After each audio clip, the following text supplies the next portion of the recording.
This story is about a guy named Chung Yan, an underpaid engineer who died from the stress of his workload and finds himself reincarnated into the body of a prince. In this new world, witches exist with supernatural powers, and Chung Yan plans to use his engineering skills and the witches' powers to advance in this primitive society. His new life begins abruptly when he hears someone calling him to wake up. As he opens his eyes, he discovers himself seated on a chair, bewildered by his unfamiliar surroundings. He looks around and sees these oddly dressed ladies. When he looks in front, he sees an entire town gathered around what looks like an execution platform. Naturally, the poor guy's mind is blown by this bizarre scene.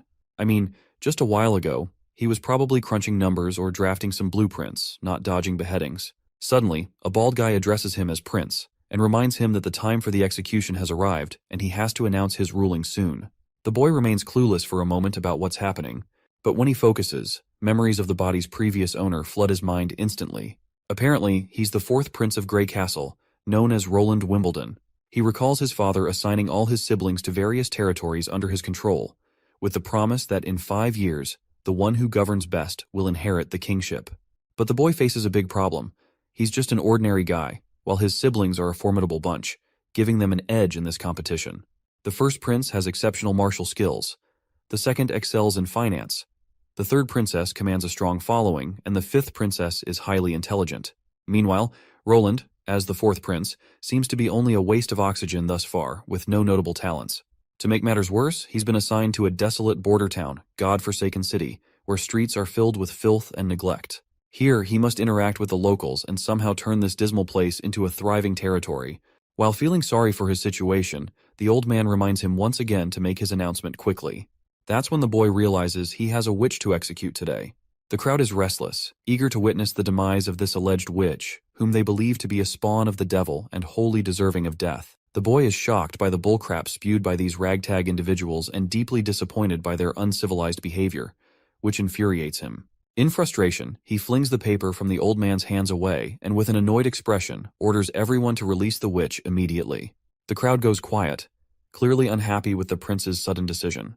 After seeing the public reaction, he lets out a tired sigh, saying he's beat and suggests they move the trial to another day.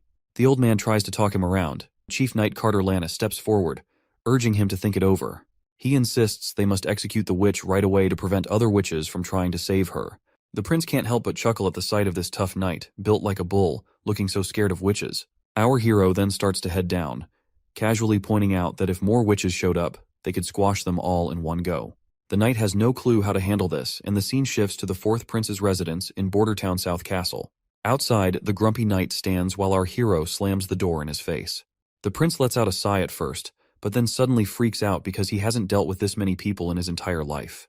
Even after his meaningless death, he's not complaining, because he is grateful for this second shot in life, and he's dead set on fully stepping into Prince Roland's shoes and getting to the bottom of things with the witch. The scene then shifts to the dungeon in the border town, where he's about to meet this witch despite all the warnings from his knights about the potential dangers ahead.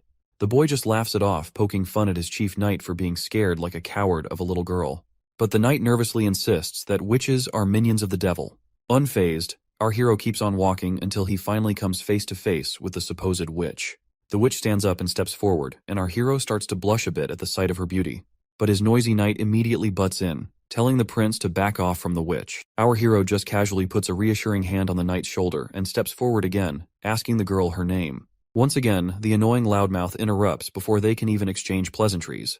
Finally fed up with the knight's constant yammering, our hero gives the shiny armored guy a gentle bonk on the head out of frustration and tells him to stay the heck away while he's talking. Turning back to the girl, our hero asks if she's cool with sharing her name. She decides to spill the beans. Turns out her old man was working in the mines when a cave-in trapped him. Some greedy miner tried to loot his stuff in the chaos. She rallied the neighbors to help free her dad, but her uncle had to throw down with that Baldy McShine. Just as he was about to finish her uncle off, she intervened. She extended her hand and unintentionally did something she never wanted to do. The man burned to crisp, leaving nothing but ashes. This was the day her neighbors labeled her the evil witch, even though she begged them not to spill her secret about witchcraft. And the worst part of this sob story is that her own dad ratted her out. Then this same old consultant guy shows up and suggests our hero just roast the lady before she pulls anything sketchy. But my guy tells him to chill because he's curious to see this witchcraft in action. The lady's baffled that someone actually wants her to unleash her powers, but our hero's all cool about it, pushing her to just go for it. She reminds him that her powers are blocked by this locket around her neck, and asks if he's really up for her taking it off, warning him she might cause chaos. But then he grabs the locket chain, breaks it, and tosses the locket away like it's nothing.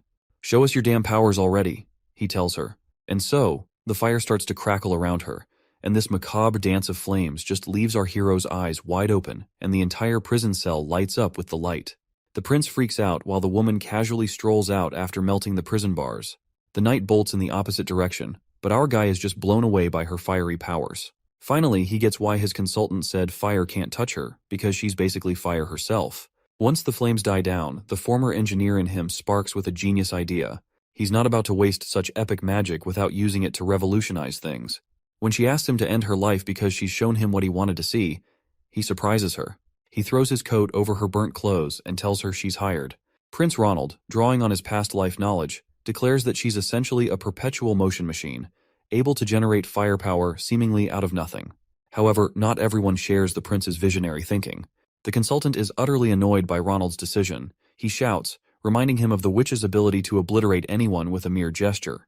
Moreover, he warns that hiring her could attract the attention of the Witch Cooperation Association, potentially leading to their destruction. But Ronald dismisses the old man's concerns, instructing him to prepare a work contract. He then starts walking away, casually mentioning that he intends to establish a working relationship with the witch, Anna, and further orders the consultant to arrange accommodation for her as well. Back at the administrative office in Bordertown Castle, the old man reports he's taken care of everything as instructed, but he's not sure about sparing the witch's life. The prince cuts him off, saying not to question his decisions. To him, witches aren't some monsters, but the old man's still not convinced. That is when our hero lays it out straight, reminding him that Bordertown is a total mess, and he doesn't have his brother's riches or his siblings' smarts. So winning here is a long shot, and he's got to try something out of the box to claim the victory. The old man's impressed by the prince's determination and agrees to arrange a meeting with Miss Anna. Meanwhile, Miss Anna is getting a thorough wash and cleanup, and once she's looking all cute and tidy in some nice clothes, she's escorted to meet our hero. The knight shows our hero the cottage where Anna will be staying. The prince is pretty impressed with the cottage, especially since it was prepared on such short notice. Just then, the knight announces Anna's arrival. When our hero turns around, he sees her in a maid's attire, looking absolutely stunning. He's pleasantly surprised and amazed at how well the clothes turned out. He asks her if she's comfortable in her new outfit. But instead of being happy, she starts a tirade, questioning why he's giving shelter to a murderer like her, someone tainted with evil and loathed by everyone. The prince surprises her by stating that he doesn't see things that way. He dismisses all the talk about evil witches and devils' powers as nonsense. He explains that people are just scared because they don't understand her significance to society. He extends his hand, telling her he accepts her despite her flaws. He promises to teach her how to use her powers for good and to make a positive impact on the world. Once inside the empty cottage, Anna immediately starts practicing, unleashing her fiery powers. However, as flames scatter around uncontrollably, our hero realizes teaching her magic control is going to be tougher than he thought. On top of that, there's the issue that every time she uses her powers, her clothes get incinerated, leaving her embarrassed and naked.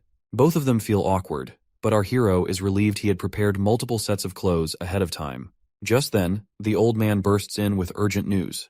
While gasping for breath, he shocks everyone by reporting that their patrols have spotted signs of demon activity months earlier than expected this year. Of course, our hero has no clue about these months of demons, and seeing everyone terrified only piques his curiosity further. The old man reveals to the clueless prince that every winter, after the first snowfall and when the sun sets, the gates of hell open in the Dragonspine Mountains. Bordertown isn't defensible, so everyone must flee to Longsong Fortress. However, the old man reassures him that his safety is their top priority. Curious, the boy asks if the old man has seen these gates of hell himself. The old man replies no, explaining that it's impossible for them to see such things. The Dragonspine Mountains are not only impassable, but also emit a foul miasma that affects anyone who gets too close, unless they've already fallen into the devil's grasp, meaning only witches can explore the area and see the gates of hell. The prince then wonders if the old man has ever encountered demons. Once again, the answer is no. It's his first time in the central region of Grey Castle, and hardly anyone's ever come face to face with a real demon. Looks like it makes sense to our hero why this place doesn't thrive with a bustling economy, because people always get evacuated at the end of every year. The boy then raises a valid point, which is that if Longsong Fortress can fend off the demons, it means they're not invincible. So keeping that in mind, he is itching to throw down with these demons by himself. The old man is terrified by this plan and explains that Longsong Fortress has massive walls and Duke Rayon's elite troops stationed there. They're formidable, and Border Town is located in the North Slope Mountains, which serve as an early warning system for Longsong Fortress about impending threats. But our hero remains resolute and instructs the old man to gather local soldiers who have experience fighting demons. In the bright day under this gazebo, we see our duo having afternoon snacks, and while they are at it, the prince requests her to tell him something about months of demons. The lady immediately complies. Her tone gets somber as she describes the hellish experience of the months of demons. Unlike big shots like our hero, commoners here deal with this nightmare every single year. She explains that her father, a miner like many others in town, struggles daily to survive. When the months of demons begin, the people of Border Town send their year's mining production to Longsong Fortress in exchange for next year's rations and some gold royals. During this time, everyone takes shelter at Longsong Fortress until winter passes. One year, the months of demons lasted a brutal 4 months straight. City officials at Longsong Fortress said the ore they produced in autumn could only buy 3 months' worth of food. The 4th month's supply had to wait for new ore. But the months of demons lasted another extra month, which trapped the people inside the fortress. And to top it off, the grub from Longsong was divided between people equally, leading to the strong bullying the weak. The prince gets ticked off hearing her sad story, and he straight up tells the lady that no one's gonna suffer through those months of demons again. Leaving the gazebo, our hero asks to meet with the consultant to check on progress.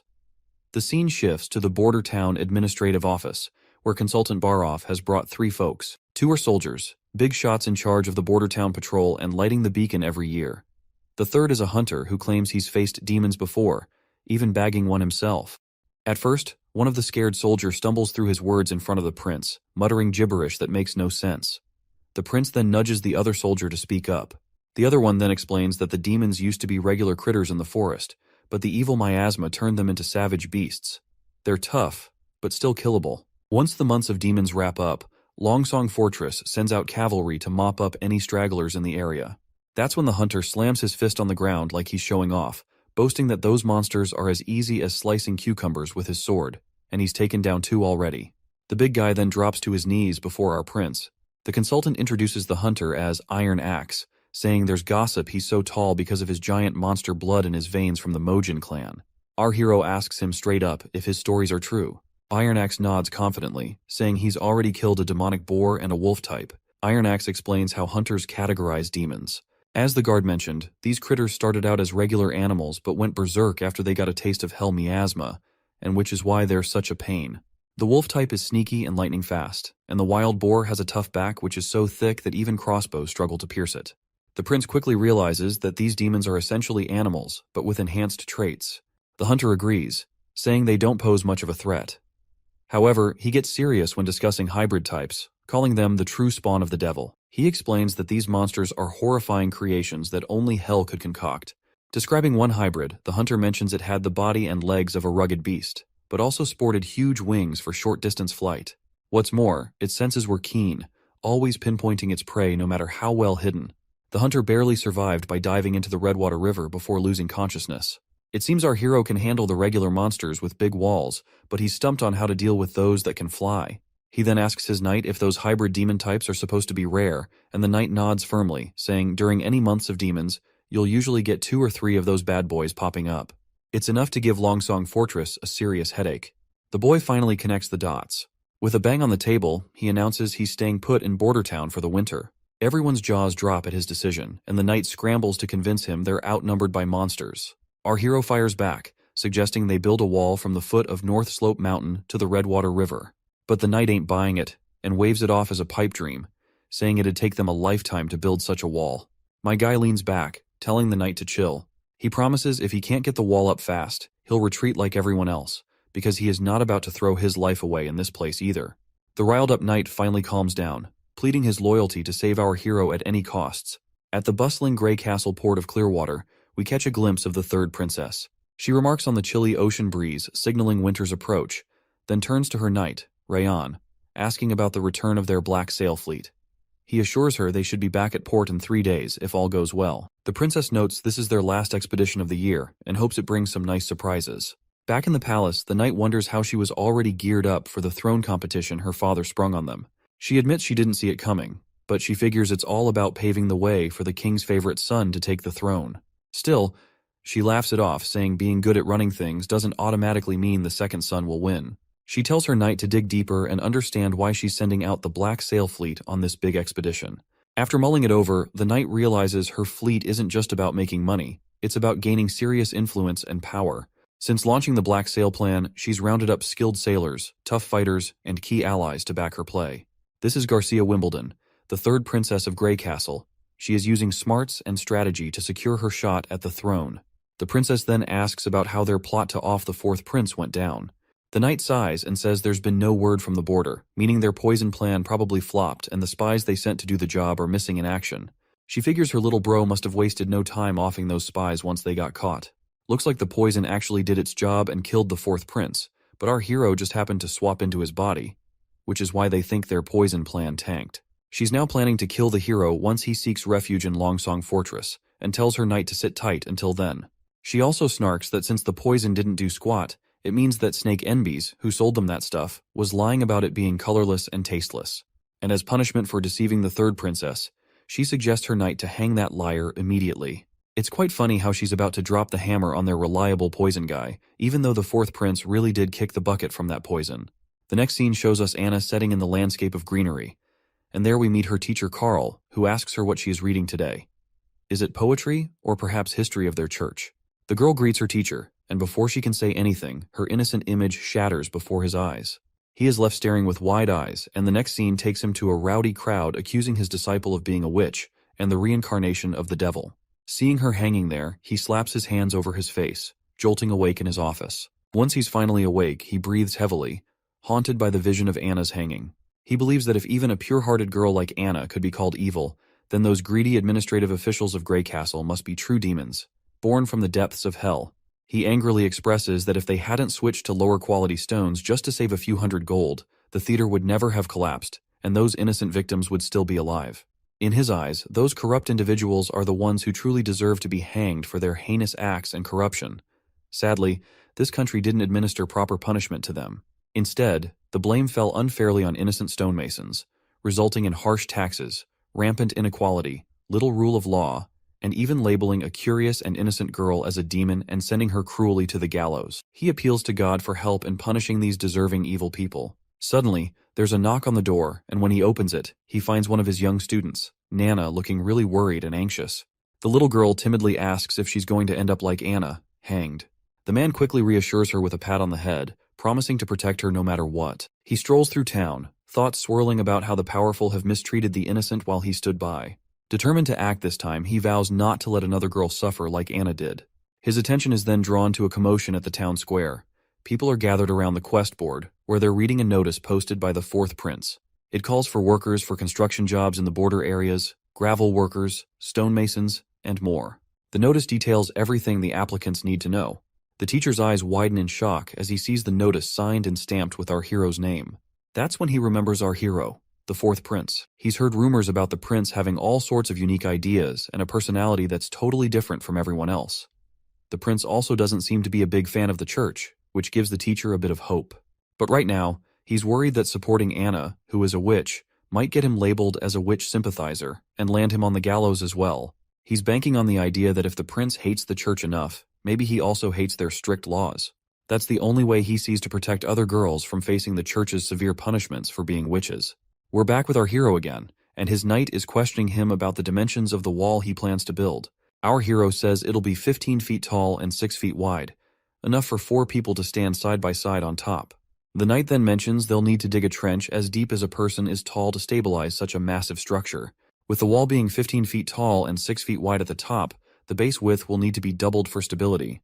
Even with 350 craftsmen working simultaneously on digging and building, they can only promise to finish before next year's months of demons. The prince curiously asks what the main challenge will be, which is taking such a long time. The knight explains that the real issue lies in laying the wall itself. They'll have to carefully select and polish each rock to ensure they fit together properly. Otherwise, the wall won't hold up well. The prince decides to move ahead with his knight's plan to dig the trench and build the wall at the same time. When it comes to laying the wall, he reassures his knight and reveals about Grey Castle's alchemy workshop producing a new thing called cement, which is bound to impress everyone. Naturally, the knight is all ears, because he has never heard of something known as cement in his entire life. In the next scene, we're outside the cement kiln room at Border Town, where we see both of them standing outside of the cottage. The prince explains to us that making cement is pretty straightforward because the raw materials are plentiful here. But the real trick lies in getting the calcination temperature just right. Sadly, he can't recall the exact temperature needed, and there's no way to measure it precisely in this world. Suddenly, the cottage door swings open, revealing Anna. Before the prince steps inside, our hero tells his knight to hang back. It's clear that the prince is using Anna's witch powers to create his cement, and she seems perfectly suited for the task. Before she heads out fully naked, our hero hands over his coat to her once more, and once she is out of the cottage, she eagerly expresses that she has done as her prince had asked of her. Inside, we find a heap of cement on the floor.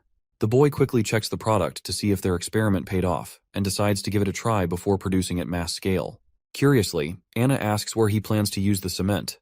The boy explains it can be used for building homes, bridges, roads, and more. He highlights how it will protect them from natural disasters like rain, heat, or snow that could otherwise damage their homes.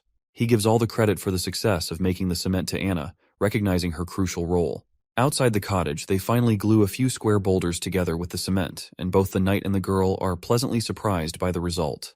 The knight can't help but marvel at this amazing discovery, while our hero inspects closely and is equally surprised that it feels much sturdier than what you would get from compacting ordinary dirt and mud together.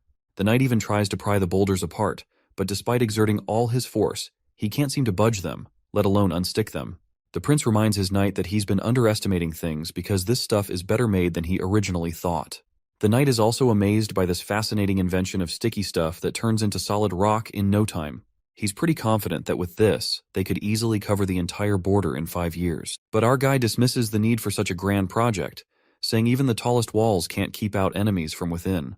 Their first enemy is the fight against natural disasters to ensure their people don't end up homeless. He's determined to prove to the world that witches are humanity's most productive asset. From the next day in the cottage, the prince got down to mass-producing cement with the help of the workers who responded to the recruitment notice. They hustled to gather essential ingredients and supplies, giving Anna some well-deserved rest. Meanwhile, the prince kicked off the excavation for the city wall's foundation between the North Slope Mountain and the Redwater River. However, things didn't go as smoothly as expected. The knight was impressed that the prince personally visited the construction site and gave the workers a pep talk at the North Slope. He noted their dedication, but the prince grinned sheepishly, admitting that despite their efforts, all they managed to dig was a rough trench at the North Slope, a makeshift drainage ditch rather than the sturdy foundation needed for a city wall. Even though our hero used to geek out over mechanical blueprints, paired with his civil engineer buddy, they made quite the geeky duo. But now, tackling these civil project details is way beyond his expertise, and he's itching for a pro in the field to brainstorm ideas with. Interrupting his moment of contemplation, the consultant points out that a stonemason has responded to their recruitment notice, claiming to have been a member of the Grey Castle Mason Guild.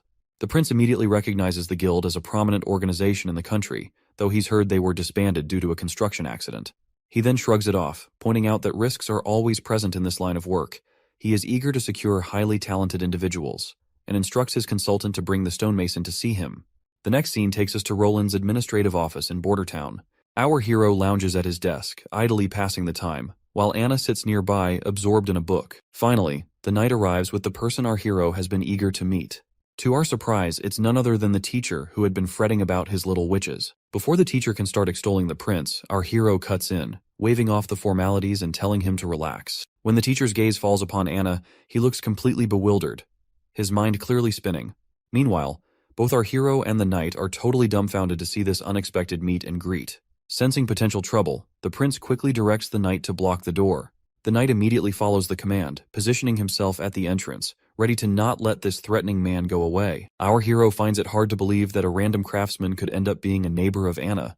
But then, the teacher suddenly falls to his knees, pleading for forgiveness from Anna for not helping her in the times she needed him the most. That is when it becomes clear to the prince that this man poses no threat to her after all. Anna also recognizes her teacher immediately.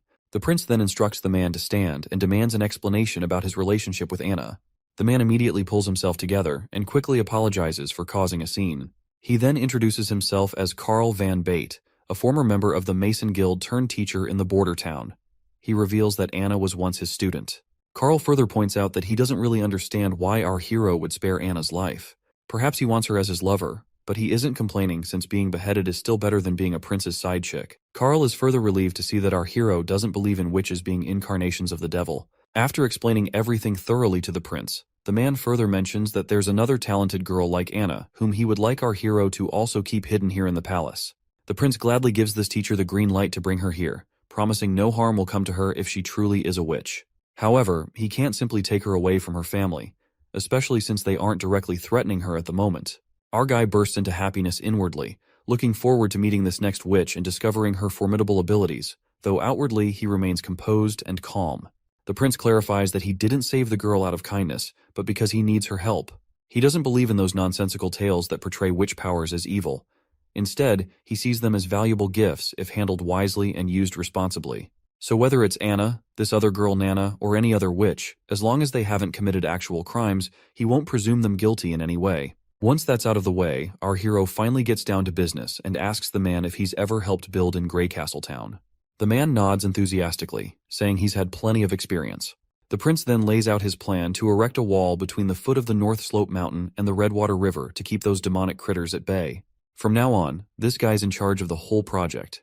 In the next scene, we're in Roland's Palace Gardens in Border Town, where Nana finally pays our hero a visit. She looks a bit nervous at first glance. When the little girl asks if she's really seeing Prince Roland Wimbledon, the prince grins and confirms it's him in the flesh. Nana lights up and introduces herself as Nana Pine. Without missing a beat, Nana dashes over to Anna and starts playing with her like they've been sisters forever. The prince wondering these girls are really young, and yet they are a talented bunch, so he is really looking forward to see what future have store in for them. The boy then turns to the little girl, reminding her that her teacher mentioned she's awakened as a witch. The girl asks if he's going to execute her, but the boy quickly says no, explaining that only criminals with a rap sheet end up facing the gallows or a beheading. The girl insists she's possessed by a devil, which her teacher also confirmed. Anna gives her a reassuring pat on the head, while our hero asks when she first noticed something was up. She explains it all started a week ago, when she saw a bird with a busted leg. Feeling a strong urge to help, something like water blobs popped into her mind and surrounded the bird, and the bird's leg got healed instantly. After hearing her story, the prince tells his knight to go grab a chicken. As the knight heads off to find a healthy one, our hero wonders if her awakened powers might lean towards healing, which is nothing to scoff at. The prince then tells her that if she can save animals like that bird, it means she's actually a good person. The girl agrees, saying their teacher also told them that regular folks fear witches just because they can do things others can't. She insists she's never seen a devil and isn't connected to one either. Our hero believes her right away and gives her a gentle pat on the head, reminding her that the church and even their teacher were tricked by lies. Confused, the girl asks why anyone would lie. The boy explains it's not about good or bad, it's about people trying to make money by spreading fake stories. Once the chicken arrives, the little girl asks the prince to go easy on it. The boy agrees, but tells his knight to hold the chicken tight before giving it a quick whack on the head. The poor bird squawks in pain and flops to the ground. He then turns to the girl and urges her to heal the chicken pronto. She nods, saying she'll do her best. When she lays her hand on it, those watery blobs pop up again, and she gets to work right away. A few hours pass, and despite the boy's rough treatment, which leaves the chicken drained, he finally seems to understand Nana's power. She can fix up broken bits and mend fractures, though bringing a chicken back from the dead isn't in her playbook. Once the chicken has served its purpose, the boy tells his knight to take it to the kitchen, leaving the girl with tears in her eyes and a pout for how rough the prince was with the chicken. But he assures her it was necessary. Before long, a feast of delicious food appears before them. Nana seems to forget her chicken grievance as she eagerly eyes the cooked bird laid out before her. After their little feast, the little girl heads off, waving her hand one last time, and our hero waves back in response. Meanwhile, Anna is curious why our hero is not keeping her in the palace, knowing she's a witch too. He reminds her that she still has a family who doesn't know about her powers yet. But Anna worries it's only a matter of time before her parents find out and exile her. He agrees, but reassures her that as long as her abilities remain secret, she should cherish the time with her parents. He then asks if she misses her father. She sadly shakes her head with a no, but our hero can empathize with the loneliness she feels. To ease her mind, he promises that Nana will come daily to practice magic with her so she won't feel alone, and further vows to give both girls the ordinary life they desire. And he means every word. Back in the castle, our hero's been feeling kinda boring ever since Carl Van Bate took charge of the wall construction. He's taken to having a tea party every afternoon while teaching the girls how to work their magic. Every now and then, he checks on the city wall's progress at the foot of the North Slope Mountain, always impressed by how much better it's going than expected. But then, the consultant shows up with some not-so-great news. He points out that hiring all those craftsmen and laborers has been super expensive, and all that cash is coming straight out of our hero's pocket. At this rate, the steward's worried they won't have enough money left by spring. Our hero officially starts to panic, realizing that he is freaking screwed. A moment later, while he's brainstorming ideas to get out of this financial mess, the old man finds it strange how much the prince has changed lately, as if he's become a completely different person. Back in the day, this guy knew nothing but the pleasures of life, and the only reason this old man sticks with our hero is because the king has promised him the position of Minister of Finance once the throne competition is over. When he first rolled into Border Town, he wasn't planning on running the place, nor was he gunning for the throne. He let down all the nobles and dumped all the responsibilities on the old man's lap. But ever since he rescued that witch, the prince has done a complete 180. The prince is now handling things with more thought and dealing with stuff like it's his second nature. He even talks to the old man in this grown-up tone that's seriously creeping the old dude out, making him wonder if the prince got possessed by a devil or something. But the old man brushes it off, saying if the prince were really possessed, he wouldn't have casually snagged that godforsaken retribution locket. Cut to the scene back at the port in Border Town. Two nobles and this redhead guy, who looks like some ambassador, are shooting the breeze. The guy in glasses reminds the ambassador they last swung by a year ago and gripes that the town's still a desolate pile of rocks. The redhead pipes up, correcting him that it was just 6 months back. He mentions how every season Duke randomly sends someone new here. He remembers visiting last summer, when besides rocks, there were all kinds of fancy furs floating around. When he is about to spill something juicy, he decides to keep it under wraps for some reason, and instead, he focuses on Border Town's potential. He suggests that although it's currently just a fortress outpost, if they set up a solid defense line here, all the land between Border Town and the fortress could be put to good use. Suddenly, the guy in glasses freaks out, pointing out that the stockpile is empty and Border Town was supposed to have their ore ready today.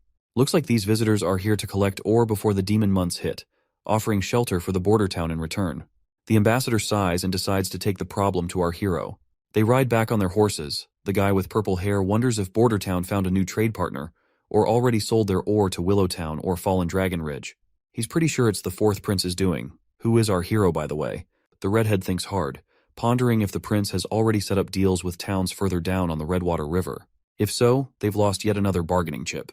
He worries that if they try the same monopoly play as before, they're not likely to succeed since the fourth prince already has other trade partners to take their ore to sell. Once they get to the castle, they're greeted with this incredible feast. The ambassador, not sure how to handle chopsticks, glances over at our hero and awkwardly tries to eat the same way, struggling to even pick up his food. As his food flies off the chopsticks, the ambassador feels embarrassed, while the prince casually mentions that these sticks are easier and cheaper to make compared to forks, and once he introduces them to his town people, no one will have to worry about getting sick from eating with their bare hands. As the sun starts to dip, casting a golden glow over the castle, the prince is about to enjoy desserts after their impromptu dinner. Finally, the ambassador brings up the reason for their visit, pointing out that they came to collect ore as usual, only to find none at the dockyard this time. That's when our hero drops the bad news. There was a landslide at the North Slope Mountain recently. They've been trying to clear the rubble and resume production this month, but it looks like the mine won't reopen until sometime next year. The ambassador then asks about the production from previous months. Our hero simply shrugs and says it was lower than usual, barely enough to keep everyone fed. He adds that even if they manage to scrape together enough ore, it won't buy more than 2 months' worth of wheat. So, he suggests they totally revamp their deal.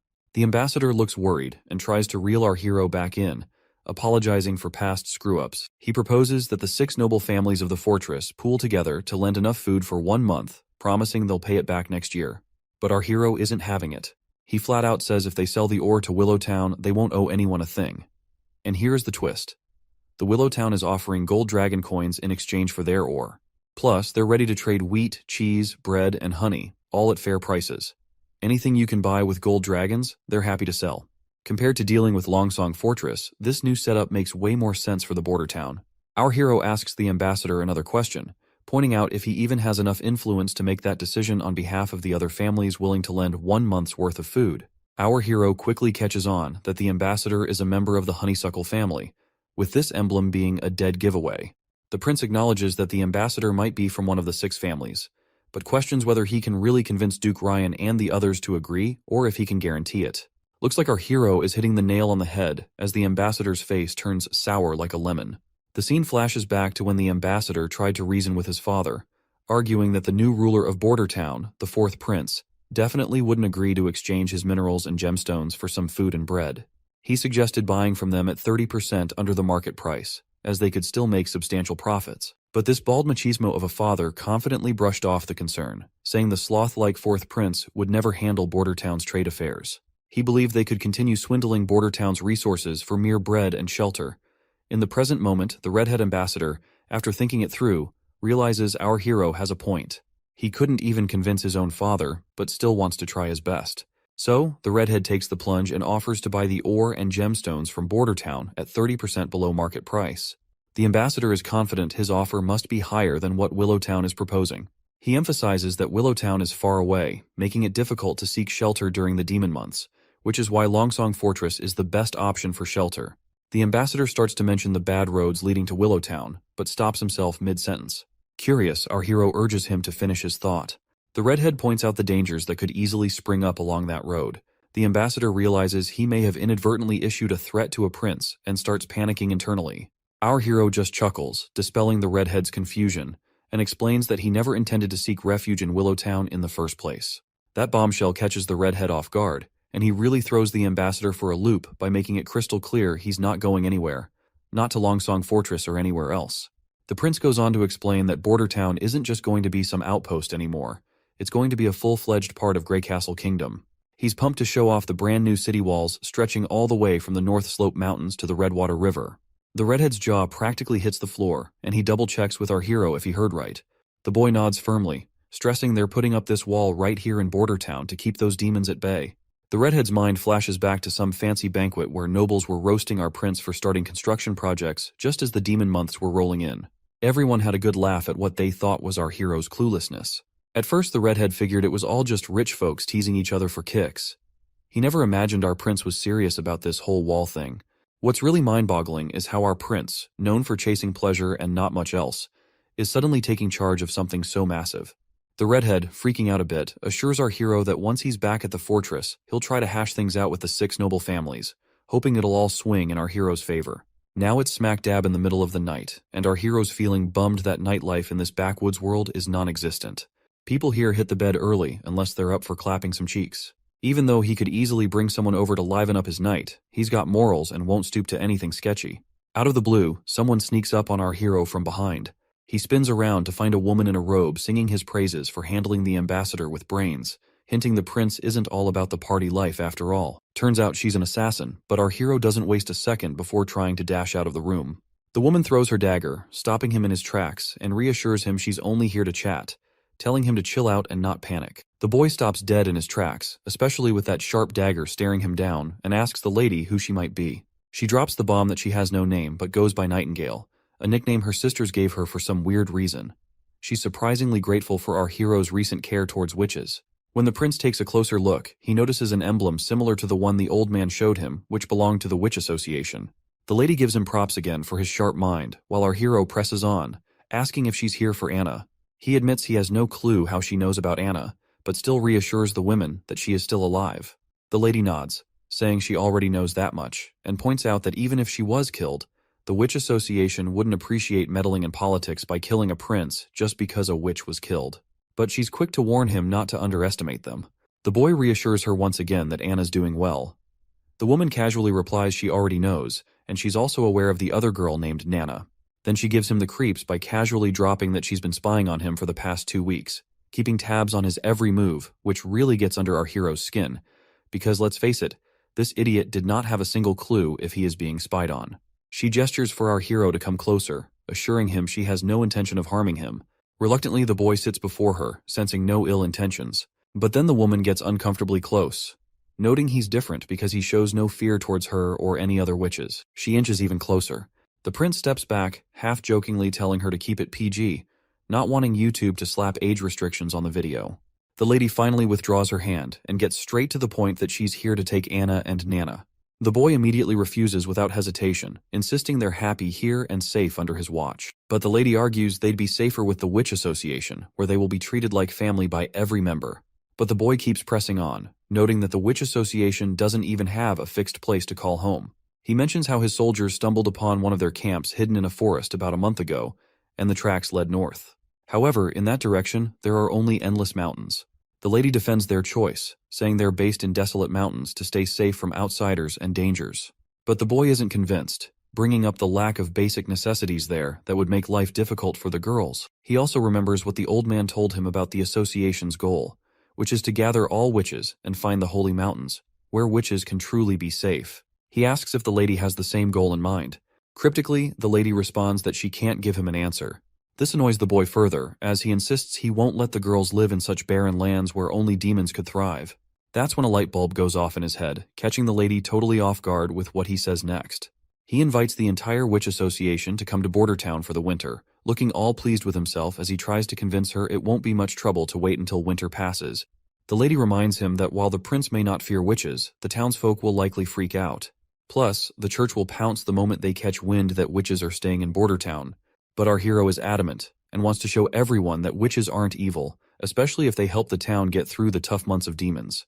The lady then mentions another reason why she wants to take both ladies, especially Anna, who's almost the coming of age. Of course, this point sails right over our hero's head until the lady confirms he heard right. She explains that most witches awaken around the time of the months of demons, or when the gates of hell supposedly open. Basically, coming of age is a witch's final stage, and a woman who hasn't awakened her powers by 18 won't ever become a witch.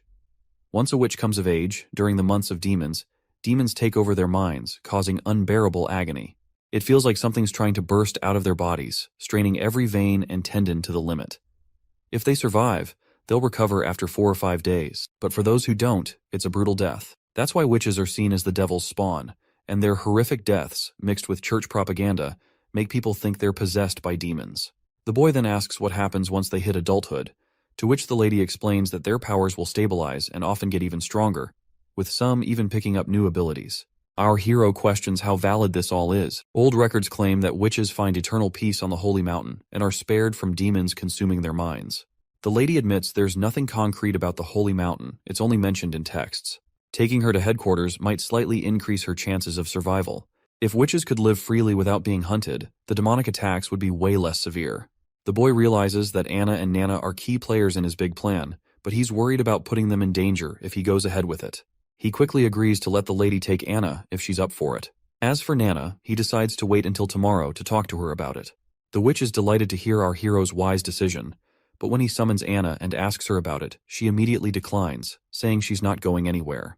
This shocks both adults, and the woman tries to reason with her, explaining that she can sense the demonic energy building within her as she nears maturity. She reminds Anna about the whole puberty talk she had with our hero earlier.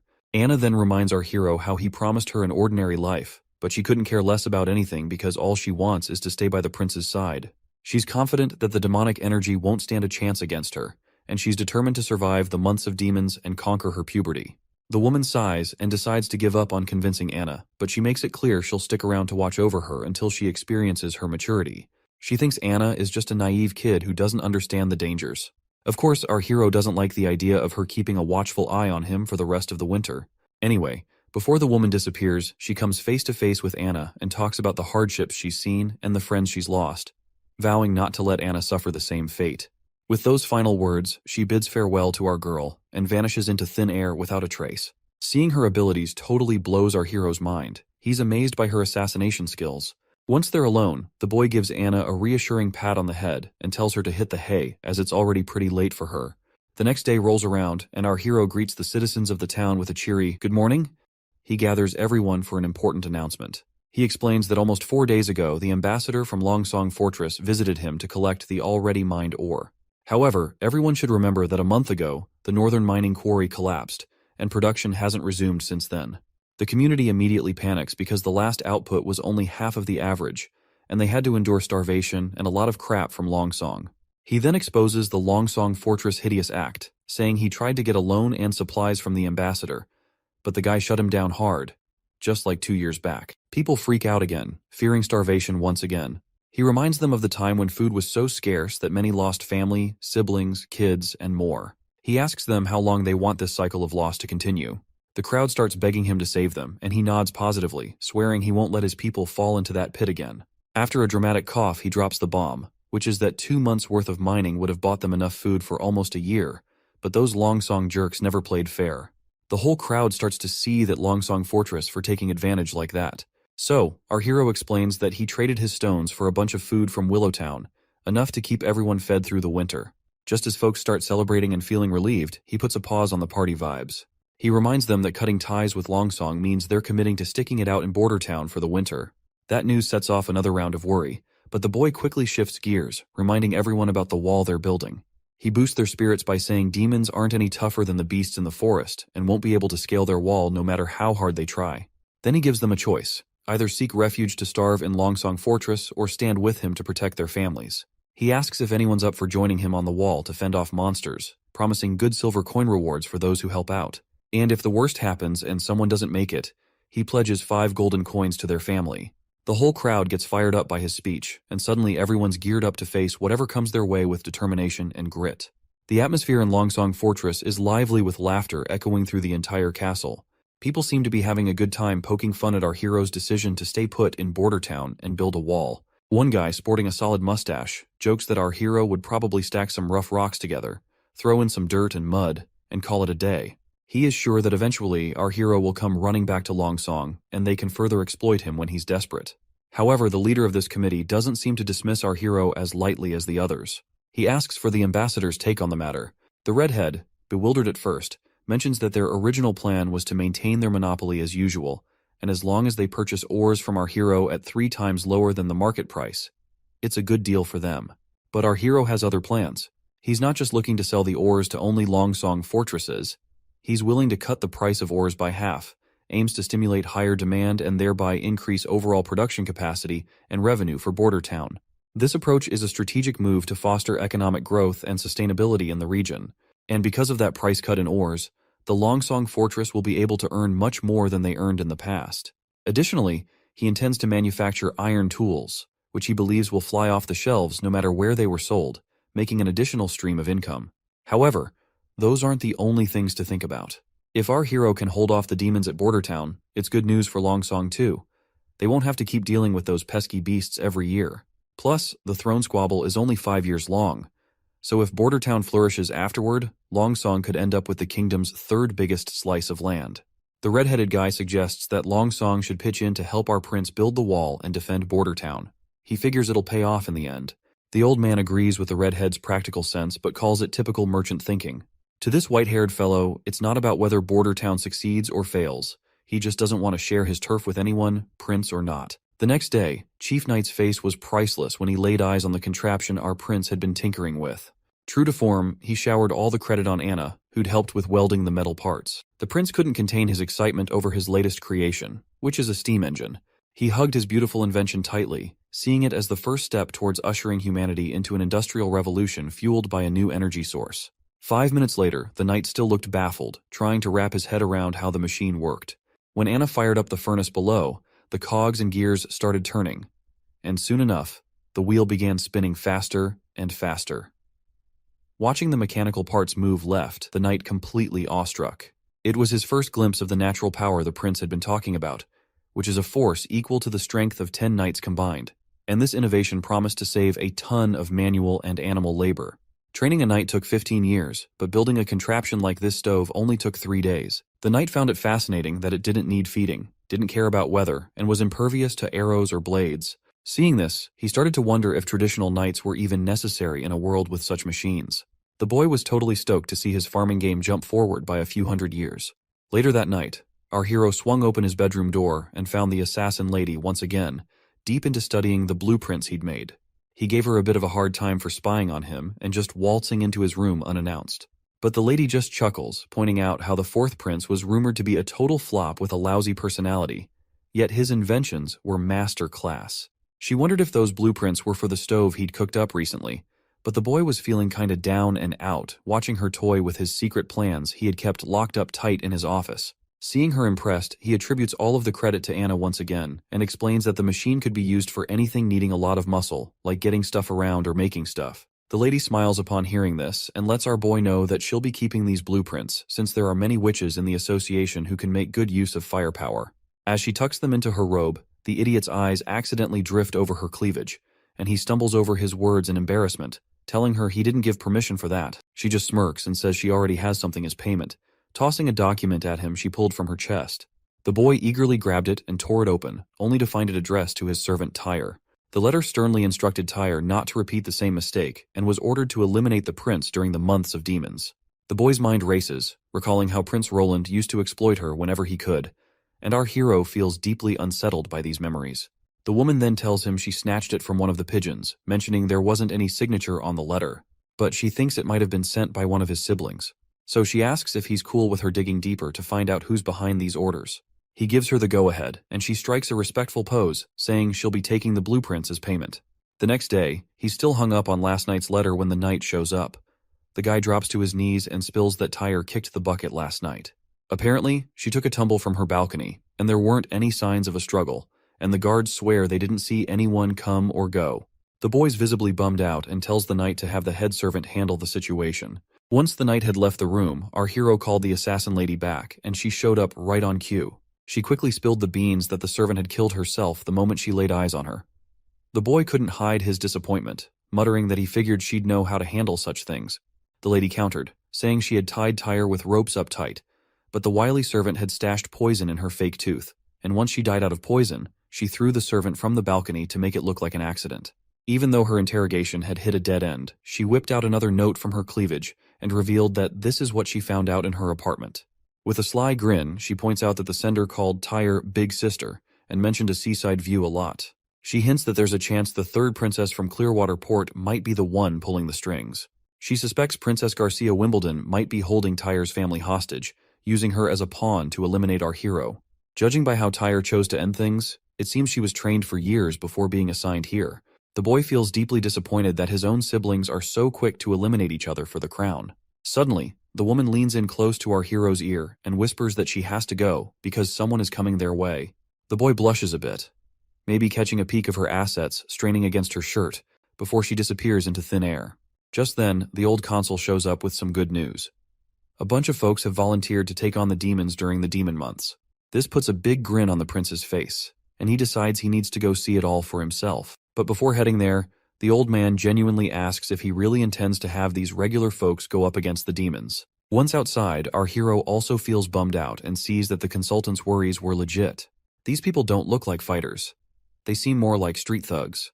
On the other hand, the knight is all gung-ho about how he picked these folks based on what our hero wanted. But looking at these poor souls with their frail bodies, it's clear this knight totally missed the mark. The prince just facepalms himself, and it seems like our hero expected a lot from people who barely scrape by. Even the consultant suggests considering other recruits instead of these commoners. But our hero seems dead set on using them anyway, as if he has cracked the code already. Our hero believes that it's all about people power when it comes to building a strong army, whether they're wielding medieval swords or modern tech. The knight suggests starting sword training tomorrow, but our hero waves it off. Instead, he tells the knight to group them up, then hits the jogging trail. He also tells him to bring that iron axe hunter from earlier in tow, and suggests the knight to sit tight and enjoy the show. By noon, the hunters joined our hero's cause. But the knight's not exactly thrilled with this new training approach. Coming from a family steeped in warrior tradition, he doesn't get why these folks are getting rewarded with eggs just for standing around all morning, especially since eggs are pricey as hell. Once again, our hero tells him to chill and enjoy the show. Like, he already knows you can't whip up a top-notch army in a few medieval months, and he is not after muscle-bound brutes who can tear enemies apart with their bare hands. All he wants is disciplined soldiers.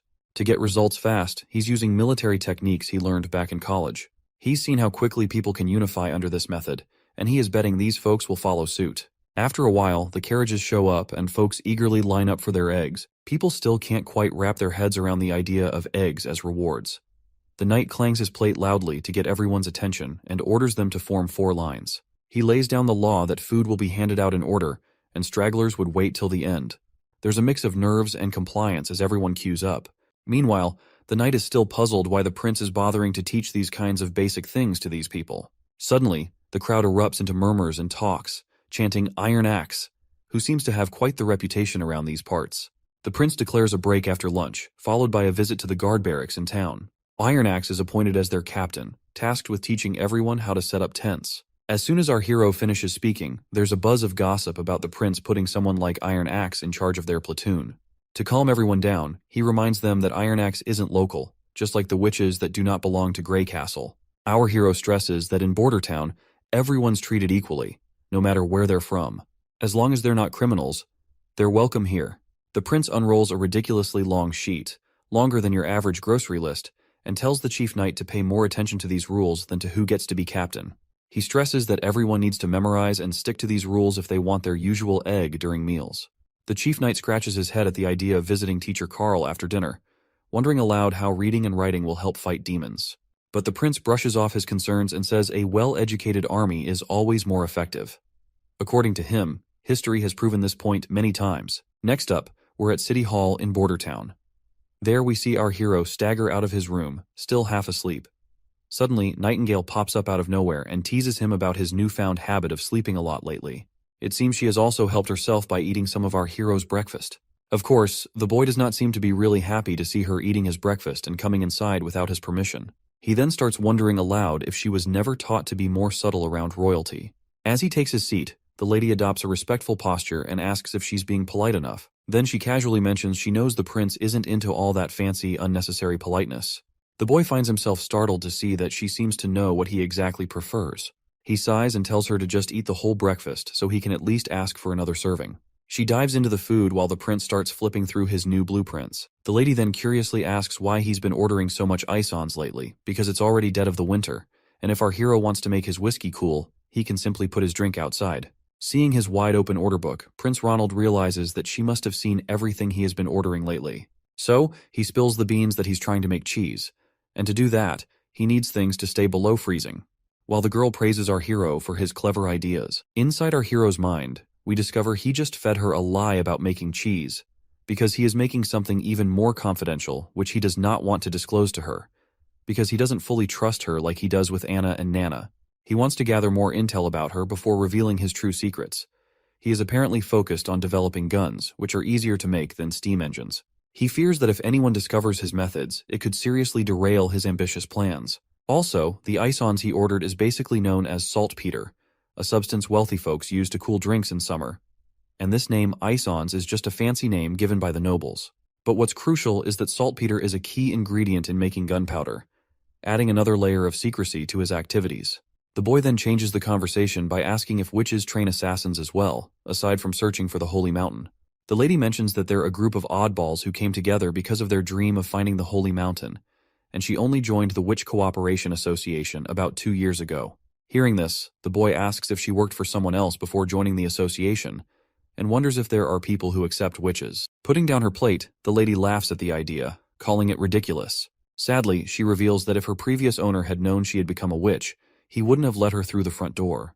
Furthermore, she admits that if she hadn't been useful to him later on, he would have disposed of her quietly and quickly. The boy becomes more curious and demands further explanation about her past, but the lady decides to stay silent, promising a detailed account when the time is right. She also reassures him not to sweat it, mentioning she's been free for the last 5 years and has no plans to be anyone's pawn. The boy stays quiet, looking kinda down, and 5 days breeze by since that chat. Out in the courtyard, we see our hero has finally finished his first gun after tackling loads of production hiccups, and he is thrilled to keep this beauty all to himself. One big reason he's been working on steam engines was to churn out guns in bulk. So, he had to nail a prototype first before ramping up production. But at this rate, he worries he'll only crank out 4 of these bad boys by the month of demons. Meanwhile, the knight's scratching his head over how these supposed muskets will help in fighting demons. The boy just tells him to round up the village's top hunters and form a killer squad to wield these weapons. But the prince finds himself completely creeped out when the knight suggests using patrol guards instead of hunters. Well, looking back at those soldiers, it seems our hero's reluctance to entrust these guns to these puny frail patrol guards is indeed justifiable. In the dark tunnels beneath Roland Castle, a few soldiers are marching through the tunnels. Suddenly, one of them leaps into the air and attacks another soldier. The Scarface soldier tells this thin mustache to surrender or face the same fate as his friend Greymut. As the thin mustache soldier recalls his fallen friend, he becomes even more riled up, vowing never to let these hooligans set foot in the castle. With a surge of strength, he flings the scar-faced man back, causing his sword to fly off. Thin Mustache then readies his own sword and thrusts it into the left shoulder of Scarface, declaring that, "This is for Greymut." As he bleeds, Scarface scoffs, amazed that an ordinary guard patrol like the Thin Mustache soldier could hurt him. The Thin Mustache gets annoyed upon hearing this, and makes it abundantly clear that while Scarface was wasting time gambling and sleeping in pubs, he and his friends were training every day to protect their hometown. He swears he won't let Longsong and his partners disrupt their village's peace. As the Thin Mustache leaps to finish off his opponent, another cocky guy joins the fray and stabs him right in the chest. The poor guy writhes in pain from the dagger wound and collapses to the ground. Meanwhile, the other intruders stand over him confidently. Surprisingly, the Thin Mustache manages to pull the dagger out of his chest, despite the agony, and in a swift move, he throws it toward a nearby torch. The dagger shatters the torch, extinguishing the flame and plunging the area into darkness. Up in the castle's food storage, the thin mustache hides himself in one of the bins. He's certain these infiltrators are here to attack the food supplies. If they succeed in spoiling all the food, the border town will have no choice but to evacuate to Longsong Fortress. The soldier starts feeling disappointed in himself for not being able to protect a vital food bank while their prince is busting his butt for this town's progress. All of a sudden, his face goes terrified as the door behind him swings open, revealing those rowdy soldiers once again. One of the intruders grabs the soldier by the collar and throws him to the ground, telling him to quit running and surrender to Duke Ryan's demands. In case you forgot who Duke Ryan is, he's that white-haired guy who doesn't want our hero anywhere near his territory. The soldier stands his ground despite the threat, boldly stating that his prince will definitely foil Duke Ryan's plans. The intruders just scoff at the idea, laughing off the prince's abilities. Then, the leader tells his lackeys to take out the soldier and mess up the food while they're at it. Without hesitation, a lackey smacks the thin mustache guy hard on the head. Before losing his consciousness, the poor soldier wonders if this is how he will meet his end. But it seems fate has other plans, as Nightingale suddenly arrives on the scene. She questions the intruders if they're enjoying themselves in someone else's territory, but warns them their party is about to get shut down real quick. The intruders demand to know who she thinks she is. Nightingale coolly replies she's just a local from the border town. She questions why these clowns are here and suggests they look like sewer rats creeping out of the drains. Looks like those intruders do not realize how deep in shit they are, and their leader tells his crew to just take down this mysterious lady. But she just smiles, and in a flash, she swings her hand, and suddenly bodies are hitting the floor. Our soldier watches with bleary eyes as this mystery person swiftly takes out the intruders. Before he can even figure out who she is, he drifts off into unconsciousness. The next day rolls around, and we find the intruders' bodies scattered in the food storage. The knight inspecting the scene is scratching his head. He's trying to piece together who could have taken out these guys. He knows the thin mustache guy couldn't have done it with his injuries. The most likely scenario is some outsider jumped in without needing any backup. Their moves were so slick, the enemies didn't stand a chance. And there's no mess left behind. No blood or barrels knocked over. Not even a scratch in the place. Suddenly, he's thinking there must be someone with serious sword skills around. He starts feeling proud of his clan's history and their knack for knightly arts. The soldier gives his report. The autopsies are done, and they've identified the corpses. 8 were from our town's guard, and 1's still a mystery. The chief knight asks about the survivors. The soldier says Captain Brian's getting special healing, but Scarface got tossed in the dungeon and locked up. The knight tells the soldier to wake Scarface pronto for interrogation. Meanwhile, the prince feels annoyed that he hasn't made any real progress yet, and these guys are already trying to bring him down. But he's thankful Nightingale swooped in and saved the day. Nightingale reassures him that those intruders couldn't have gotten to him anyway, with Anna sleeping right under his floor. That's when the prince gets an idea. He proposes that Nightingale become his secret bodyguard, offering her a gig that pays better than Anna's. A sweet place to live with a garden, 2 days off each week, and paid vacations. But even with all those tempting perks, she politely turns down his offer, explaining she can't leave the association and her friends there. The prince suggests bringing everyone to town since there's plenty of space after the construction. He assures her there won't be any discrimination, and they can live freely. Once again, she declines, saying she'll think about it in the future, leaving the prince feeling a bit awkward after being turned down. Moving on, the boy asks if she safely sent Nana back home after healing the soldiers. She confirms she did, mentioning Nana was scared when she saw the injured soldiers. But that's not surprising. Given her experience is mostly patching up chickens, healing a person covered in wounds was understandably terrifying for her. Returning to the conversation, the boy asks her if she has figured out which of his siblings might be behind this infiltration. The lady points out that this time it wasn't one of his siblings behind the infiltration. The culprits bribed the patrol guards of the border town. Their plan was so sloppy they left 2 witnesses alive who didn't even have the guts to kill themselves before getting caught. She assures him they'll figure it out soon, since the chief knight is already grilling one of the infiltrators. She also mentions these guys were surprisingly wimpy and tearful compared to the 3rd princess's infiltrator. While everything is peaceful outside the castle, we see our hero strolls alongside the chief knight, heading to visit the thin mustache soldier. When the soldier spots the prince in the room, he's totally thrown and jumps in his bed. The prince starts off by praising Brian for his guts and the fight he put up. But Brian gets emotional, saying it was his buddy who really stepped up, the true hero who sacrificed his life. But the prince reassures the soldier, saying his friend's funeral will give him the recognition he deserves for his bravery. As for Scarface, he's getting the full punishment. He's set to hang in 3 days, and the prince hopes Brian will be well enough to see it happen. Thin Mustache then mentions Scarface supposedly has noble blood. hinting it might stir up trouble with Longsong Fortress. The prince brushes it off, explaining Scarface might have noble lineage from the Elk family, but he's got no titles or land. Besides, he tried to burn down all of Bordertown's food, causing a huge mess that can't just be ignored. With reassurances that someone else will handle patrols, the prince tells Thin Mustache to rest up. In the coming month of demons, he promises to honor him as a brave knight of the prince. Next, we're up on the city wall where the new recruits are getting trained hard by Hunter Iron Axe. Iron Axe suddenly grabs everyone's attention, and they snap to attention because the prince is here for an inspection. But it seems our prince has no clue what he's supposed to say during this inspection. He awkwardly starts walking up to a random soldier and decides to ask about their daily routine. With a friendly smile, he asks the soldier how he feels about the training and if he's been eating well lately. The soldier looks really nervous in front of the prince, while our prince seems to be copying something he saw on TV once. Out of nowhere, the soldier drops down to his knees, leaving the prince totally puzzled and kinda weirded out, wondering if he's missed something. Meanwhile, the soldier's got tears in his eyes. Not just him, but everyone's really moved that the prince came to check on them personally. The boy reaches out and tells the soldier to get back on his feet. It looks like all those good meals our hero fed them have really perked up the soldiers. Then the prince reminds everyone they can speak up if they have suggestions or complaints, and promises to make sure everyone gets enough to eat. Out of the blue, that shy kid from earlier pipes up. He says there aren't enough soldiers in their civilian army, and with the way they're training, he's worried they won't stand a chance against the demons when they attack. Whispers and murmurs start buzzing around, everyone thinking the same thing, and wonders if the prince plans to hire mercenaries to fight off demons. But our hero cuts them off with a hand gesture, and with a big grin, he asks the soldier for his name. The soldier Vanner replies nervously. Our hero gives Vanner props for his sharp eye, and agrees that relying solely on a civilian army to defend the entire wall doesn't not make any sense.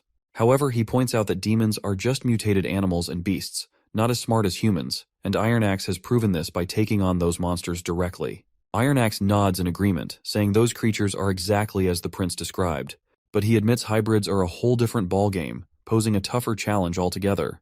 The prince comes up with this idea to strategically place fences, ditches, and hills to guide the dumb beasts into traps they set up. He figures it'll work since these creatures are pretty simple-minded. Iron Axe still seems worried about getting too close to these beasts. He says spears and bows won't cut it against them if push comes to shove. Our hero smirks and agrees, knowing traditional weapons won't do the trick. That's why he's cooked up these new weapons that are more dependable than a whole squad of armored knights. The crowd's buzzing to see these new toys. We're out on the testing grounds, and suddenly there's this massive explosion that rattles the whole place. Our hero's over the moon that his gunpowder invention worked like a charm, but the others are just freaking out. Iron Axe even mutters something about this explosion being God's wrath. The explosion blows a big hole in the ground and even takes out the test rabbits in the process. The prince tells everyone to get up close and examine everything to gather test data. Our hero is pumped that they can create such a powerful weapon just by mixing a bunch of elements in the right ratio. With everything wiped out by the blast, the hunter suggests they wouldn't have to worry about monsters if they had this bad boy doing its job. But the prince reminds them they won't have enough gunpowder before the month of demons. Still, he's excited they can work around it, relying mainly on guns and crossbows, while keeping the gunpowder as their trump cards. In the next scene, Nightingale paints how the world looks to her, just black and white, with no clear boundaries. She navigates through paths that defy normal limits by shifting her perspective. Up, down, left, and right aren't fixed. They collide, break away, or overlap. Moving along these ever-shifting lines gives her a bird's-eye view, letting her swing through anything. Other than the black and white, she can also see some other colors as well. For example, witches are the essence of magic, and she can sense the magic flowing and fading within their bodies. In this world, only witches hold something truly amazing, and Anna's magic stands out with its vibrant, rich colors. Suddenly, Anna calls her out, and Nightingale appears back in the real world. When Anna asks what Nightingale was doing here, Nightingale smoothly changes the subject, mentioning she brought some fish cakes. Anna's face lights up with delight at the sight of these treats, but Nightingale hesitates, saying she needs to wash her hands first.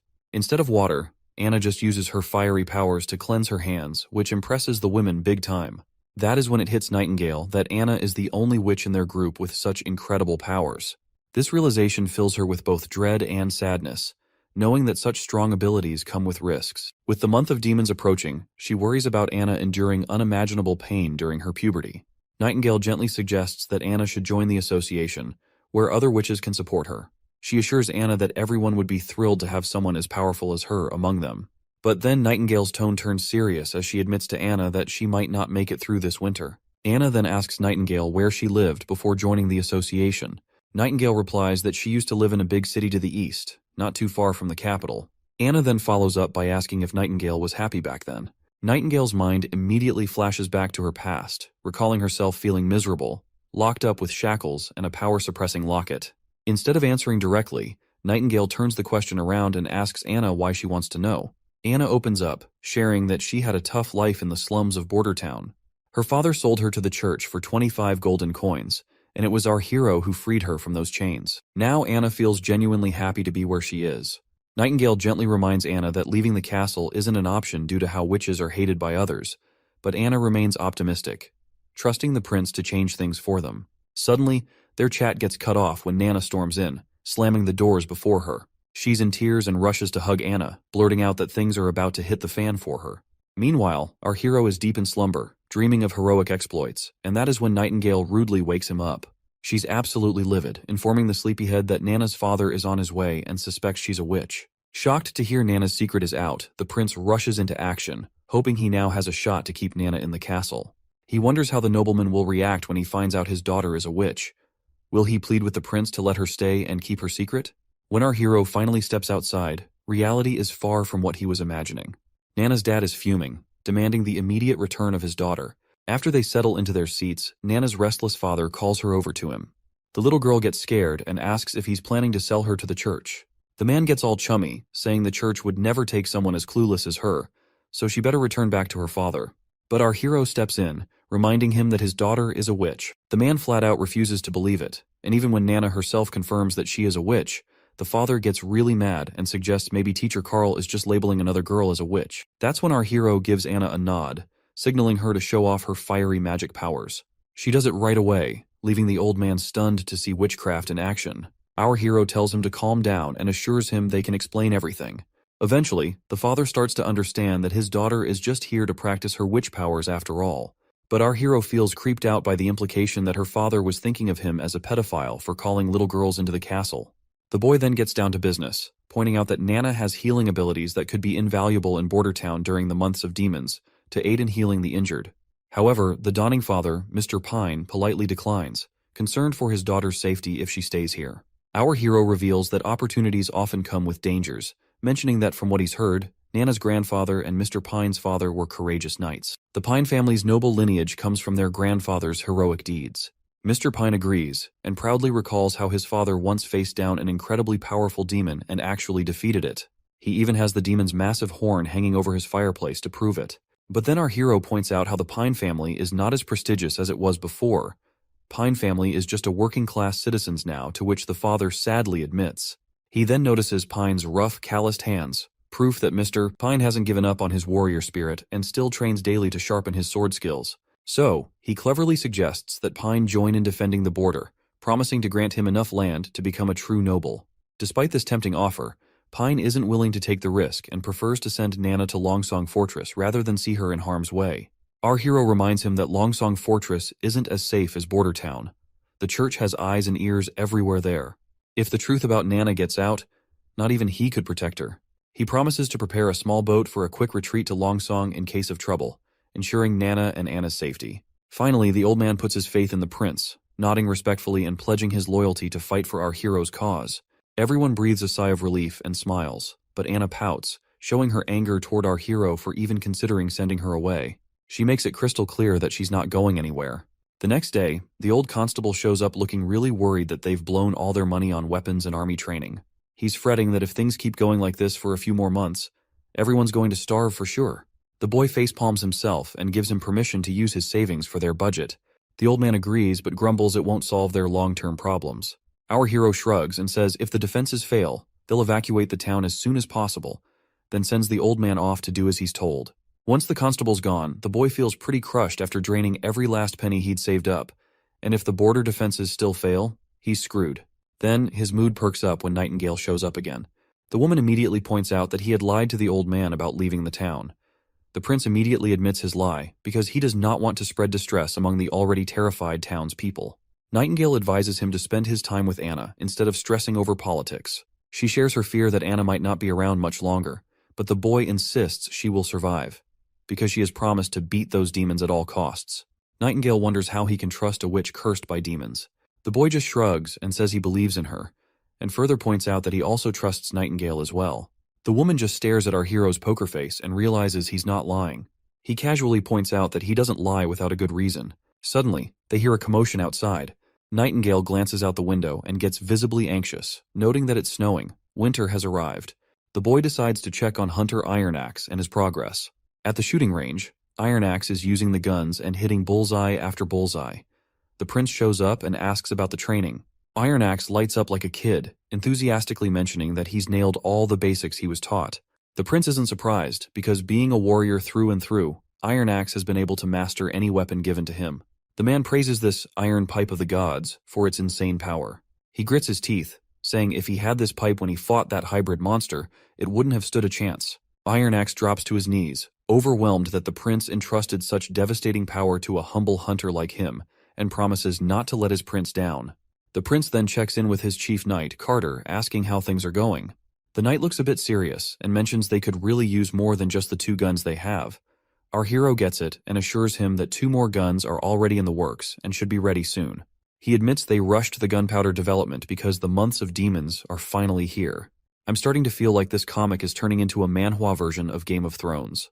Anyway, once he climbs up the city wall, the soldiers greet the prince right away. Seeing them bow their heads makes our hero feel sheepish, wishing he had taught them some proper military etiquette.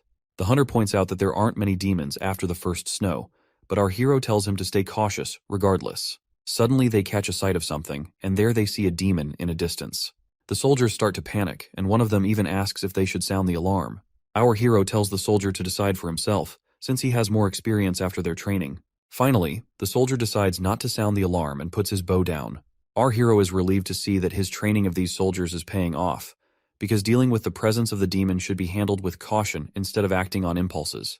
The beast starts walking toward the wall, picking up momentum. The prince squints his eyes and gazes closely, wondering if it's a mutated fox. The hunter agrees, pointing out that the animal has recently been possessed, so it's not that threatening. The wolf gears up to jump over the wall, and the hunter quickly gets ready for the attack. Chief Knight Carter steps forward, shielding the prince. Just as the beast lunges at them, the hunter lets loose an arrow that flies through the air and instantly brings down the beast. The prince peers down to see the creature lying dead on the ground. The knight lets out a sigh of relief that they avoided a close encounter. Meanwhile, our hero notices the strange black blood and can't help but wonder why it's like that. He's also puzzled about why witches can snap out of demonic influence, but these animals can't. Curiously, the boy asks if someone bitten by a demon could turn into a mindless ghoul.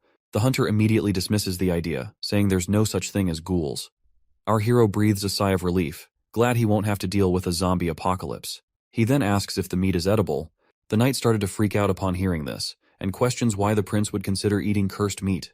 The hunter agreed, recalling how he once fed a chunk of demon flesh to hunting dogs, which led to their deaths immediately. The boy sighs in disappointment, thinking it's a total waste of good meat. Both the knight and hunter are shocked that the prince was actually considering eating it, but our hero immediately reminds them how scarce food has gotten, and it would have been great if they were able to chow down on the meat they were about to hunt down. Suddenly, a soldier barges in, blurting out that someone's hurt. Apparently, it's not one of the regular guards, but a worker from the northern mines. Next thing you know, Nana's sitting alone when Nightingale suddenly pops up, asking if she's bored. The little girl jumps a mile after getting scared out of her wits, and the woman quickly apologizes for scaring her like that. Nightingale then mentions that Anna's still busy working, and might be back soon. Nana asks if Anna's still tackling those dirty mounds, and Nightingale nods in agreement. Nightingale then sits down on the chair and grabs Anna's tea out of habit without her permission. It seems Nana is feeling a bit down because of her new job. The prince has assigned her to heal the wounded guards. It's not that she's unwilling to do the job, but seeing the injured soldiers traumatizes her. She wants to overcome her fear to keep using her abilities effectively, and wishes she were as courageous as Anna. Suddenly, Nightingale spots someone coming, and a soldier bursts in with urgency, telling Nana to come downstairs pronto, because there's a badly hurt patient who needs her help. Down in the infirmary, the injured man screams in agony, begging his prince to relieve his excruciating pain. Seeing the soldier there, desperate for his life, makes our hero anxious as he wonders if this man's burns are from the steam engine malfunction in the northern mines. Nana arrives at the scene, trembling in fear as she approaches the burned miner. Her father gives her a reassuring pat on the head. Nana gulps down her fears, calming herself immediately, and declares that she's ready to proceed. Once the curtains are drawn around her, she takes a deep breath, summons her magical ability, and begins healing the man. Shortly after, the injured man is completely healed, looking as fresh as a freshly picked cucumber. Meanwhile, the father is really amazed and proud of her little girl after witnessing her healing abilities for the first time, and calls it nothing short of a miracle. Knight Brian happily mentions it's all thanks to Nana that he's also back from the brink of death. The prince freaks out upon hearing this and quickly tells Brian to keep it down. He reminds him that when Nana healed him, she snuck out without her dad knowing, and he doesn't want to deal with her angry father. Now that the injured man is awake and fully healed, he can't believe he's actually alive. Prince Roland assures him it's real, and proudly reveals that Nana, who is one of the witches, saved his life. Later that night, when our hero gets back to his room, Nightingale greets him and asks why he had to spill Nana's secret so early. And that's when we flash back to the moment when the miner is shocked after learning about Nana's true identity. He starts freaking out and reminds everyone about witches being devils. But her dad got annoyed real quick and set him straight that his daughter wasn't involved with any devils, and she was the one who saved his life. Out of nowhere, the miner sits up and drops to his knees in front of the little girl, apologizing big time for his earlier words and thanking her deeply for saving his life. Back in the present moment, our hero reflects that it was the perfect time to reveal her as a witch, considering how well it all played out. Plus, if they're going to use her powers against demons in the coming months, hiding her identity as a witch wouldn't have been an option anyway. He also stresses that since the church folks have already left for Longsong Fortress, there is no one to bully his girls. The lady asks him if he had already planned everything from the start. The boy immediately agrees, saying the snow has blocked the roads to the fortress and the seaports are under his control. The church has no means of learning what is going on in Border Town, let alone taking direct action against witches.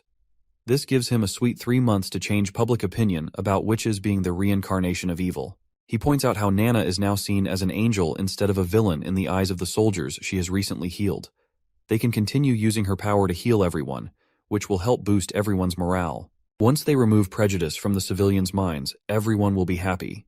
Nightingale has no clue what our hero is trying to achieve by all this, so she asks him why he is doing so much for the witches. Our hero reminds her once again that his border town does not discriminate by origin, and someone as loathed as witches should live on this land like every other person. The woman's eyes widen hearing our hero's big plans, and it's clear she's got something important to get off her chest. She admits she wasn't straight with our hero before. The prince is taken aback by this revelation, and the woman starts explaining how her sisters in the association have been moving around for ages, losing hope along the way. All they want now is a safe place to be happy, even if it's just a castle. At first the boy is confused by her confession, but then he's stunned to realize she's actually open to bringing all the witches to the border town. But she quickly brings him back down to earth, warning him that if witches come to the castle, he'll be facing off with the church. The boy reassures her, saying the church's main headquarters is far away. Even if they find out about witches leaving the border town, they won't march all the way to Grey Castle just for him. He's already plotting to gather enough influence to rival the church and create a world where witches can live alongside regular folks. He dreams of expanding that world to Grey Castle, or maybe even the whole kingdom.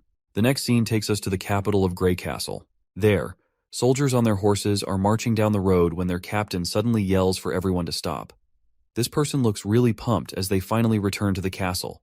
The folks inside the castle light up the sky with fireworks, welcoming the man about to enter the city once again, Gerald Wimbledon, the first prince of Grey Castle. It's hilarious to see that these suckers have explosive material to make fireworks, even though it's been only a few chapters since our hero invented gunpowder in this primitive society. Anyway, the gates come down and Prince Gerald heads into the city with his crew. Once inside, he gets straight to the point and tells everyone he's here to claim what's rightfully his from his father. 3 shady characters show up, bowing before their prince and reporting that they've already done what they were tasked with. Prince Gerald then asks if they've managed to switch out the royal guards of the king as planned. The lackey admits there's been a snag in the plan due to some issues, and they've only been able to replace the guards in the king's chamber. The man waves off the concern, saying as long as he and his crew can get into the castle, they're good. The lackey quickly reassures him that there won't be anyone stopping their entry. The old man then mentions that Prince Gerald's fate star, the Heaven Star, is leaving the equinox and will be gone from this hemisphere in about 4 months. He asks if Gerald remembers what that star activity symbolizes. Gerald's mind drifts back to childhood memories of playing with his younger siblings. Then, he snaps back to reality and admits he already knows what those stars mean. This means he's ready to break the rules of the challenge their father set for them, and Prince Gerald will be taking the throne of Grey Castle. Outside the king's room, the prince catches a weird odor and asks his lackey about the strange smell of blood. The old guy explains that the king had called for a servant girl who noticed the staff change when she left, so they had to get rid of her. Seems like things are getting interesting because the king hasn't been around women since their mother passed away, As he's about to enter, the old man points out there's no guard patrol, making it easier to move around. The prince scoffs that he's not sneaking in like a rat. He's here proudly to discuss inheriting the throne with his father. But if talking fails, he'll try something else. He grips his sword and leans toward the door. The scent of blood just gets stronger. Once he takes a peek inside, he finds blood and smashes through the door. Inside, he discovers his brother standing there, and the third king of Grey Castle, Wimbledon, lies dead with a dagger in his chest.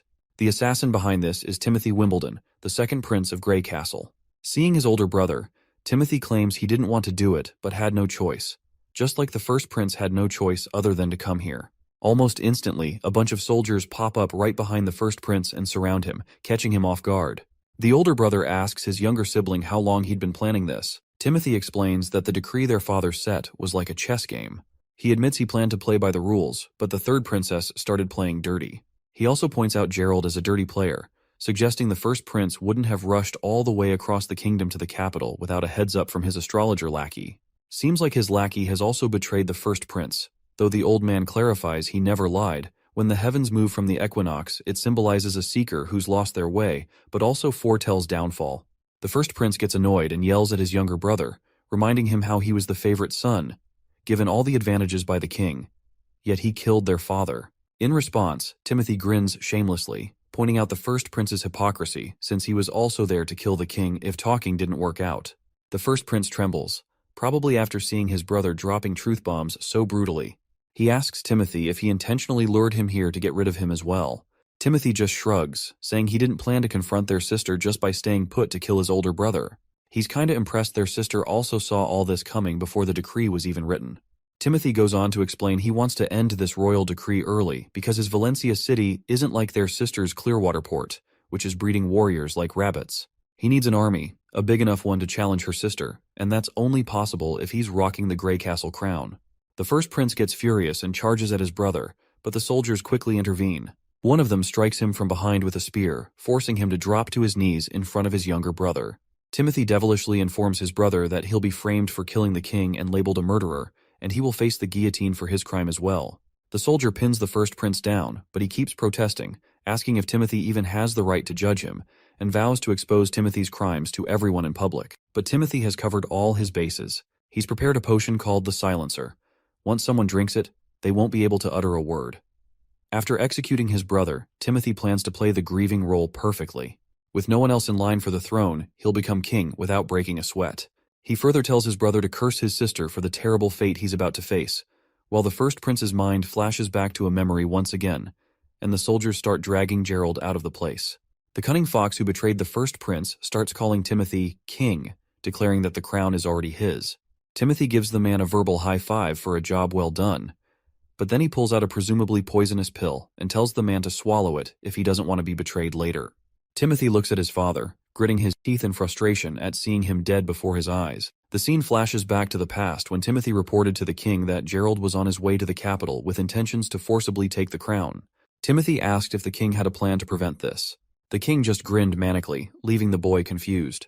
In the next moment, the king pulled out a dagger, swung with all his force, and thrust it into his own chest, dying immediately before Timothy's eyes. Right in the middle of things, Timothy is pissed off, trying to figure out who's stirring up trouble in the fight for the crown.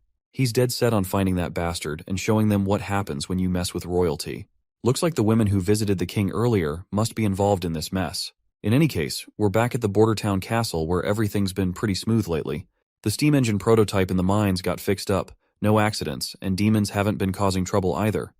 Our hero's been chilling out, brainstorming how to boost the town's economy and fill up his empty wallet back again. But then, bam! His peaceful moment gets crashed by the knight barging in with bad news. A massive horde of demons is swarming outside the walls. Down at the border, below the wall, a bunch of monsters are howling their heads off. Up above, the soldiers look freaked out at the sheer numbers.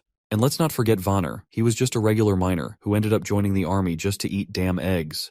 One of the beasts charges at the wall and directly hits it with full force, leaving the entire wall shaking. And that also did quite a damage to the wall, but the monster immediately falls to the ground and the wolf-type monster starts marching down.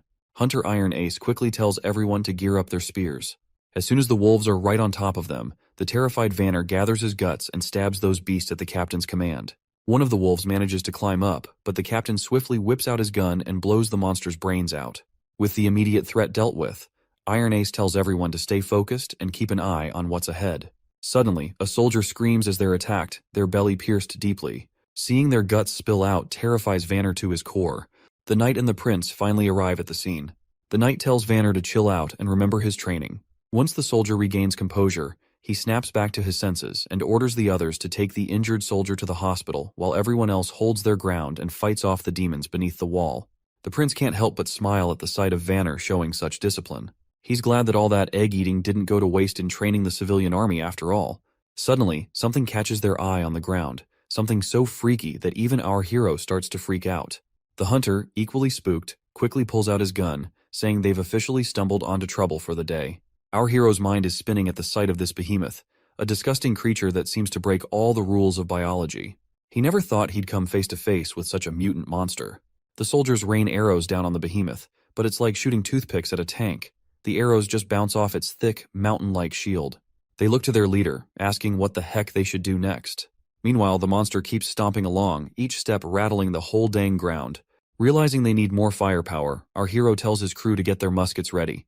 When the monster gets close enough, they start blasting away, but it's about as effective as trying to stop a T-Rex with a water gun. The soldiers start freaking out when even the muskets can't do squat against this monster. The prince quickly tells them to chill and orders Vice Captain Vanner to round up some guys and grab dynamite from storage. After dishing out orders, he tries to get everyone to listen, but bam! The giant behemoth demolishes the wall they busted their butts to build. At this point, the prince is pretty darn sure they're screwed. He didn't figure the monster would be this tough and calls for an immediate retreat before shit goes down real bad. As the wall crumbles, Nightingale swoops in and saves our hero from a nasty fall.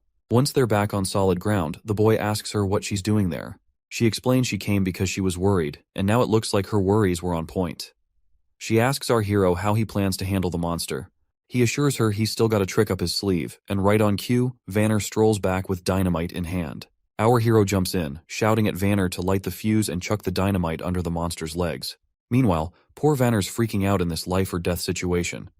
Finally, he gets the fuse lit, plops the dynamite down, and bolts out of there while the fuse starts sizzling. Once that fuse burns down, boom! The whole place shakes with a massive explosion, hitting the monster square in the gut. Everyone starts busting out victory moves as they watch the monster crash lifelessly to the ground. The prince is grinning like he just aced a test. But their celebration is cut short when they spot more beasts roaring back at them, even though they're just regular old critters. But they are in numbers. The soldiers scramble to get their shields up, and our hero is standing there clueless and panicking. The boar suddenly lets out a roar and charges right at their group. One soldier, lying on the ground, can't believe his eyes as he sees this girl stepping into the fray. But this ain't just any girl, it's Anna, and she's no ordinary lady, and you better get that to your head. Anna stares down the monster, showing no fear. She taps into her powers and throws fire right at the boar. The flames hit the mark, roasting the boar alive. Our hero's jaw drops, totally caught off guard by what he's seeing. Our hero feels like a complete idiot for never thinking about Anna's role on the battlefield beyond her building and town projects. That's exactly why he kept her safe in the sickbay, to avoid any danger, and he has no clue how she got out of here.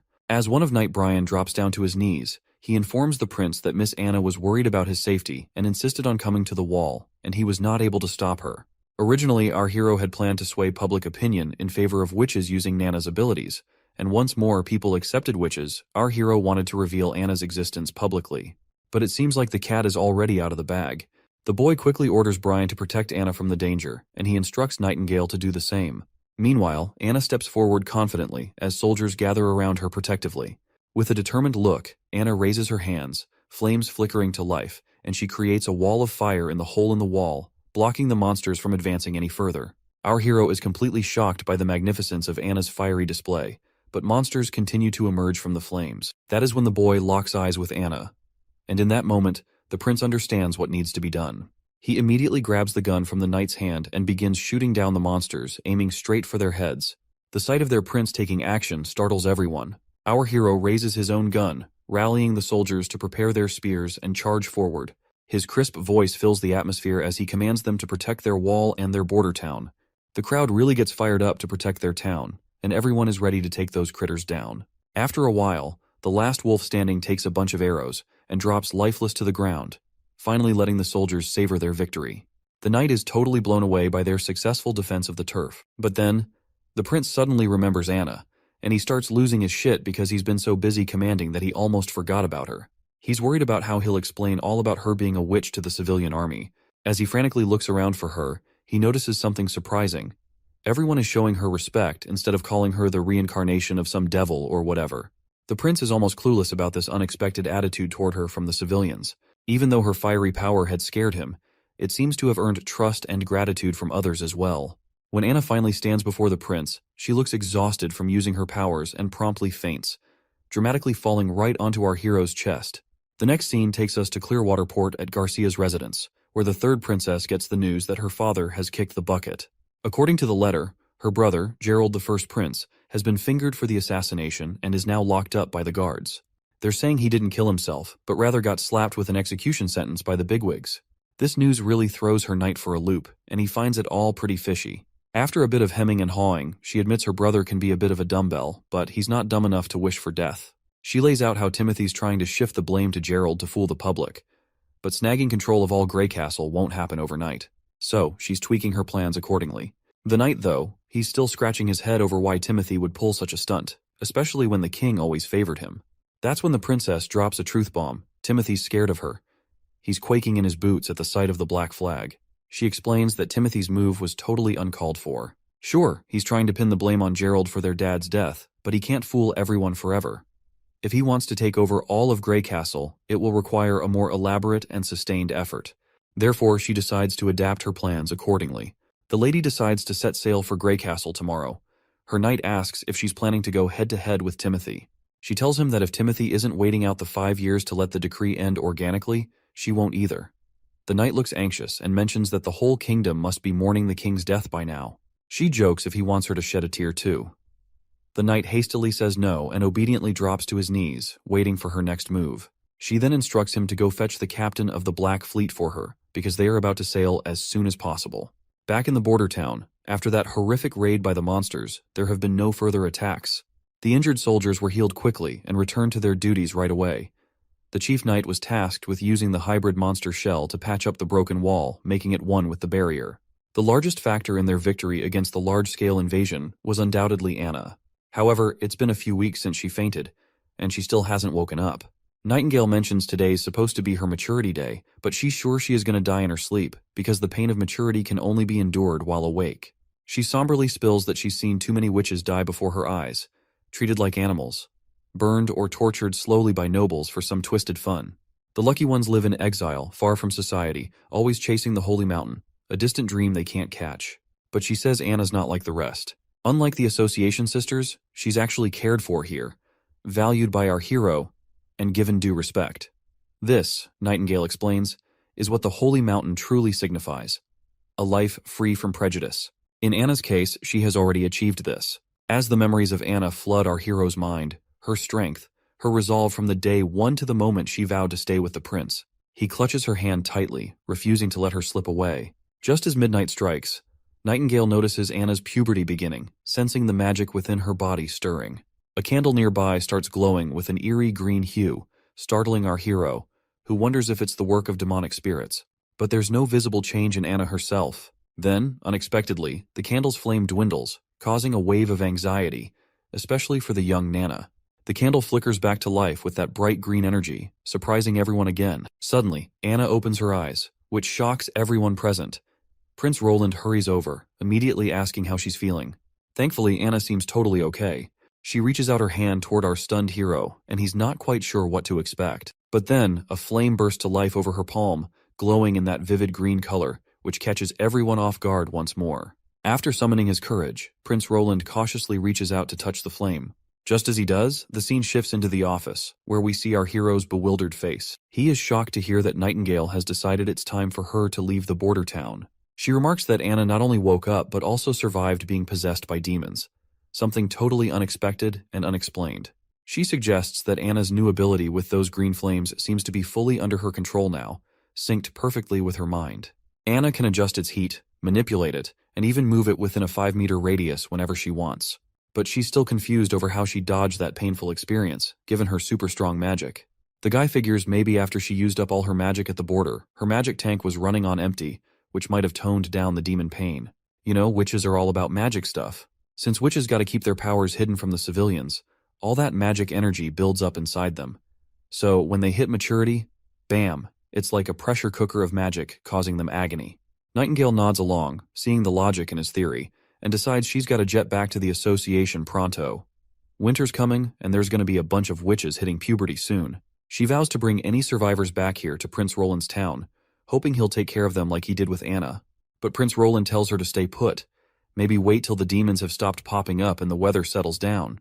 Nightingale smirks, saying even getting to association a day early could save lives. Plus, she assures him the demons won't be able to detect her, so she's good to go. The prince then asks about her own awakening, to which the woman brushes it off, saying it's the start of spring and there's no need to worry since she has gotten used to the pain. Still, he advises her to take care on the road. Before disappearing, Nightingale pays her respects to Roland one last time and vanishes abruptly as usual. Her sudden disappearance leaves the prince unsettled because he's never been a fan of her habit of appearing and vanishing without warning. Sitting back, he sinks back into his thoughts, mulling over how if his theory about witches turns out to be true, it could be a game changer. He then looks over at his ridiculously long to-do list, realizing there's a mountain of tasks waiting for him. But just as he starts pondering where to begin, his consultant bursts in with urgent news. A messenger from Longsong Fortress has arrived. The ambassador seems unusually anxious, and the prince wonders if things are going south for Longsong Fortress. His eyes widen as he reads the message. The king has passed away. Redhead, the ambassador, quickly clarifies he's there under orders from Duke Rayan. The royal decree for the 5-year challenge has ended, and Majesty Timothy Wimbledon is now the new king of Grey Castle. The ambassador leaves our hero totally shocked when he reveals that Timothy wants to reward the Prince Roland with new territory and a new position. A moment later, the consultant expresses his grief over the king's death at the hands of the first prince and asks what they should do next. The prince reveals that everything about the situation seems too suspicious to believe, and he will decide after monitoring his two sisters' movements. He admits he doesn't know much about the fifth princess's motives, but he's sure she's not the type to take risks, so he wants to follow her lead. He's also certain that the capital will likely descend into chaos with this power shift, and their priority should be to safeguard their families. With that in mind, he tells his consultant to instruct the chief knight and all castle staff to write letters home. The prince wants to ensure that everyone's families are escorted to other towns to hide. The consultant expresses his gratitude for the prince's careful consideration. The prince also tells his consultant that he wants to stop exporting the town's metals and will only sell gems and rocks to Willowtown, as he wants to use the metals for himself to make more machinery. Additionally, he plans to incorporate more civilians into the army and train them accordingly. He feels smug as he considers the news that the ambassador brought a blessing in disguise. Roland is confident that as long as he hunkers down in Bordertown, someone will try to bite him, such as Duke Rayan from the Longsong Fortress. Once the months of demons pass, he is pretty sure that Duke Rayan will try to extend his influence across the western side of the kingdom under the new administration, and this is precisely what Roland wants. Industrialization is his priority, but what he lacks most is people. Bordertown's population is only around 2,000, limiting the expansion of his projects due to a labor shortage. Buying slaves, recruiting talented individuals, or increasing the birth rate seem unrealistic. On the other hand, if they can take Longsong Stronghold, he can gain a large number of freed people while accumulating wealth. Assimilation is easier, and invasion is the best way to grow the population and gather wealth. Roland acknowledges the hassle of challenging the entire fort of Longsong, and he can only wait for Nightingale to return with the witches. This is also the sole reason the prince wants to expand his civilian army and wants to make more machinery. The next scene takes us to the northern mountain range, where Nightingale proceeds down one of the tunnels. Her steps are soon halted by roots growing out and blocking the entrance. Nightingale immediately introduces herself, and the lady known as Leaf withdraws her roots and gets delighted to see her friend back. After exchanging pleasantries, Leaf reveals that one of the two witches, Erin or Ashley, failed to make it to maturity. They then decide not to dwell on gloomy things and proceed to get inside. Nightingale is looking forward to seeing her friend Wendy, and as soon as Wendy is called over by her friend, she spins around and greets Nightingale warmly, playfully calling her Veronica. Wendy takes Nightingale's hand in hers, causing Nightingale to blush and assert that she's not the same weak girl as before, preferring not to go by Veronica anymore. Wendy insists she shouldn't deny her past because it's a part of her. Nevertheless, Nightingale is glad to see her friend, and they embrace each other tightly. Wendy then inquires about Anna and whether Nightingale managed to help her through her maturity. With a smile, Nightingale reveals that Anna didn't need any saving at all. In fact, what they've discovered is going to change things for all the witches. In a few moments, Nightingale spills the beans to her sisters about the prince and how he's letting everyone stay in his border town without any discrimination against witches. Wendy's not buying it at first, but Nightingale swears up and down that the prince not only said it, but also saved Anna and Nana. Not only that, the prince does not believe in any bullshit about witches being possessed by devils, and stresses that witches get their power from themselves. To seal the deal, Nightingale reminds everyone about her ability to smell lies, so they can trust her when she says the prince is serious. She spills about his plans to protect witches and even go against the church if he even has to. Then she pulls out the steam engine blueprints, proving they can build a kick-ass sanctuary to rival the Holy Mountain. Just as Nightingale's painting this picture of paradise, some lady with green hair barges in, telling everyone to shut up. She seems like their teacher, and Nightingale quickly shows respect by bowing her head. The teacher gives Nightingale the stink eye, wondering aloud if she's saying the Holy Mountain they've been chasing forever is just a bunch of hot air. Next up, we're with the new king, Timothy, where a knight shows up with a stone called Divine Judgment, supposedly the ultimate weapon against demonic forces. The knight boasts that the church has confirmed its power to handle witches for ages, but Timothy's annoyed, blaming witches for his father's suicide. He orders the knight to keep capturing witches and scour the capital thoroughly for more. Meanwhile, back with Nightingale, she wakes up tied to a pillar with that same witch suppression stone around her neck. She's trying to figure out how she ended up in this mess.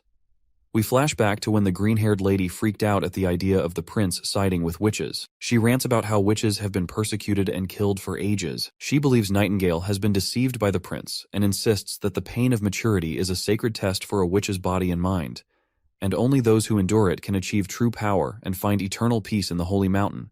Nightingale is shocked to realize that all the suffering witches endured was just a test for this woman. She's further annoyed at the thought that her fallen sisters, who endured so much pain, are simply dismissed as disqualified subjects.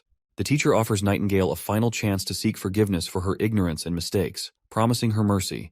But Nightingale remains resolute, insisting she'll only take sisters with her who believe in her. As she tries to leave, a snake immediately grabs her feet, and before she can react, she blacks out from the venomous injection of petrification, waking up to find herself in her current bind.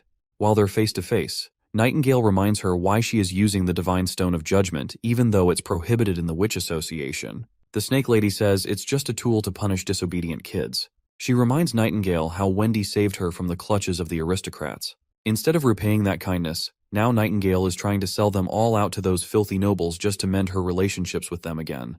Nightingale denies any such motive, emphasizing she only wants her sisters to live freely without fear of starvation or the pains of maturity, and believes everyone deserves the right to choose their own path. She points out how much Border Town has changed, pointing out that the steam engine blueprint she brought is just one of many miracles.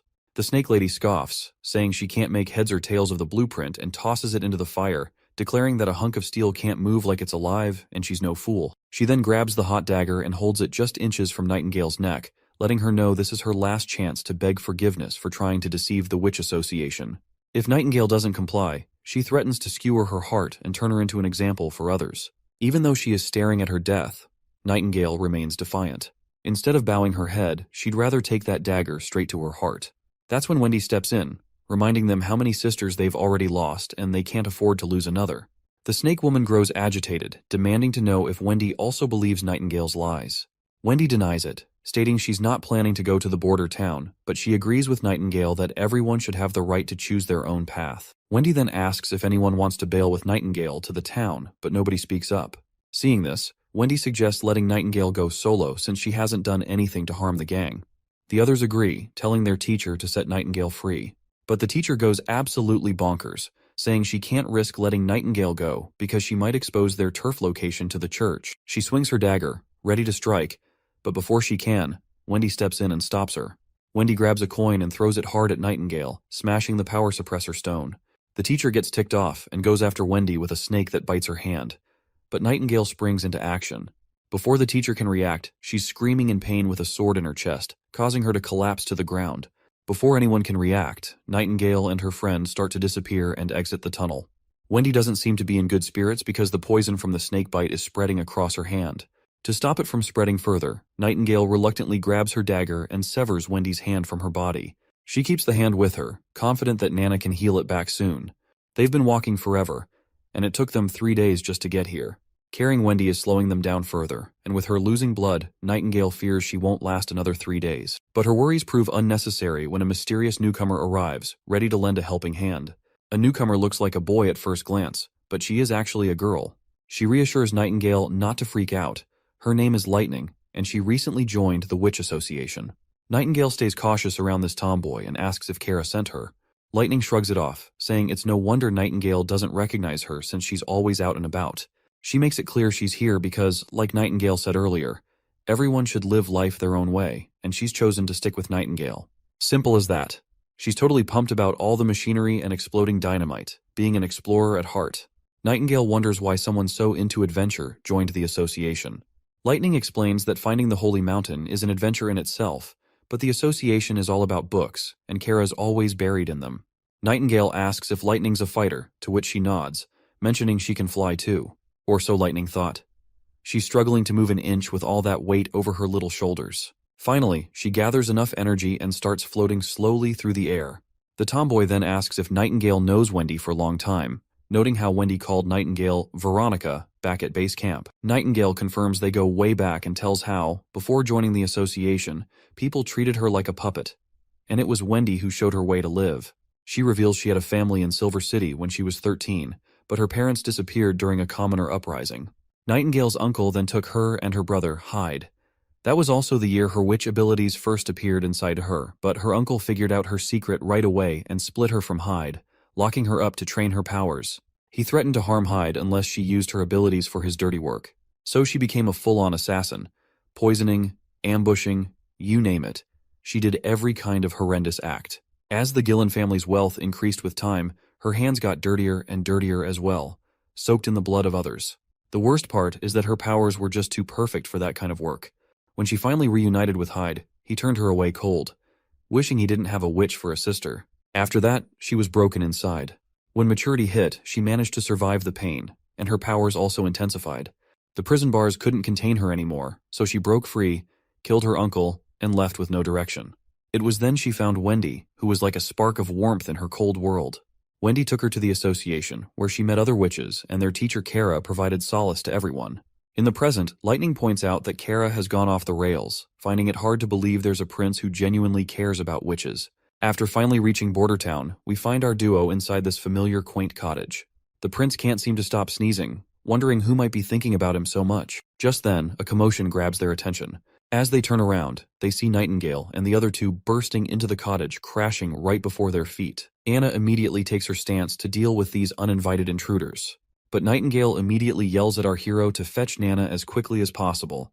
As Nana tends to Wendy's injuries, our hero has no clue what went down at the association that made Nightingale rush back with only 3 witches. He wonders if demons attacked them and if only 3 survived, feeling lucky they have Nana to reattach Wendy's arm. Suddenly, Lightning appears from the infirmary. The prince quickly asks if she's hurt too. Lightning reassures him and points out how the prince really is a decent guy who cares about witches, just like Nightingale said. She admits she didn't believe it at first, just like other members of the association. She then jokes about how the world is full of weirdos, so having a prince like him isn't that surprising. Being called a weirdo doesn't sit well with the prince, who just rolls his eyes. Getting to the point, the prince realizes the association wasn't under attack. That's when Lightning starts explaining the whole situation, clarifying they weren't attacked. Wendy was hurt by their own teacher Kara, and explains further as to how they ended up here. Once night falls, Prince Roland returns to his room, only to be startled by Nightingale sweetly lying on his bed in her nightsuit. Prince Roland gets all flustered, maybe starting to think about some naughty stuff, imagining Nightingale might be up for getting close after all. Suddenly, Nightingale gets up and strides over to him, leaving him scared out of his wits and pinned against the closed door. He hastily tells her she should rest as long as she needs. But then, Nightingale kneels before the prince. In a serious moment, she, Veronica Gillen, officially swears her loyalty to him. She promises to follow his orders and stand by his side in battle, facing demons or anything else, until her last breath. It's no surprise to our hero that after being let down by the association, Nightingale is turning to him for help with the future of witches. Without missing a beat, he takes the sword from her hands and officially makes her his right-hand woman. The prince asks if her real name is Veronica, and she nods, saying there's no reason to hide it from him now. Next, we catch up with Wendy, who's been offered a contract. Our hero tells her to stay in the border town and work for him. If she's up for it, she can sign on the dotted line, promising good pay for her work. He also spills the beans on a method he's found where witches can sail through their maturity without feeling any pain at all. The news totally throws off the new witches. Once we step outside, our hero admits it's just his guess, and explains that witches are like vessels for magic, and as they get older, their magic builds up until it overflows during maturity, attacking their bodies. He mentions Anna as an example of someone who survived this. He dismisses the idea of demons possessing witches as nonsense, proposing instead that they can manage their level of pain by continuously releasing their magic to maintain balance within them. He promises a safe haven in Border Town where witches can practice their magic freely, without anyone discriminating against them or threatening them. He believes if his idea works out, they can create their own version of the Holy Mountain right here in the borderlands they dream of. Wendy has already signed on to the plan and asks where to start. He simply tells her to keep using her magic until she masters full control over it. Once the prince gets busy with the newcomers and their magic training, Nana and Anna have a little chat about recent events. Nana looks impressed by Wendy's wind magic and Lightning's flying skills, which also saved Wendy's life as well. Anna expresses happiness at having so many sisters around, but Nana points out how Nightingale seems to look at our hero with warmth in her eyes, a detail not to be taken lightly. Anna is clueless about what Nana means, but the little Nana warns her friend not to blame her for not giving a heads up, and if Anna doesn't make a move, Nightingale might just win over our hero. Suddenly, they hear the alarm ringing, a clear sign something's wrong. The report comes in that a demon monster has arrived. The hero rushes to the wall and meets his soldiers. He squints to spot the danger but sees no demons in sight. The prince wonders if it was a false alarm and questions the hunter who raised the alarm. The hunter tells him to look closer, and when he does, he sees a dark blob of mist forming. As he takes a closer look, he's shocked to see a hybrid monster right before his eyes. The hunter reveals it's the same hybrid that nearly killed him a few years back. Hearing this, the boy connects the dots. This monster must have some intelligence, unlike regular beasts that just charge and die. But this monster survived for many years, and it always retreats when it senses danger. When the beast reaches the wall, it suddenly stops, leaving everyone puzzled. Unexpectedly, it jumps into the air, and the prince orders his soldiers to attack it immediately. Before they can react, the monster is already airborne, crashing onto the wall above. Our hero is stunned to see how cunningly it targeted the wall's weakest spot, which confirms our hero's last remaining doubts about this monster's intelligence. Once the demon makes it to the other side of the wall, soldiers report it's heading toward the town.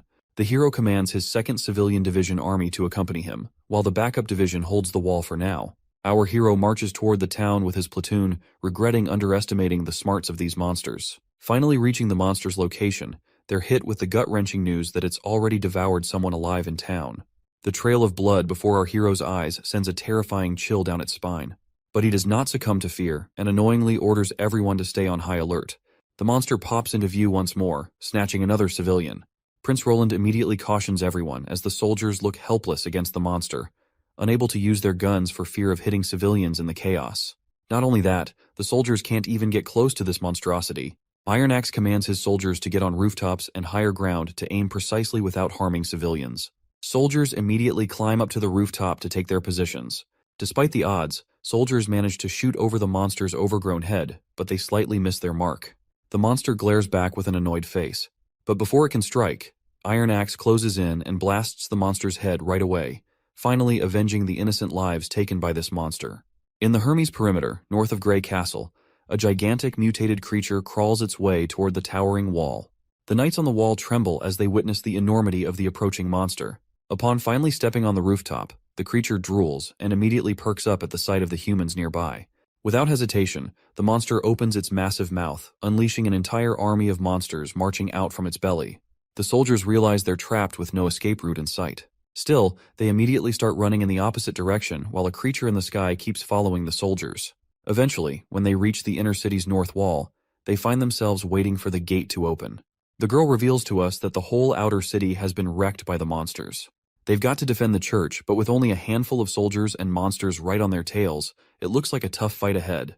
But then the girl pulls out a red pill and instructs the soldiers to take it and annihilate the enemy. Without hesitation, the soldiers obey her command. As they swallow the pill, they feel a surge of energy coursing through them, empowering them to march forward against the monsters. Before these foolish soldiers can get slaughtered by those monsters, the gate finally drops, revealing a cocky figure striding out. He declares himself as part of the Judgment Army and orders everyone to clear the path. These soldiers are clad head to toe in sturdy armor, appearing like elite knights.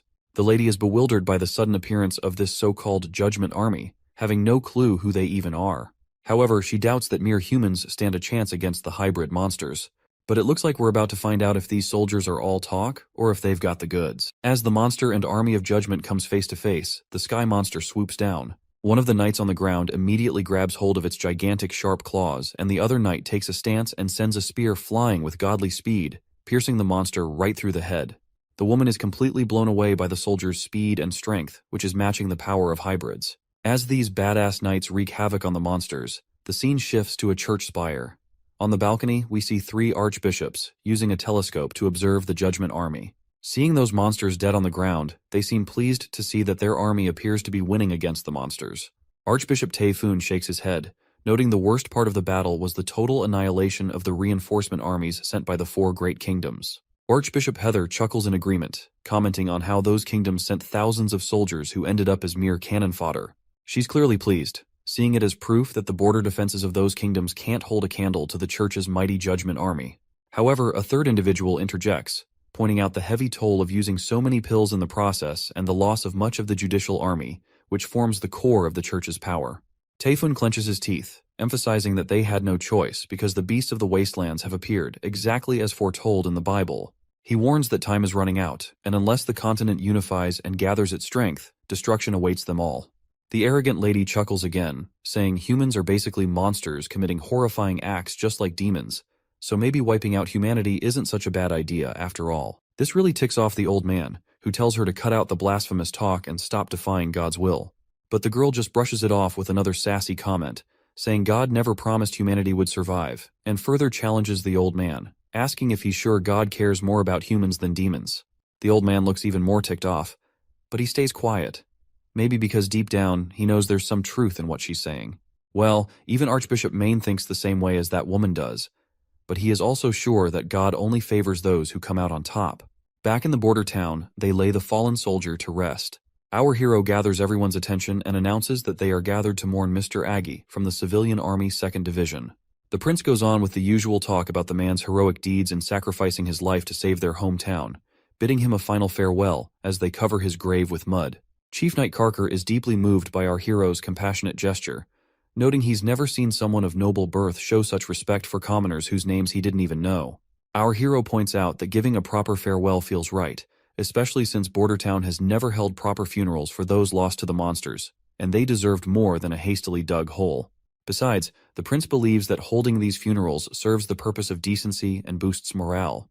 He explains that when people reflect on who and what they're fighting for, it can spark a profound change in an army. He aims to ignite everyone's willpower to steer Bordertown back on track. The wife of the deceased soldier shows up with her 2 kids, one of them really small. The soldiers nearby start wondering how she'll manage now, but this bald guy steps in and explains she'll get her husband's salary, some extra cash, and all the basics to get by. While they talk, Vice Captain Vanner suddenly senses someone nearby. The bald guy asks if something's up, and Vanner mentions feeling a presence of someone but brushes it off, saying he's probably imagining things. Back at the cement-making cottage, our hero catches up with Anna and asks how things are going with making barrels for the blunderbuss guns. Anna sweetly explains that thanks to the new steam-powered boring machine, the blacksmiths can handle most of the heavy lifting now. Meanwhile, Lighting is bouncing off the walls as usual, super pumped about all the new stuff. She bombards the poor smiths with so many questions, they can barely keep up. Well, the prince was already wondering why he has not seen her around lately. I guess he now knows why. Looks like our hero has another project for her to handle. He shows her the rough sketch of a 12-pound gun, essentially a giant weapon for our sweet Nana. The prince then delves into the technical details of how these things work, but everything he says goes right over Anna's head. He then instructs her to use those 2 holes on the ground to cast a die for cannonballs. Anna gets right to work and starts pouring the molten metal into the holes, while the prince warns her not to stare at the bright lava. She immediately closes her eyes, and our hero starts blushing before he moves to wipe the sweat from her face. It's quite literally hilarious that despite the freezing temperatures in this place, these guys are still sweating. Looks like the knight can see that this is more than just a prince wiping the sweat, and the way the prince is blushing just proves it further, and Anna is also blushing as well. Meanwhile, there's this guy who's absolutely freaked out to see our hero, the 4th Prince of Grey Castle, openly sheltering witches. He's practically sprinting to report this back to the king. Looks like Vanner wasn't imagining things when he felt someone's presence, because this man is definitely a spy sent by the new King Timothy. What's really messing with this guy's head is how these regular folks are just chilling with witches. And don't get him started on the other weird stuff he's seen, like that giant wall that popped up out of nowhere on the border, those metal sticks shooting projectiles to kill demons, and the fact that witches are treated like they're just regular folks by the prince. It's all making him think this town's cursed or something, and he's feeling like he's dealing with some dark magic. If they hadn't waved a fat paycheck in his face, he'd have never agreed to spy on this messed up place. Well, looks like this dude failed miserably at his sole job of spying, because we can see Vanner in the background, calling this oddball out right away and telling him to halt his tracks. Word spreads like wildfire that there's a spy among them. This poor guy has no clue what to do before an angry mob comes for him. All he can think about is how the fourth prince must be channeling powers straight from the devil. Inside the castle, we catch up with the consul again. He's losing his shit over the prince's latest demand: buy 2 boats but don't hire captains and crews. Like, how's he supposed to float boats without a crew? The old coot's utterly worn out by these ridiculous orders that somehow always end up working in the prince's favor. Then comes a knock on the door. A soldier reports they've caught a rat, a guy named Cole, also known as Groundhog, who's apparently Prince Timothy's spy. Turns out this guy's been living under a fake identity for months, pretending to be a border town resident. They found a letter and some money on him, but he's still being grilled for more info. The old man orders them to squeeze every last drop of intel and execute him right away. Looks like the old man is not freaking out because this is already a 4th spy they have found out. Our clever prince had foreseen more spies would come, so he told the old man to announce that there are people in the border town trying to destroy their food reserves. He instructed everyone to keep an eye out for anyone acting suspiciously, promising a reward for anyone who catches a spy. The old man is always surprised by our hero's cunning decisions. He sees him as a devil who doesn't even fear the stone of divine judgment. Back in the Grey Castle capital, Timothy inquires about the royal decrees he sent to his siblings, but none of them have replied. One of his men reports that the 4th prince, our hero, sent a reply stating he will return once the months of demons are over and his people are safe. The reporter points out that Prince Roland still acknowledges Timothy as a prince, not a king. Timothy considers our hero a fool for opposing him, especially since Timothy had plans to offer him land and a comfortable life. He dismisses Roland as an oddball and asks his lackey if there's been any response from the 3rd and 5th princesses. The lackey reveals that the 3rd princess has disappeared from the city along with her butler and 2 servants, and they haven't been found since. The prince facepalms in disappointment, as he never wanted commoners to lay a hand on his sister despite any personal disagreements. He then inquires about Garcia Wimbledon, the stubborn pirate. Before the council member could speak up, Timothy orders him to seize her water port and forcibly escort her back to the capital. Right on cue, a knight arrives on the scene and hastily reports that Garcia Wimbledon has defeated Duke Joseph's Carl at the southern border and gained full control of Hawk City. The news terrifies Timothy beyond belief, and he sinks even further into despair when he hears she has crowned herself Queen of Clearwater with the blessings of the local dukes, and the whole southern half of Grey Castle has split off. Next scene, we're down by the river south of Border Town, where our top captains are tearing down the cannon they just put together. Both of these tough guys are beat, griping to their boss that this thing is way too damn heavy. The chief knight then asks why he got stuck guarding this behemoth, since no one can move it an inch, let alone stealing it. Our hero just sighs, explaining it's not just something, it's a masterpiece built with blood, sweat, and the grind of steel. He wonders why others can't see its beauty like he does. Moving on, Lightning is itching to clean the barrel, so our hero gives her the green light to go ahead. Watching this eager tomboy happily doing her job, the knight gets confused and asks why Lightning hasn't signed a labor contract. Our hero explains she insisted on working for free as long as the prince kept inventing interesting stuff. All she needs are food and clothes, and this broke idiot couldn't pass up such a steal of a deal. After Lightning finishes cleaning the barrel and reports it's empty, she eagerly waits for the next step. Before we move on, our hero tells his soldiers to remember the first step, making sure there's nothing stuck inside the barrel. Next up, they need to load in the gunpowder and slap that cannonball on top, making sure to push it down real hard to get rid of any air. Then, they stick in a fuse to light up the party. Once everything's set, the prince tells everyone to clear out and lights the fuse. It starts sizzling right away, so everyone covers their ears to save their eardrums. Boom! The cannonball goes flying straight at the dummy and punches a hole right through its chest. While the hunter prays to God to see such devastating power, Vanner is also blown away. Even after smashing the dummy, the cannonball keeps going for another 100 meters, proving our mission's a total win. A 12-pound cannon can theoretically reach thousands, so these results are solid for a first shot. The knight respects the weapon's power, but worries it's too heavy to lug around. Cleaning, loading, and carting cannonballs and gunpowder is a hassle. Our hero nods, saying the effort's worth it if it means slaying hybrid demons effortlessly. He's already thinking of using ships to solve the weight problem, and has enlisted the old consul's help in acquiring sailboats from Willow Town. Wendy's wind control will increase transportation speeds for both civilians and cannons, aiding their strategy against the Duke of the Longsong Fortress. He envisions a pincer attack by approaching the Duke's army from the rear. So much for his boat dreams. The old man burst his bubble by saying they can't afford any sailing boats. A double-masted sailboat costs a whopping 120 golden coins, and that doesn't even cover the crew, which runs about 200 golden royals. Even if they blew all 315 golden coins they have in their treasury, they'd only get the boats, with no pay left for the civilian army next month. Back in the office, our hero keeps arguing with this stubborn geezer that he doesn't need a crew. But the old man keeps insisting that's not how things roll in Willowtown. Boats come with crews. If he wants a boat, he's got to hire them too. But then the prince gets this bright idea to buy boats from another town. But the old man shoots him down again, saying all the major ports are too far away and it'd cost a fortune to bring boats here to Border Town. But then our hero comes up with a crazy idea. Why not build a boat themselves? He says they don't need anything fancy, just something to float since Wendy will handle the steering. A simple flat-bottomed barge would do the trick.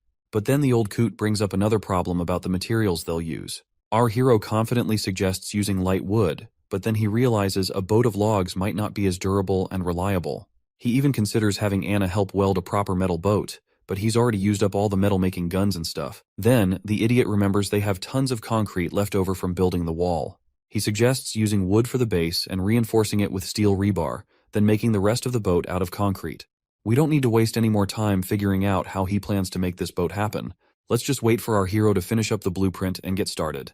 Before long, we're down by the riverside at a makeshift boat workshop. They've already put together the basic structure of the boat. When Lightning sees the giant thing, she cracks a joke about it being a massive bathtub fit for a king's lavish baths. Our hero chuckles and corrects her, saying they're actually building a boat, not a bathtub. But Lightning is still skeptical. To her, it doesn't quite look like any boat she's seen before. While they banter back and forth, Wendy's happy to see Lightning and our prince getting along just fine. To which, Nightingale points out that getting along with others has always come naturally to Lightning. She was just as energetic back in the association days. The mention of the association immediately saddens Wendy out as she worries about her other sister's safety. Back in the mountain range, we see the witches marching down. As they walk, one of the sisters alerts everyone about the presence of demons. The teacher quickly tells Lady Leaf to lay her down and help the others. Lady Leaf gently puts her injured teacher on the ground. As the monsters approach, the witches stride forward to face them. Meanwhile, the teacher blames Nightingale for their sorry state and vows to get payback once she finds the holy mountain and gathers more witches. She hasn't forgotten about Wendy and Lightning either, feeling betrayed by them. When the monsters leap at them, Lady Leaf works her magic, summoning roots that grab the beasts, while Zephyr, another witch, sucks the air out of their lungs. Seeing the girls take down those monsters puts a grin on the teacher's face. She's sure that with their combined effort, they'll bring the church crashing down once they reach the holy mountain. The teacher decides to take a breather for a while here, but suddenly she's left in shock by what she sees before her eyes. She wonders aloud if this could be the holy mountain. Before them rise skyscraper-like structures that couldn't possibly be built by humans. The sight brings a giant smile to the teacher's face as she believes they've finally found the holy mountain. However, the others are not convinced. According to all the books, the holy mountain is supposed to be a serene and abundant place, which is drastically different from what they're seeing. Despite Leaf still being unsure, the teacher is going nuts over the grand structures and is absolutely convinced this is the holy mountain. Leaf hesitates to voice her doubts, recalling what the teacher did to Nightingale when she disagreed. Feeling she has no other choice, Leaf reluctantly starts walking forward. She's certain that if they don't explore further, the teacher will never rest. As they're walking, one of the witches suddenly drops dead. Lady Leaf tries to pause to mourn her friend, but the teacher snaps at her to keep moving forward, warning that stopping could mean their own death at nightfall. Leaf starts crying, torn between grief and the teacher's urgent commands. The teacher insists that lingering here would only invite demon attacks. They continue on, but then another witch realizes the supposed mountain they were aiming for has vanished. This sight shocks the teacher, who, let's face it, acts more like a tyrant than a caring leader. The teacher sinks into despair, recalling a city that's like an unreachable illusion in the sky, disappearing every time with the sunset. The snake woman declares it was all just an illusion, something she'd heard rumors of typically occurring at sea, but seeing it on land was unheard of. Suddenly, something approaches them, confirmed by another witch to be 3 demons once again. But this time, it becomes clear this new threat is not just a regular demon. This mysterious entity attacks one of the witches with some weapon, leaving Leaf frozen in place as her friend is struck down, a long spear piercing her chest in an instant. Leaf stares at where the spear came from with disbelief. Before them stand hybrid creatures, riding demonic beasts. Looking at their ripped bodies, it's no wonder they took down the girl with just one blow. One of the witches immediately uses her abilities to turn the ground into a swamp, but the creatures effortlessly leap from their mounts and land right in front of the women. One monster swings its hand, smashing a witch with brutal force, splattering blood everywhere, leaving the sisters absolutely terrified out of their minds. The beasts then turn towards the remaining sisters, who stand petrified and trembling in their boots. Suddenly, another monster fixates on a redhead among them. Her face pales as the creature approaches, its grotesque tongue-like appendage dangling from its mouth, which is a far cry from any normal tongue. Before the beast can reach her, it's struck by a fireball. Though it annoys the creature more than hurts it, the redhead grabs the hand of the traumatized orange-haired witch and urges her to run. But the orange-haired witch is so shaken that she's forgotten how to move. Another witch decides to confront and pulls out her puny bow, which, let's be real, looks like a toy, and she's brutally kicked by the monster right in the chest. She goes flying and sprawls on the ground, and it wouldn't be surprising if she died from that single blow. Despite seeing her friends drop like bugs, Wendy uses her root magic once again to try and immobilize one of the monsters, wrapping it from head to toe. The snake lady sends her snake to crawl around the beast, and together they bring the formidable creature to its knees. Wendy urges everyone to run while she keeps the monster restrained. Meanwhile, the other monster immediately retrieves a spear from its back. As it tries to throw the spear, its feet sink into the swampy ground. However, the monster manages to throw the spear with incredible speed, leaving only a trail of pink light as it goes straight for its target, leaving nothing but a haze upon impact. Well, surprisingly, Wendy manages to narrowly avoid the attack, but suddenly the other monster unleashes its electrical powers, zapping everyone in range. Once everyone is down, only Wendy and the cocky snake woman remains. Wendy still does not want to accept this reality as how their world turned upside down in a short time. The monster walks forward toward the snake lady, and in the next moment the monster extends his giant hand and grabs her right away. As he lifts her up, she unleashes her poisonous snakes, and one of them bites the thing we thought was a tongue protruding from the monster's mouth. As soon as the snake sinks its teeth into the monster's appendage, a red fog starts leaking out. The monster annoyingly grabs the snakes with its bare hands and squeezes them hard enough. Tears of agony well up in the teacher's eyes while Wendy watches in horror. Suddenly, the demon drops the snake woman to the ground, while he himself appears to be choking and struggling for breath. You know what? This snake bitch totally deserved every bit of it, because she was getting under my nerves ever since she popped up into this story. Anyway, the monster's legs tremble and it collapses to its knees. The red mist completely drains from the container on its back, and the giant creature slumps lifelessly to the ground. It seems Wendy has started to piece together how to deal with these creatures. She then looks at the other monster flailing in the swamp, screaming and trapped. She spots that weird appendage, and takes a wild guess it might be their weak spot. Summoning her strength, she rushes over to her fallen sister and grabs the crossbow. With determination in her eyes, she aims straight for that appendage, yelling as she lets the arrow fly, hell-bent on avenging her fallen sisters. When the arrow hits, red mist starts pouring out, sealing her victory. Throwing the bow aside, Wendy drops to her knees with a heavy heart. The monster keeps oozing that red stuff as she's surrounded by her sisters' lifeless bodies. Tears stream down her face, her sobs echoing in the quiet aftermath. Back at the Battleground Hospital in Bordertown, it seems Nana's time to hit her maturity has arrived. Everyone watches anxiously as she lies in bed, asking if she's going to die. The prince and the others immediately reassure her with warm smiles, telling her that everything will be okay, explaining that because she's been releasing her magic power every day, her magic won't turn against her. Wendy gives her a comforting pat and agrees with our hero's words as well. Nana's worried father moves closer, urging her to squeeze his hand if the pain gets too much for her to bear. The others join in, deciding to lighten the mood with some coin magic tricks and storytelling. Their lively atmosphere helps lift Nana's worries. Anna then also steps forward, reminding Nana that everyone is by her side, gently kissing her forehead like a caring sister. As midnight approaches, everyone remains seated around her bed, patiently waiting for her to hit maturity. Lightning, true to her energetic self, only seen not bored. On the other hand, the prince looks like he's on the verge of fainting, yawning uncontrollably. Just watching Lightning's energetic behavior is enough to tire him out. He turns to Nightingale and asks if there have been any magical fluctuations in Nana's body. Nightingale shakes her head, mentioning it's been a long wait and she hasn't noticed anything unusual. The prince gives himself a slap on the face to stay awake, already planning to build a clock tower once the months of demons are over, because he finds waiting aimlessly too tedious. Suddenly, Nightingale hears a rooster crowing. The prince pulls aside the curtain and is momentarily blinded by the morning light. Anna wakes up too, startled by the sudden brightness. It's clear the next day has officially arrived, and everyone is pleasantly surprised as Nana wakes up at daybreak. Lightning bursts with happiness, and her father breaks down in tears. Everyone is incredibly relieved that Nana has successfully passed through her maturity ordeal without any issues. After some time, the prince leans over to Nightingale and asks if she's absolutely sure today is Nana's maturity day. Nightingale nods, mentioning the change was subtle but definite.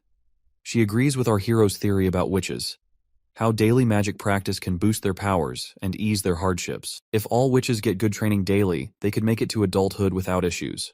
Wendy joins in, saying since the prince is the only one welcoming witches, they could turn Border Town into a sanctuary. She pledges full support, and the prince lights up, saying he's been thinking about this for ages. But since openly inviting witches could get him cancelled by the kingdom, he plans to spread rumors about a sanctuary to let the witches come by themselves. However, if he becomes the king, there will be no one stopping him to invite witches. Wendy drops to her knees, promising to help him become king. She swears her loyalty and says her life belongs to him now. The next day, our hero's sail ship finally makes it ashore. Two soldiers take a close look and start pointing out all sorts of technical flaws that make this boat unlike any they've seen before. Once they finish their inspection, they decide to head back to cannon training. Meanwhile, some daydreaming soldiers, trailing behind Vice Captain Vanner, start talking loudly about wanting to be as formidable as Hunter Iron Axe. But then one of them gets serious, pointing out they've been training forever without firing a single shot, and wonders when the prince will actually let them loose in a real battle. Another soldier mentions how those in the Flintlock team have already been at it for days, practicing battle tactics on the walls.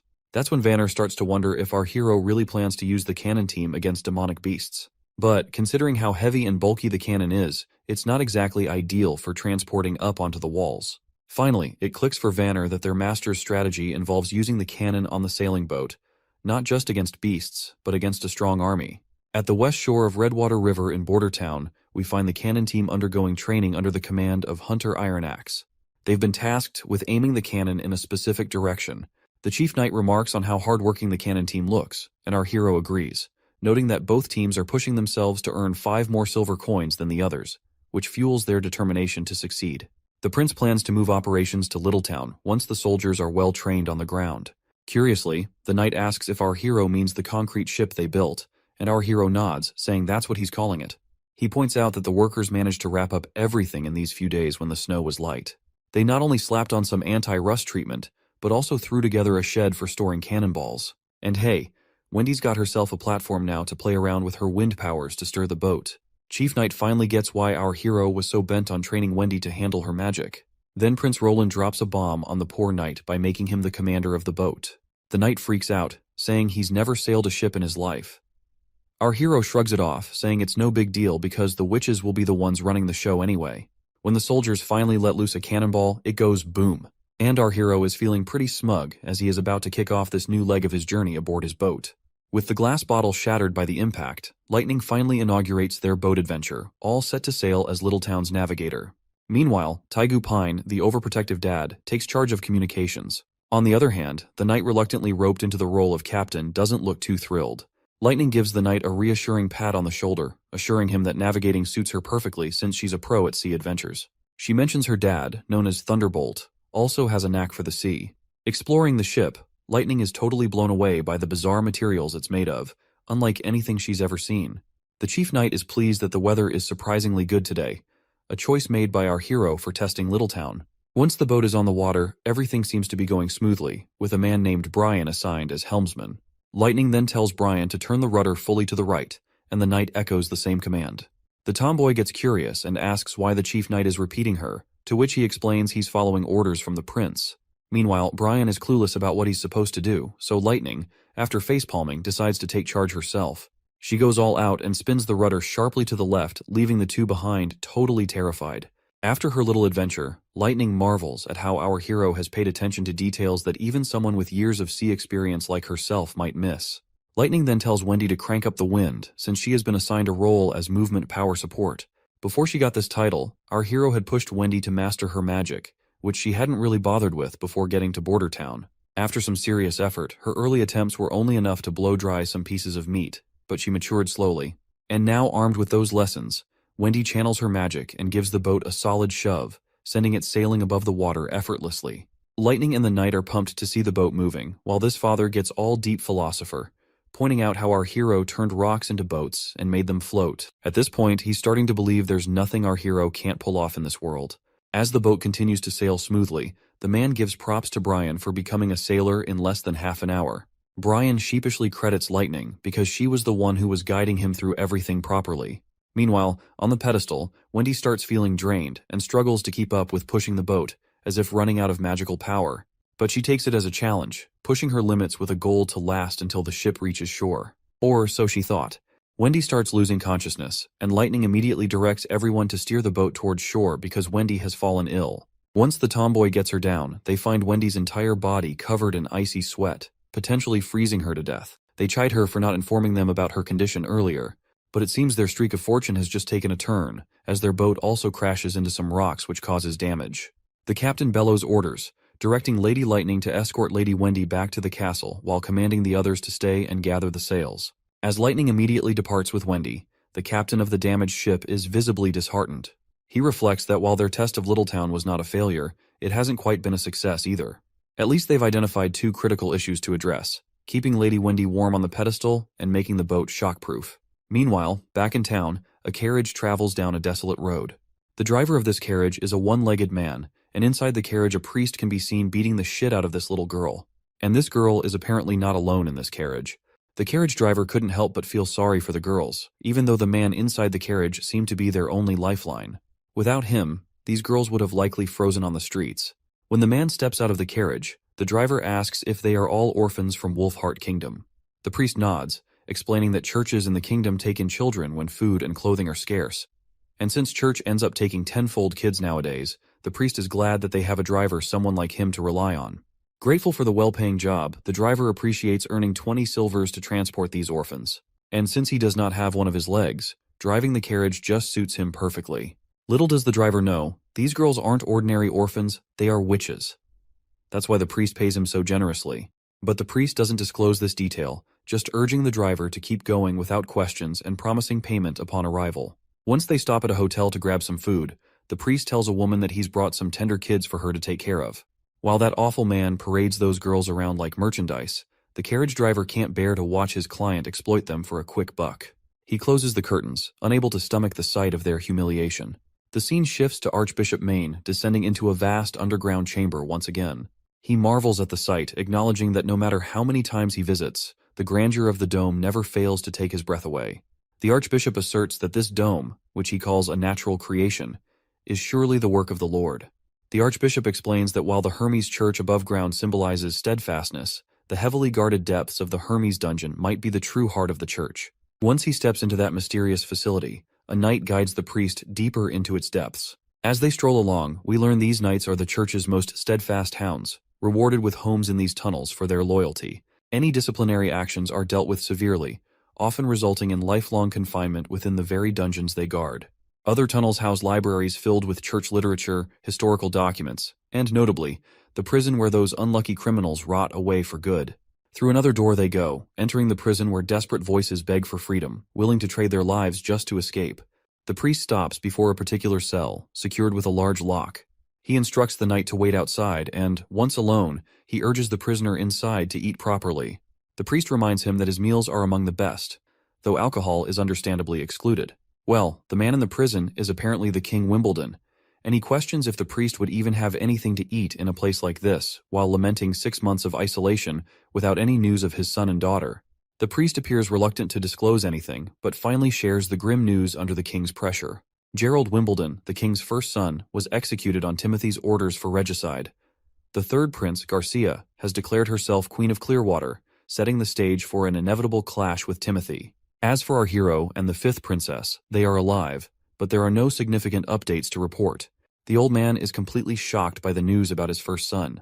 He can't hide his sadness as he asks the priest why he waited so long to throw him in jail. King Wimbledon then reveals that the priest used a witch to create a body double of him to get rid of his first son. He acknowledges the church's growing influence across the kingdom, but demands to know why the priest is causing his beloved children to fight each other through royal decrees. He makes it clear that he would never have allowed such strife among his kids. The priest responds by saying that his children are now adults making their own decisions. He points out that his daughter, Garcia Wimbledon, took over Clearwater Port 5 years ago and wouldn't sit back while her brothers fought for the throne. Furthermore, he emphasizes that the church couldn't afford to waste time and had to remove the King Wimbledon to firmly establish their control over the kingdom. The priest declares that the continent will no longer be divided among the 4 great countries which are Dawn, Wolfheart, Everwinter, and Greycastle. Instead, it will unite as one land under the church's rule and governance. The old man, looking defeated as hell, drops to his knees. Blood's dribbling from his mouth, but he still manages to spit out that he'll be waiting for the priest in hell. The priest, not giving a damn, brushes off the whole hell thing, saying their moves are all part of the church's grand plan. The king kicks the bucket right there, probably poisoned. But who knows? The priest sees this as their golden ticket to power, and he is preparing to take down the real enemy they have ahead of them. I guess he is talking about the demons, the true enemy they have yet to repel for the greater good of humanity. Honestly, church politics never really did it for me, but this series has been a wild ride. Can't wait to see what our hero gets up to next. Back at the Witches Association camp in the mountains, the witches who stayed behind are mourning their fallen sisters who died because they did not make it through their maturity. One of them speaks up, worried about their next steps. They barely escaped death themselves, and now their sisters who went off to find the holy mountain haven't returned in 2 weeks.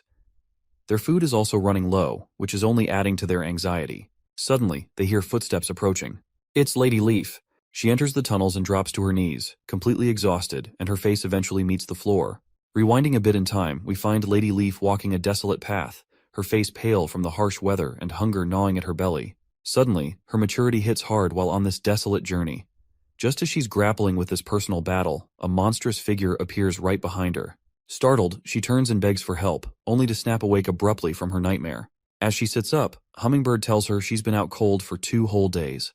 The other witches gather around, looking worried. One of them apologizes for discussing serious stuff right after she's woken up, but the sister insists they've already hashed it out. If Kara doesn't come back, Leaf will have to step up as the teacher to keep the association from falling apart after the recent losses. Without a second thought, Lady Leaf decides she's going to find Nightingale. This bombshell leaves everyone stunned. They're hesitant to believe Nightingale's tale about Bordertown, unsure if they can really trust her. Lady Leaf then reassures everyone that they can find a safe place to rest, while she assesses the situation first at the Bordertown. She instructs the purple-haired witch to take the role of teacher if she doesn't return, citing her experience as a former member of association. She places her faith in their hands, emphasizing that if Nightingale's information is accurate, Bordertown will become their new holy mountain, potentially ending the need for their current association. Meanwhile, back in town, our party confronts some monsters. When one of the creatures vaults over the wall, Vonner thrusts his spear into its belly. However, as he tries to lift the monster, the spear snaps in half, causing the creature to crash back to the ground. The vice captain quickly orders the muskets to be prepared, and they promptly follow his command, shooting down the monsters without delay. One of the soldiers offers a spear to the vice captain, who is surprised to see a young boy named Claw there. Claw explains that he goes wherever he's needed to help. As the monsters lie defeated on the ground, the captain acknowledges that while they don't pose a significant threat, they must remain vigilant. He expresses his thrill that ever since our hero took charge of Bordertown, they've been able to repel these terrifying monsters. Previously, it was only possible with the help of Longsong Fortress, but now even the town's commoners can fight thanks to our hero's leadership. He notes our hero's consistent presence on the mountain during times of danger, standing alongside ordinary soldiers. Suddenly, a hybrid monster appears, and a soldier promptly reports it as a winged lion hybrid. Lightning eagerly steps up to take on the monster, but our hero advises him not to rush. They stick to the plan. Lightning will act as bait to draw the demon's attention while ensuring she stays at a certain height. The monster lands on the wall's surface, and Lightning, brimming with confidence, decides to go for it, assuring everyone he won't disappoint. The prince officially initiates the hunt, but Lightning's confidence is momentarily shaken when he remarks that our hero's determined roar sounded more like a whimpering dog. After blurting out this unexpected comment, Lightning vanishes, leaving our hero unsure how to respond. He even asks the other ladies if he sounded that weird, and they reluctantly agree. The prince tells the ladies to stick to the plan and stay safe, and they nod in agreement. With a smile, the prince looks up at the sky, pleased to see everything going according to plan. Meanwhile, the monster is getting increasingly annoyed as our mischievous tomboy keeps pelting it with pebbles. She eggs the monster on, and it roars back at her. She dashes around it, teasing and taunting like she's playing tag with a giant cat. The monster gets frustrated and smashes the ground with a mighty blow, but Lightning is still enjoying the game. As the monster continues to chase her, Nightingale rushes through her dimensional space, because Lightning has successfully lured the monster into the town square. She tells Anna that even in her hidden dimension, the monster can still sense them with its sharp senses. So she advises Anna to approach cautiously with her fire, which has a radius of 5 meters, emphasizing they only have one shot to take down the beast, and they can't afford any slip-ups. Meanwhile, Lightning's still playing tag with the lion, making it increasingly ticked off with her relentless pursuit. When the ladies spot their chance, Anna gets down to business. Once the lion's in her sights, they pop back from that dimension. Anne immediately unleashes her green fiery powers, hitting the monster with screeching hot flames so intense that even Nightingale feels the heat from across the way. Lightning also boasts about her fire, which could even melt the steel, so roasting a monster alive is not a big deal for her. Once the monster is incinerated into ashes, the prince is kinda glad to see that Anna didn't even need help to defeat the monster. Suddenly, the other monsters start retreating, leaving everyone puzzled as to why they are withdrawing. Our hero catches sight of something unexpected, and looks up with astonishment on his face. He sees the gloomy clouds clearing from the sky and sunshine forcefully making its way through it, indicating that the months of demons have ended. News quickly spreads that the months of demons have finally ended, and everyone basks in this moment of triumph. Our hero gathers everyone together, and as he starts his speech, the crowd of townsfolk and soldiers gets all hyped up, cheering about how nobody went hungry this winter under our prince's watch. The prince acknowledges that the months of demons are behind them now, and Bordertown has come out on top with few casualties, all thanks to the gutsy civilian army. He contrasts this with how Longsong Fortress used to threaten them with starvation and cold, but today's victory proves that Bordertown can stand tall on its own.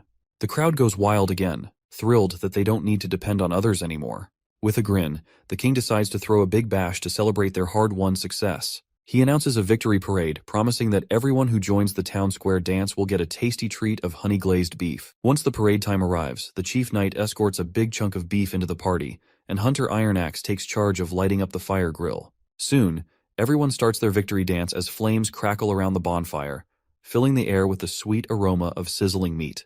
Hunter Ironaxe announces that anyone who dances will get meat, and the longer they dance, the more they'll receive. People eagerly volunteer to dance, thinking it looks easy, and they persuade their friends to join in since no dancing means no meat. While everyone enjoys themselves, the chief raises concerns about distributing all the remaining stock of meat, fearing the prince might not have anything to eat until the next shipment arrives. The prince feels a bit disappointed, but reluctantly agrees to let the civilians enjoy themselves. So, their lively night continues with everyone dancing around the bonfire, singing, and having a great time. For the people of Bordertown, surviving the months of demons peacefully is an achievement worth celebrating, and festivities like this one will be remembered fondly for years to come. Meanwhile, our prince rushes back to the castle for his own private banquet, where all the witches are eagerly waiting. As soon as the prince arrives, Lightning decides to start the feast officially. Anna roasts sweet chickens with her fiery magic, cooking them to perfection and leaving Nana drooling over the delicious aroma. Nightingale shows off her skills by expertly slicing the meat into many pieces. Meanwhile, the tomboy and Nana are having the time of their lives, because having an outdoor barbecue party is the best thing they can wish for in their lives. Our hero is also having a great time, especially seeing everyone so happy. He believes they deserve this kind of luxurious treatment, thinking that people with such incredible abilities shouldn't be treated any less. Suddenly, the boy finds himself getting a sweet smooch from Lightning, right on his face. Nightingale and Anna are absolutely blown away by this unexpected move, and our hero's reaction is just as stunned. When the tomboy is asked about this abrupt kiss, she points out that women may kiss the territory ruler during celebrations, and it's a tradition. Meanwhile, Nightingale feels annoyed and a bit jealous, while Wendy clearly sees the tension. As the prince and Lightning go back and forth, we see Anna feeling a little down, probably because she wanted to kiss the prince too. Once midnight strikes, our hero feels dizzy from too much drinking. Suddenly, his dizzy mind perks up when he spots Anna in the distance. She gets really close, and our hero blushes. Right away, he starts explaining himself, saying the smooch with the tomboy was just an accident, to which Anna agrees. The prince further clarifies that Lightning is young, and he didn't look at her that way. Anna agrees once more. Anna then gathers her courage, and admits she was waiting for them to be alone, because she's not as bold as Lightning. As they get closer, just inches apart, Anna gives him a gentle kiss on the cheek. Meanwhile, Wendy's holed up in her room, buried in a book. She's totally baffled by how these books about the church's origins skip any mention of gods and just slap the title Pope on everyone. It's all a bit too much for her to wrap her head around. Just as she's mulling it over, Nightingale breezes in, catching Wendy mid-brainstorm. Wendy snaps the book shut, instantly lighting up to see her friend there. Wendy mentions how Lightning had gone to sleep while calling for Daddy, like a child. Nightingale chuckles and takes the book from Wendy's hand, reminding her that reading late at night could strain her eyes, especially in poor light. Suddenly, Wendy catches Nightingale off guard, asking if she's troubled by thoughts of the kiss Lightning gave our hero. Nightingale blushes and denies it, but Wendy presses her, telling her not to lie. Reluctantly, Nightingale clenches her teeth and admits the kiss is bothering her. Meanwhile, Wendy reassures Nightingale that Roland Wimbledon is the fourth prince of the kingdom, and their mission is to help him seize the throne and become the king of Grey Castle. She's confident he'll protect the witches under his rule, and when the time comes, Marry a princess or a duke's daughter to secure the next generation. Wendy explains that as witches, they can't have children. It's a limitation granted by the heavens in exchange for their powers, and she hopes Nightingale understands this. Outside, as the party winds down, the townsfolk are busy with cleaning duties. They're already nostalgic for the months of demons, thanks to our hero who made their days unforgettable with his inventions and victories. They're also curious about what the artillery division will do now that the demons are gone. Vanner assures them they'll find out tomorrow.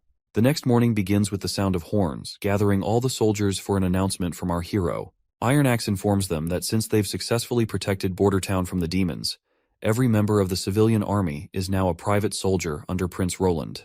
However, he gives them the option to leave if they wish not to continue. A knight asks if being in the private army means they'll become knights. Hunter Iron Axe clarifies that a private army is a professional military force dedicated to protecting Prince Roland and his territory. They'll undergo year-round training focused on battle readiness, stricter discipline, and will receive higher salaries. The soldiers aren't totally sold on the better pay part, so Iron Axe lays it out. There's going to be a military ladder in this private army. With those who achieve outstanding results in battle will be promoted. Military officers will receive higher salaries and even land of their own. That news fires up the troops, who are now all about this new challenge and the rewards that come with it. But Iron Axe sternly reminds the excited crew that being members of the private army means their conduct must be far more disciplined than before. He emphasizes that any deviation from the code of conduct will result in severe consequences, such as forced labor or even execution. The squad members visibly tense up at the stern warning, and Iron Axe challenges them to reconsider their commitment if they have doubts. Despite the harsh conditions, Vanner remains steadfast in his determination to keep serving our hero, Roland, no matter what challenges arise. Seeing no one willing to leave the private army, Iron Axe raises his voice again with the authority of a seasoned captain, reminding them that they are now Prince Roland's private army. He declares that their training and conditioning will begin immediately, establishing a tone of strict discipline from this point forward. Back in the castle, Lightning reports to Prince Roland about the plans for the private army. She explained that due to the lingering snow outside the city, the soldiers will be crawling more than running during their 4-mile daily routine. While Lightning admires the new blueprints our hero has recently drawn up, the prince himself is deep in thought, contemplating the daunting task ahead of him, creating the army's structure from scratch, including regulations, rewards, and penalties. The sheer magnitude of the task gives him a major headache, considering he played military chess in his youth, but has since forgotten much of it. He's determined to innovate and do something unprecedented in this world and time. As they examine the blueprints, the word bayonet catches their attention.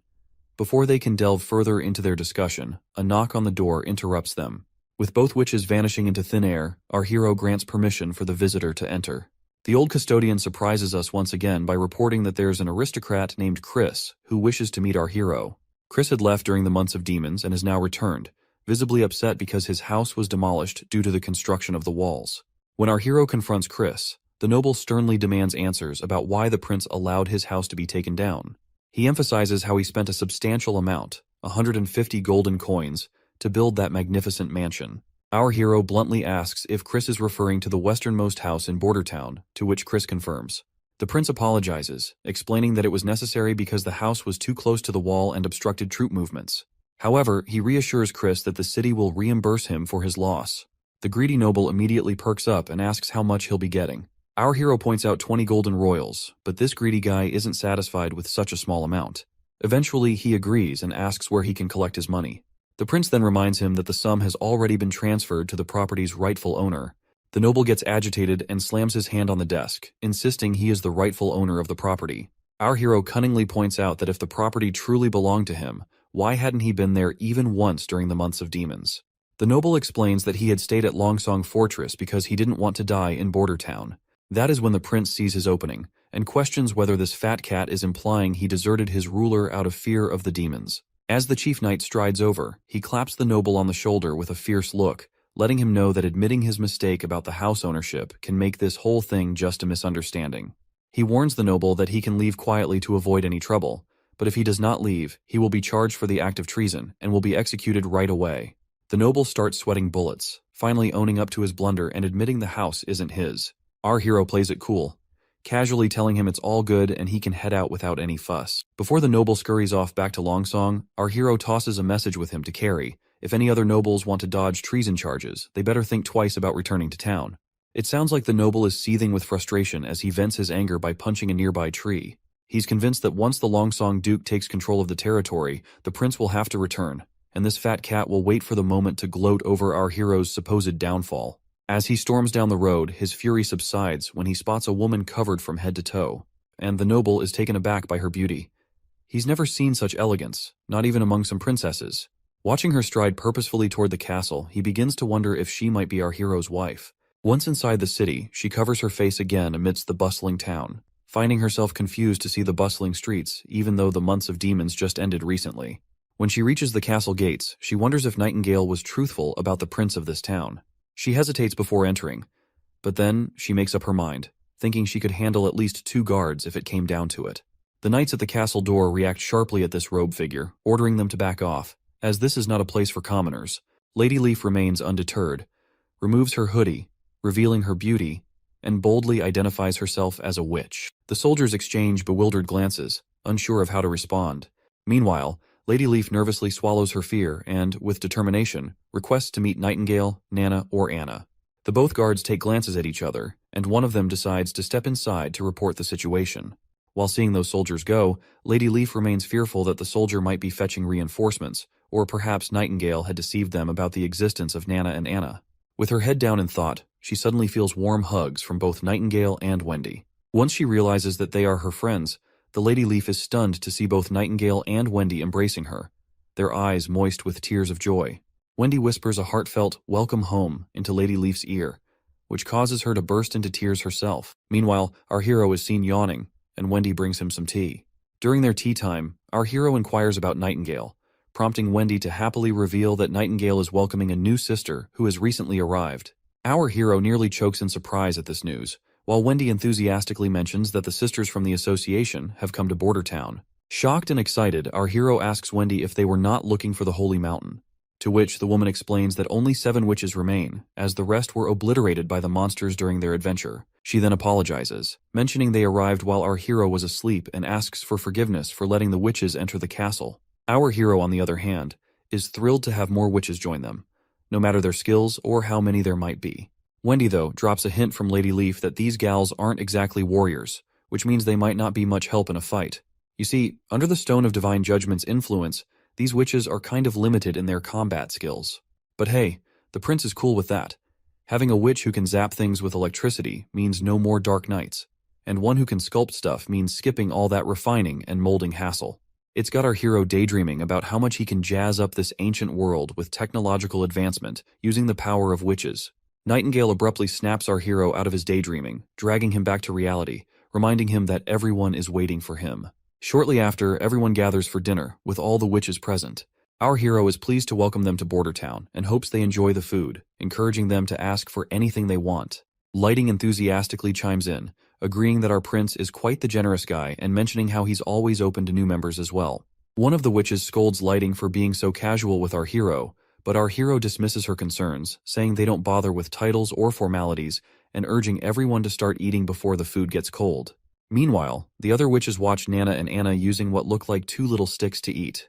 These newcomers have no idea how to handle these utensils, so they can't help but stare in confusion.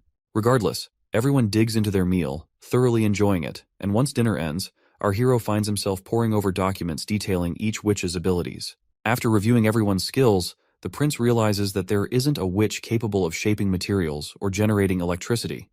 This realization means our hero's plans for progress towards modernization will need to slow down a bit.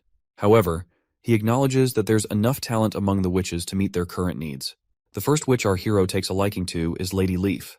Not only can she increase fruit yields, but she can also control all plants freely, making her an ideal candidate for agricultural expansion.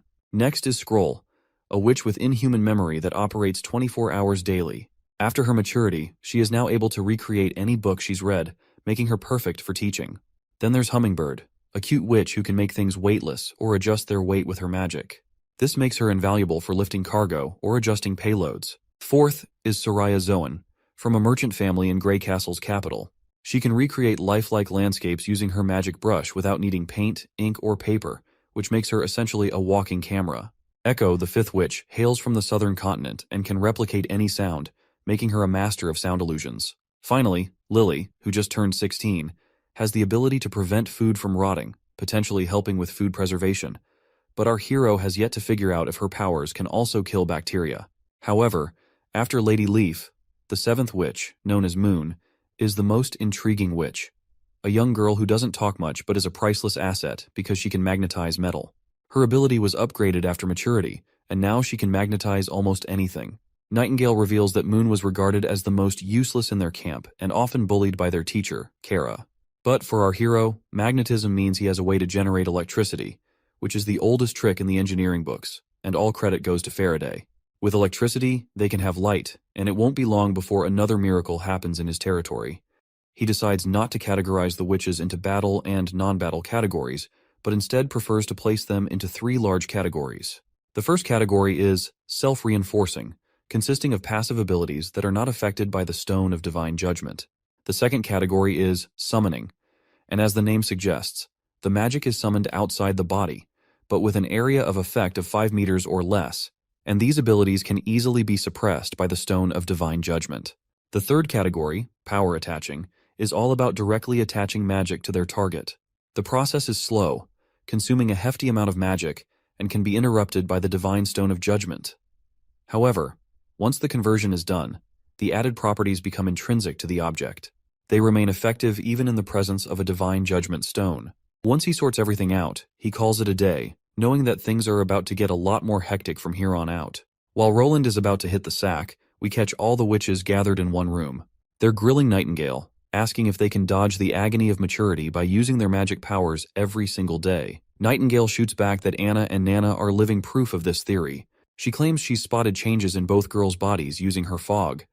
Their consistent magic use has beefed up their magic vitality, and at the same time, softened the pain of anti-phase. Or you can call it maturity as well. She doubles down, saying if they burn through all their magic right before their awakening, they'll breeze through the anti-phase with almost no pain at all. Wendy chimes in too, confirming they never got to exhaust their powers in the past because they were always on the run from the church and never dared to unleash their full abilities. Lady Leaf finally understands why she felt no pain during her own antiphase. She suffered while making her way back to the association. It was probably because her magic was exhausted after battling those demons. Once Lady Leaf finally understands the cause of their suffering due to the antiphase, she is terrified to realize that there was no holy mountain they were chasing after. However, Wendy immediately reassures her that the holy mountain may not be a physical heaven-like place. Instead, this town is more than the holy mountain to every witch because there is no discrimination here. A witch then suggests that if all this turns out to be true, then perhaps other witches might have also found their way around antiphase. However, she reveals that she had sent letters to the other witch associations in the kingdoms of Wolfheart and Daw, but received no replies. Nightingale reveals that Roland is trying to gather all the other witches by spreading rumors in the cities about this town being the holy mountain, hoping they'll gain confidence and come to this place too. Another witch admits she still doesn't understand Prince Roland's motives, questioning why he's taking an interest in them. One lady speculates he might want them as dancers like other nobles. Nightingale gets mad at this portrayal of our heroic prince and tells everyone they'll understand him better once they've lived here longer. Wendy agrees, speaking from her experience living there, vouching for Prince Roland. She advises them to be prepared to sign a working contract with the prince tomorrow. So, the next day rolls around, and everyone gathers in the dining room. Prince Roland lays down the law, telling everyone to carefully read through the contract details before scribbling their names. He urges them to start practicing their abilities according to the plans in the contract. Lady Moon pipes up nervously, worried she'll mess things up during her practice once again, like that time she almost bonked Lady Lily with an iron pan. Roland quickly reassures her, saying he will assist her in her training. He then tells Lady Scroll, Leaf, and Lady Soraya they are going to meet him privately. Later on, we find ourselves in our hero's office, where he starts his questioning. He kicks things off asking about the incident where they encountered creepy creatures, and only 7 witches made it out alive, including the teacher from the association who bit the dust in the Badlands. He wants to know if those things they saw were hybrids. Everyone clams up, especially Lady Leaf, who faced those beasts alone. She trembles a bit and finally speaks up, and states that they weren't demons but more like devils from the underworld. She mentions that they had tall frames and they could control demons, and they had magic as well, just like witches. The boy turns to Lady Soraya, asking if she was there when those monsters showed up. Anxiously, she confirms, and our hero slides a paper towards her, urging her to sketch out what the monster looked like. If you're confused about if Sister Leaf was the only survivor, then how did Soraya see those monsters? To clarify, Lady Leaf allowed some of the witches to retreat while she fought the monsters. Anyway, Lady Soraya conjures her special pen, leaving Roland in awe of her skill.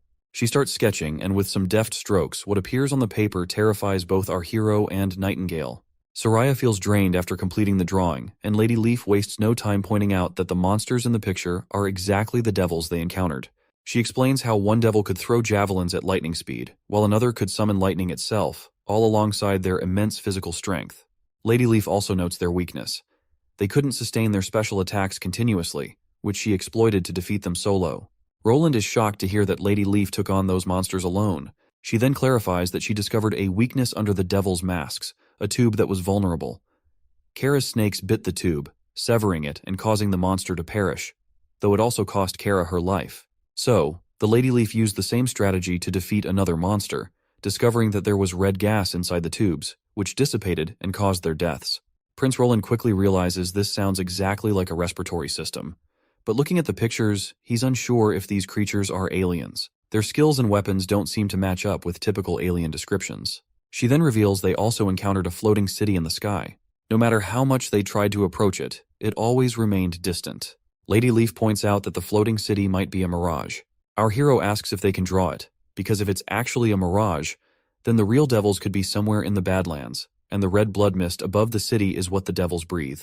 Soraya starts drawing again, while Prince Roland considers that the flatlands to the west of the mountain range are unknown territories, so it's not surprising that other beings might live there. He then turns to Lady Scroll, asking about the ancient text Kara read about searching for the Holy Mountain. The girl explains that Kara never let anyone read it, but she once peeked at it. However, the text is scrambled and sloppy, and its contents are unimaginable. Prince Roland instructs Sister Scroll to recreate the ancient script for him, but she insists it's misleading nonsense and shouldn't be delved into. Despite her reservations, she conjures up a book as commanded, quickly closing it and explaining it's meant for his eyes only, fearing others might end up crazy like Kara. The prince nods, and later we find Nightingale snacking while Roland immerses himself in the book created by Sister Scroll. He asks Nightingale if she's not curious to see it, to which she simply walks away, uninterested in anything that might mess with someone's head. Roland argues that reading text won't drive anyone insane, and besides, he can't fully understand most of it because its language and grammar are archaic. He points out there's no mention of a holy mountain so far, only references to a bloody crimson moon and a massive stone door. He can decipher each word individually, but piecing them together is proving challenging. Suddenly, his eyes go wide as he gets something crucial from the text. The line he reads states that, "We regular humans don't stand a chance against these devils." Roland keeps reading from the book, telling how the divine stone of judgment couldn't hold up against the devil's relentless attacks. These monstrous enemies, scary as heck just with their brute strength, brought down the holy city of Tequila. They scattered all over, climbing mountains and crossing rivers to escape the underworld's door. The writer then spills that she's on her deathbed, being eaten alive by the devil's power. No medicine can help, so she's writing to her buddy Nataya for a favor. She explains how Alice's Judgment Army experiment is wrapping up, successful in making warriors who can stand toe-to-toe with the devils.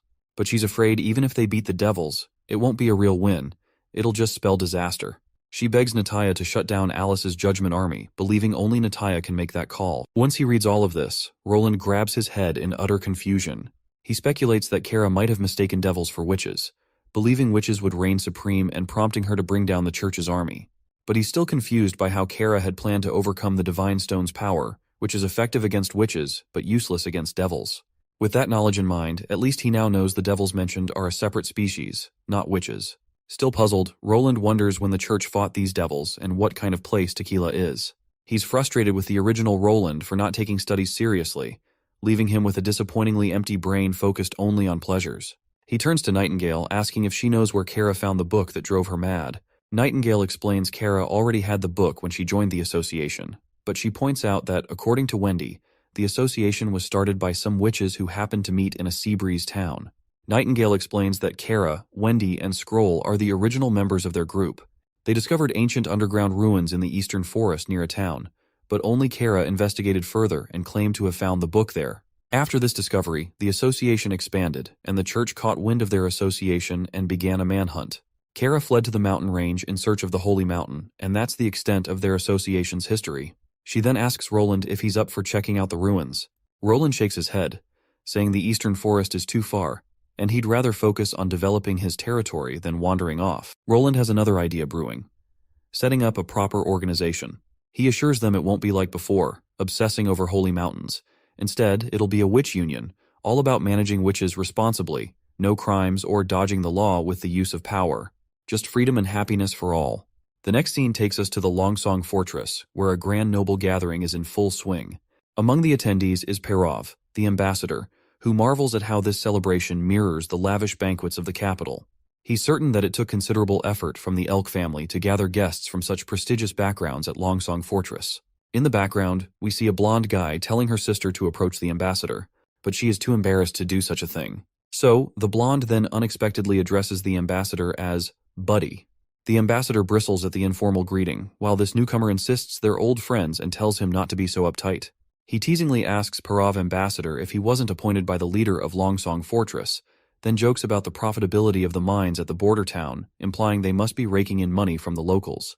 Perov quickly dodges the question, but the loudmouth keeps blabbing, sharing how he was headed to the holy city but got stuck in a blizzard, which probably saved his life. Curious, the redhead asks for clarification. The blonde reveals that the new holy city nearly fell, with demons breaching the inner city. If the church hadn't sent their strongest warriors, the holy city's church would have been in big trouble. He adds that all the armies in the 4 great kingdoms suffered heavy losses, with few returning from Frost Valley. In just a month, many women were left widowed, and now those widows are easy prey, with anyone able to take advantage of them for just 2 silver coins. If you can't recall, we've seen these tough church soldiers clash before in previous chapters. I hope that rings a bell. The blonde guy is pretty convinced this is all part of the church's plan, where the 4 biggest kingdoms lost their generals and warriors in this war with demons and Hermes. Suddenly, newcomer asks the ambassador if he noticed a handkerchief in his invitation. The ambassador gets a bit peeved and asks if there's some mischief going on. The blonde guy reassures him, joking that if he wanted to tease him, he'd have included socks instead. He then mentions the handkerchiefs were sewn by his sister, who turned 16 right after today's shindig.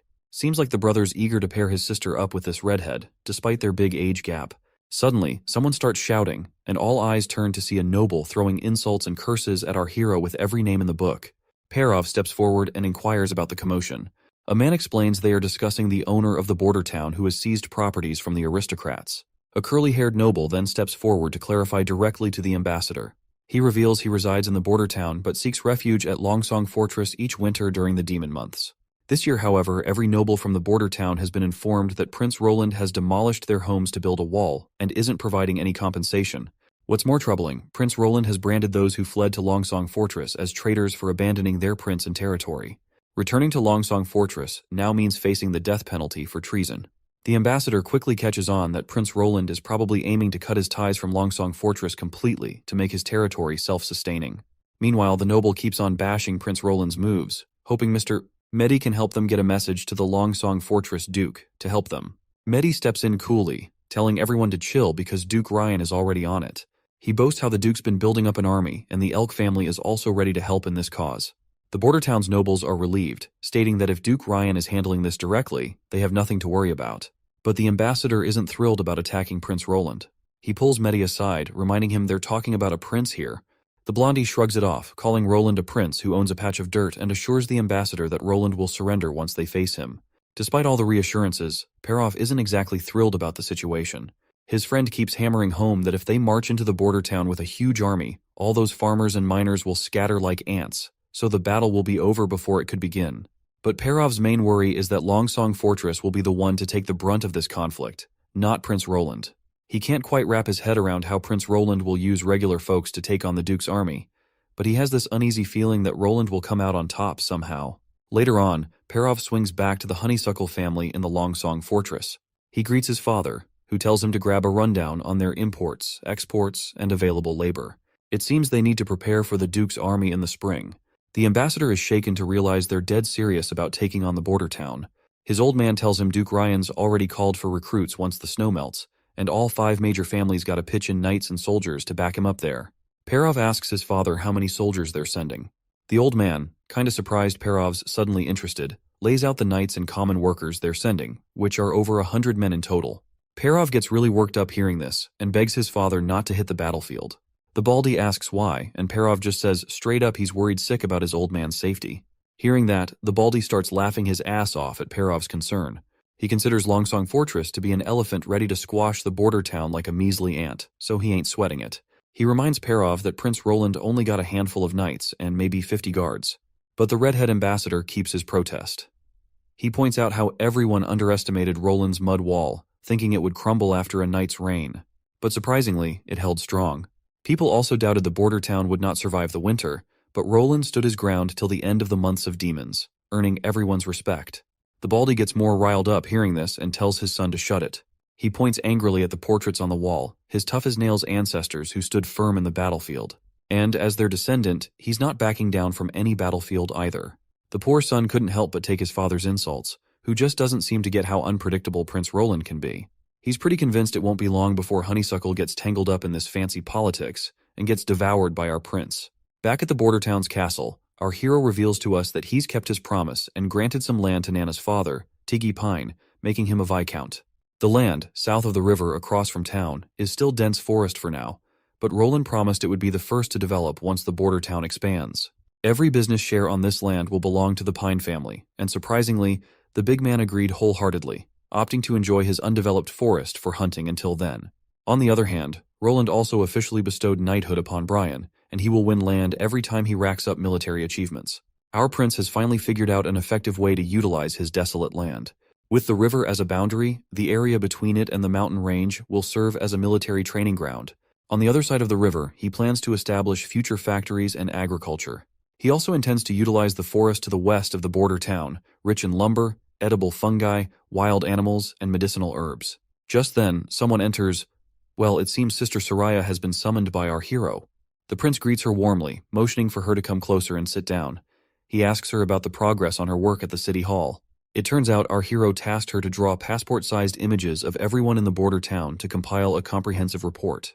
Each person received 10 bronze coins just for sitting in front of her and posing for these sketches, and Soraya, still puzzled by the whole affair, diligently drew every visitor. But right now, our hero has called her in today for a different task. When Sister Soraya asks what he has in mind, the prince eagerly slams his hands on the table and tells her happily to draw a few trinkets just for fun. Soraya is a bit confused by this unusual request, but she agrees nonetheless. She asks if she should draw them from her imagination. Roland instructs her to draw a soldier holding a heavy crossbow on the paper. Soraya picks up her magical pen, and Roland specifies to draw the soldier in armor, detailing his environment. Looks like my guy has found the perfect way to use a ChatGPT-like bot to generate images for him. Anyway, the lady starts drawing anxiously while the prince watches closely. Once she finishes, he takes a look and remarks that it's surprisingly realistic. He then instructs her to draw a small circle at the top and middle of the card. Soraya follows his instructions as he continues to give commands on what she should draw. Eventually, after making one card, he tells her to create an entire deck and promises to teach her how to play with the cards. After creating those cards, he decides to play the first round with her, and they end up spending the entire day immersed in the game. The prince clinches the final round by slamming down his most powerful ace up his sleeve, leaving Soraya taken aback by its sheer power. She challenges him to another round, but he decides to postpone it for another day as it's already getting late. Soraya feels a bit disappointed, but agrees nonetheless. As the yellow hue of dawn settles in, a sweet melody fills the air, and Sister Soraya quickly recognizes it as Lady Echo's singing. She explains that it seems Lady Echo has learned the poem Soraya had taught her. We also catch up with Anna after a long time, and she seems to be enjoying that sweet singing. Lady Scroll walks into the scene and informs Anna that Sister Soraya is calling everyone. Anna replies that she wants to read more and is also enjoying Sister Echo's singing.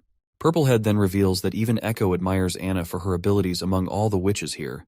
In response, our Anna asks why. Lady Scroll explains that Echo isn't from Grey Castle but hails from the southernmost continent.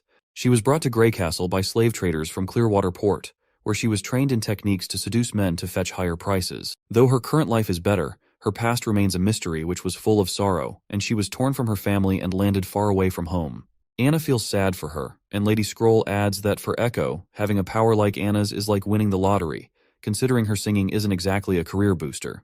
The sister then gives our girl a reassuring pat, saying she doesn't need to worry about anything since witches are no longer desperate and destitute in this place. Anna, being the first witch our hero met, gets all the credit from Lady Scroll for becoming a reason for comfort to the others. Purplehead notices something that creeps Anna out. She points out that her hair is a bit long and asks if nobody has cut it. Anna blushes, saying she cuts it herself all the time. Lady Scroll assures her that she's going to give her a proper haircut and proudly claims that back in the association, she was the one who cut every sister's hair. After a while, she brings her tools, ties Anna's hair with a cloth, and proceeds to cut it while telling her that she used to make a living with this barber profession. Anna then hesitantly asks a question, mentioning that the book she read yesterday had many stories where the prince always ends up marrying the princess and making her his wife. She asks why the prince always has to marry the duke's daughter. Sister Scroll explains that's just how things are, but Anna immediately questions why, asking what if a person doesn't like princesses or noble ladies. Sister Scroll responds that regardless of personal preference, the prince would still have to marry someone of noble blood because it's likely he will become king, and a king's marriage is dictated by political affairs. Additionally, it's crucial for a king to have pure blood offspring. Anna is definitely thrown off by this revelation because she might have been hoping for a chance to marry Prince Roland. But I guess she doesn't have a shot since witches can't reproduce. Even Lady Scroll understands that much, and she doesn't want Anna to feel upset about it. Once she is finally done cutting her hair, Anna looks cute and beautiful, and Lady Scroll decides to change her stories from now on. She tells Anna that she's heading back to her room and instructs her to come find her if she reads anything she doesn't understand. But before she can leave, Anna speaks up again, saying our prince isn't like the ones in the stories, because he does what he wants, no matter what. Purplehead asks why she thinks that way. Anna reminds her that if he were just any prince, he wouldn't have saved her. A while later, we see our prince holding a piece of paper with the Pythagorean theorem written on it. He teaches Sister Scroll a bit about algebra and tells her he'll be writing a few more equations for her to memorize. The prince asks if she gets it, and the lady nods, takes a deep breath, and uses her ability to memorize the equation. Looks like our hero is trying to preserve his math knowledge before his memory declines. Since he was an engineer in his past life, he knows a lot about math and physics and has some basic knowledge of other subjects. So, he's making Scroll memorize the contents he wrote to preserve this knowledge, hoping it can be used in the future to promote education. Meanwhile, he still hasn't figured out what magic really is in this world. Magic is abundant here, and witches use it to bend the natural laws in ways he can't simply compare to other energy sources like electricity. The only way to truly learn about the origin of magic power is to understand the universe itself. He starts thinking about Einstein's discoveries and all that jazz, and figures that maybe scientists in his world had already stumbled upon this magical power, but they had no way to prove its existence since there were no witches around. Suddenly, his daydreaming is interrupted by Lady Scroll, and as the hours pass by, our hero decides to call it a day. The girl gets up from her spot, but before she leaves, she says she's got a question she wants to ask. The boy gives her the go-ahead to speak. So she asks him why he decided to take witches in, and if he wasn't scared of the church threatening him. Roland kinda saw that one coming, but he almost chokes over his tea when she asks if he'd ever marry a witch. While wiping his face, he asks why she had to ask such a random question.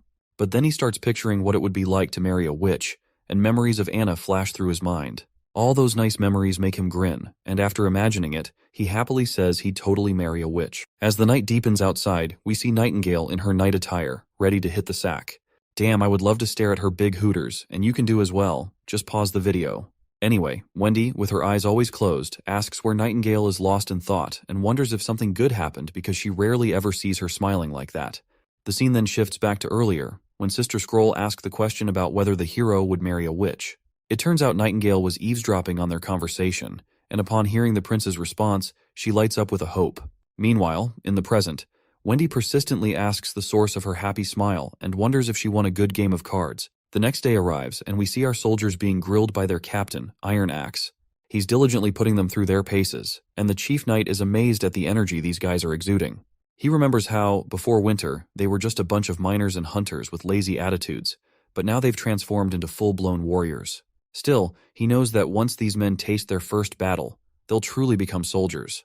Prince Roland arrives at the scene and asks Knight Carter about the progress. The knight says training is going well, but curiously asks about the woman beside him, wondering if she's a witch. The prince happily confirms this and instructs his knight to gather everyone because he has something to announce. The knight immediately calls the soldiers to line up, and once everyone is gathered, our hero begins to speak, first greeting everyone warmly. Out of the blue, Hunter Iron Axe leaps forward like a devil ready to take a life, and Knight Carter immediately goes on high alert, rushing to protect the prince. Suddenly, the man falls to his knees and bows before the witch, calling her clan leader. Everyone present is shocked to hear this news. The scene immediately transitions to a time when a fire dances across the area. We see a young guy with a giant axe cutting down people, and we also witness the same witch screaming in horror as this filthy man's blade claims her most loyal servant. After that, he arrogantly turns to her and asks if she's the last member of the Osha clan. He challenges her to a sacred duel, telling her to stop resisting because her clan has fallen, and her brother and father slain by his hands. According to the rules, he reminds her, her clan will now become his slaves. Looks like her loyal subordinate, Iron Axe, is still alive. So, as this creep makes his move and grabs her chest, Her servant steps up, telling him to back off. But bam! Someone decks the guy from behind really hard, and he goes down like a sack of potatoes. This filthy guy keeps humiliating her by stepping over her body. He orders his buddies to haul her off to Clearwater Port, thinking they've hit the jackpot. Meanwhile, her servant is barely hanging on, slowly closing his eyes as consciousness fades away, and the bad guys start loading up their things to make their getaway. In the present moment, Iron Axe further reveals that after losing her, he refused to join any other clan. His sole goal became saving Lady Echo. He explains how he searched countless slave markets all the way from the far south Clearwater Port, but found no leads. He drops to his knees, swearing to the three gods he'll stick to Prince Roland's side for the rest of his life. He admits he failed to control himself when he saw her, so he feels deserving of punishment. The prince steps in, telling him to chill and to get up. The prince then hints that maybe helping the Iron Axe get his revenge for his clan isn't out of the question. Iron Axe lights up, asking if they're really going for it. The prince confirms, saying it's not happening right now, but they will be in future. Iron Axe is thrilled by this news and reassures Lady Echo that she'll eventually be able to return to their homeland. She responds by stating that she's no longer the clan leader. Well, it now finally makes sense why she admired Anna for having powerful magical abilities, because she wanted to stand up for her clan, but she was too powerless against those intruders. Meanwhile, our hero is lost in his own thoughts because what Iron Axe described about the extreme south is really intriguing. Basically, in the south, there is a black goo that flows from the ground and burns for days without evaporating. As he thinks harder, his face lights up as he realizes that he's found an oil jackpot, not just some underground stuff, but a full-on oil fountain. The mere thought of oil has him dreaming of jets and fast cars, because he knows he can bring combustion engines into the mix if he's got oil. So, the prince casually drops that once he's king, he'll allocate resources to claim the extreme south for the Osha clan. Iron Axe practically breaks into a happy dance, thanking our hero and swearing to follow his lead. However, the prince gets serious and reminds Iron Axe that his actions today broke the rules of the First Army, so he's been sentenced to 2 days of lockup. Our army captain takes it in stride and agrees to his punishment. Later on, we find ourselves out in the woods. One of the soldiers asks their buddy what's up with Captain Iron Axe. The buddy corrects him, saying to call him team leader, because the prince wants everyone using their ranks. He then explains Iron Axe's situation, and they hope our hero won't come down too hard on him. As the soldier ponders this, Prince casually strolls up with his crew. Carter snaps everyone to attention, and the soldiers quietly chat about Iron Axe's absence. The prince steps forward and addresses everyone, informing them that their training was paused. Once he finishes what he came to say, they should continue their training. He reveals that the woman next to him is Witch Echo, Iron Axe's long-lost relative. He explains that due to their captain's unreasonable actions, he has been sentenced to 2 days of imprisonment. He emphasizes once again that everyone here is among the First Army's finest soldiers, and a fundamental rule of being a soldier is to follow orders. To drive his point home, the prince asks if they understand, and the soldiers respond with crisp voices, saying yes. Echo then pulls back her hoodie, revealing herself, while the prince continues explaining that she can simulate various sounds, including musical instruments and marching songs. He instructs that her simulated commands will guide their movements, keeping everyone in formation. The soldiers appear puzzled by the concept of these marching songs. Once Echo dramatically tosses aside her robe, the prince adds that in battle, she'll be their banner, like a VIP at a rock show, but for war. He stresses that everyone needs to guard her like their favorite guitar. With the formalities done, Echo starts belting out her song. Her sweet melody floats through the air, and it's not just any random tune but a battle anthem to rally the troops forward.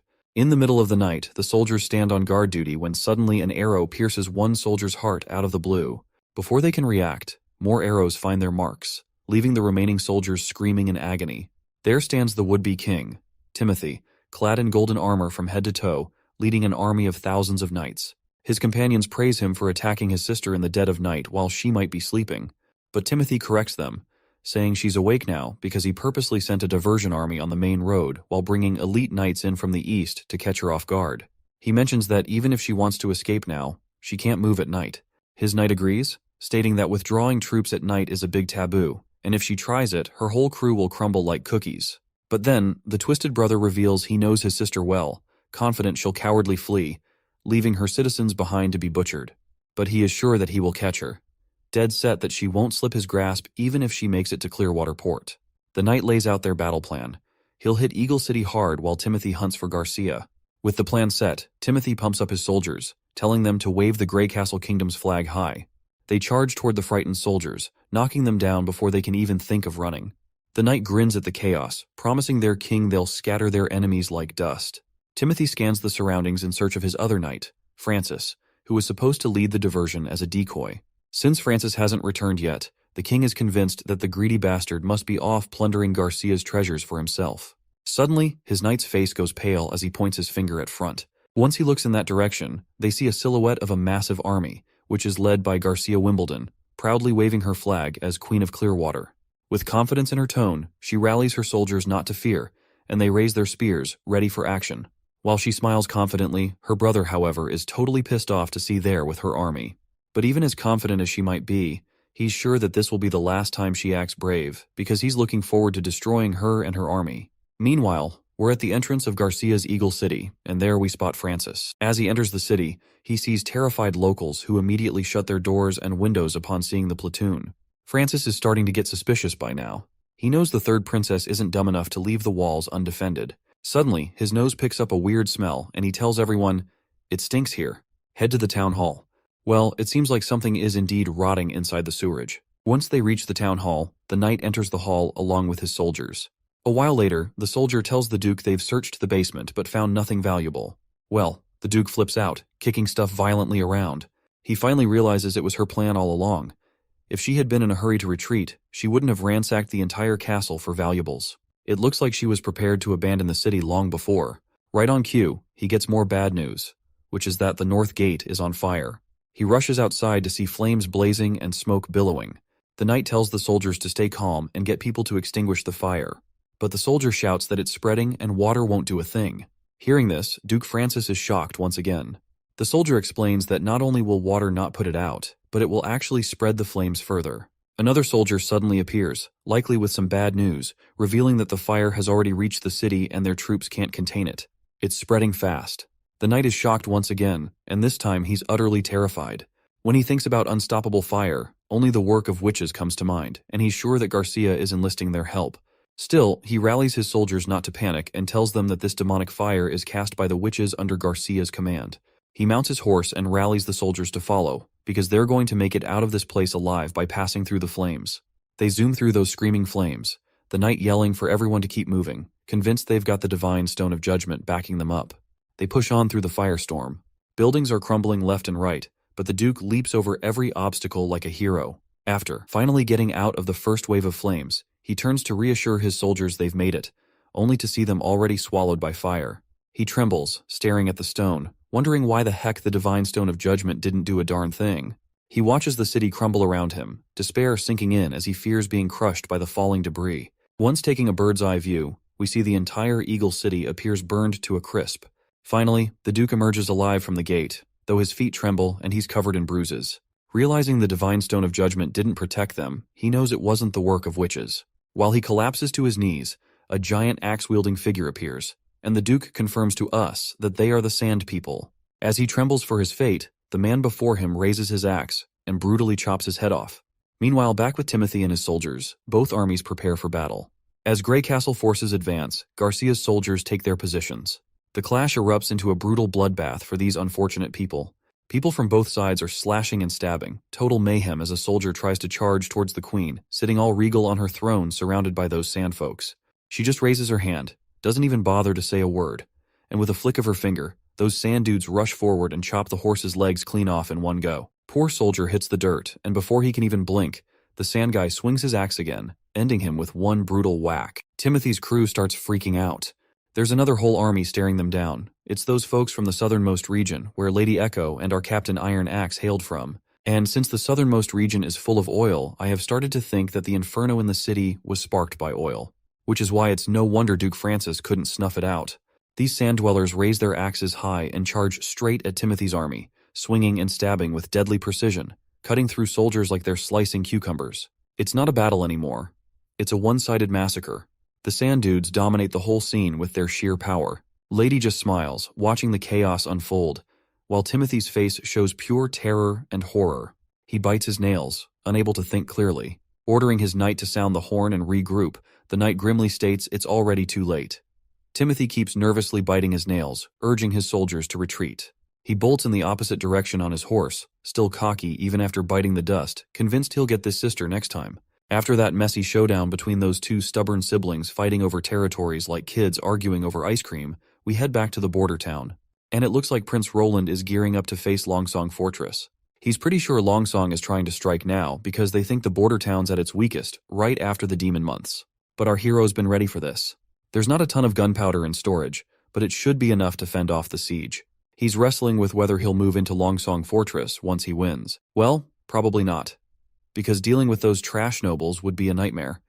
Better to stay cozy in his border town and develop it further with Longsong's resources. Just thinking about all the labor and skilled craftsmen he'll have after winning the war puts a smile on his face. He's itching to outwit Longsong's Duke Ryan in the war to squeeze every penny from him, and the thought alone has him drooling. Suddenly he senses something heading towards him, and lightning takes him down after crashing through the window, giving him a gut-busting blow right into his chest. After recovering, the boy eagerly asks for an update. Lightning happily reports that Longsong Fortress is advancing. The army marches forward, each knight gleaming in shining armor, while Duke Ryan leads the charge. One of his advisors, with sleepy eyes, suggests to Duke Ryan that they rest for the night before launching an attack on Border Town soon.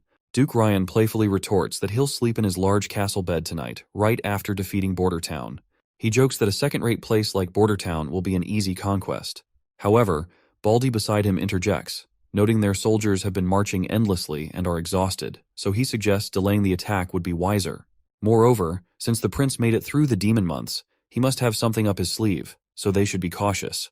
But instead of grasping the situation, this orange-haired guy scoffs that those monsters are probably a weak-ass bunch who couldn't even jump over Prince Roland's half-assed wall.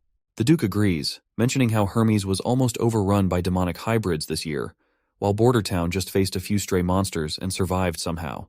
This guy believes that since 2nd Prince Timothy and 3rd Princess Garcia crippled each other's forces in Eagle City, and the city was burned, they both suffered heavy losses. He sees this as his chance to shine and unify the western region under his rule. He orders his lackey to send a message to our hero, offering safe escort back to the king's city if he surrenders. The knight responds that Roland's troops are already in formation and armed, clearly showing they won't surrender just through talks. The Duke whips out his telescope only to spot a handful of soldiers standing there. Even Baldy looks puzzled by their scattered formation and less than impressive weapons. A grin spreads across the Duke's face after seeing those weaklings.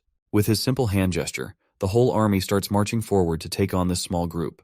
As they get closer, Vanner is shocked to see the sheer number of enemy soldiers.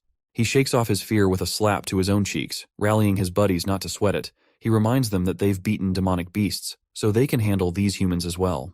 As the enemy troops draw near, Vanner pumps up his crew with pep talk, firing them up to face the challenge head-on. Meanwhile, up on the hill, our prince feels pretty darn confident about his witch-empowered army, and he believes that winning this showdown is key to revolutionizing things up in this world. Lightning snaps him out of his daydreaming, saying the enemy is inching closer and lets the entire army know about the approaching threat. Prince Roland finally gets serious and immediately commands to open fire. Right on cue, the soldiers ignite their cannon strings, and cannonballs fire up immediately, coming straight at the frontline soldiers. As soon as they hit, soldiers scatter, not sure what the hell just hit them. These poor guys are terrified, thinking the prince just summoned thunder. Duke Ryan quickly dismisses their worries, telling them not to be fooled. He claims it's just a deception, just a noise, and no real damage was done. With that in mind, he orders the soldiers to simply charge at their enemy. But poor Duke Ryan's enthusiasm soon dies down when he sees another cannonball coming right at them. This time, it lands directly among the soldiers, taking everyone down like bowling pins. The soldiers relentlessly charge forward while cannonballs rain down like meteors from hell. Meanwhile, Duke Ryan still doesn't realize how deep in trouble he is, thinking that if they keep pushing, they'll break through the defense line and secure victory. As the knights dangerously approach, Vanner tells everyone to lower the angle of fire and load the grape shots. The soldiers quickly comply, and as the knights hover over their heads, the cannonball fires straight through a knight's belly, leaving him dead on the ground. Finally, these goons are absolutely terrified. As Sister Echo sings her anthem, the soldiers are filled with determination. They aim their guns and start shooting, hitting the soldiers in the head and chest. The poor soldiers immediately start running in the opposite direction to save their lives from these unknown things. Not gonna lie, I almost feel sorry for the enemy soldiers. They're getting butchered just because their leader is a thick-headed, arrogant, spoiled old man.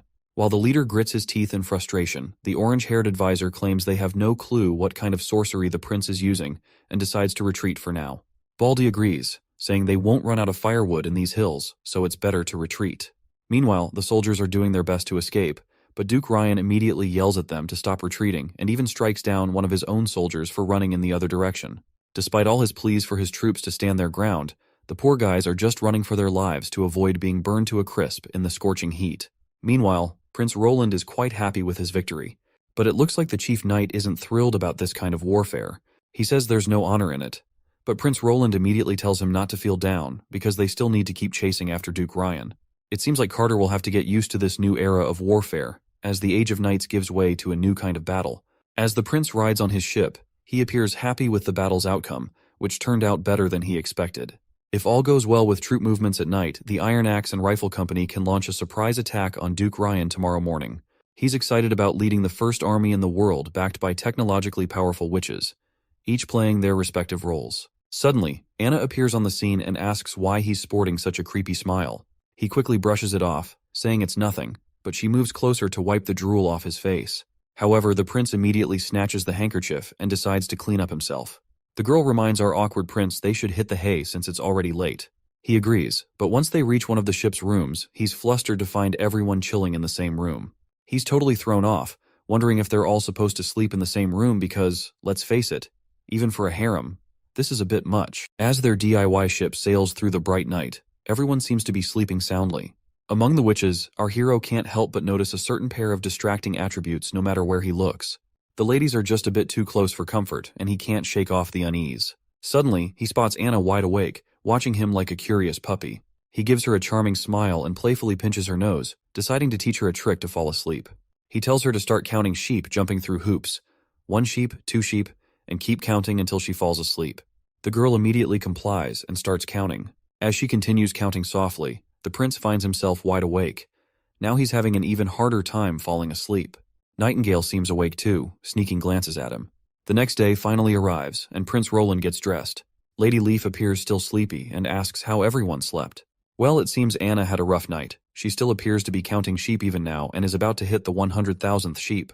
The next scene takes you at Duke Ryan's resting place, where he angrily throws his wineglass down and demands to know how Prince Roland got his hands on such high-end weapons. He drills his soldiers, asking about those catapult-like things, which had more range than they've ever seen in any weapon. In reply, the terrified knight admits he's clueless. All he heard was thunderous claps, and suddenly the knights hit some invisible wall, tearing them apart in an instant.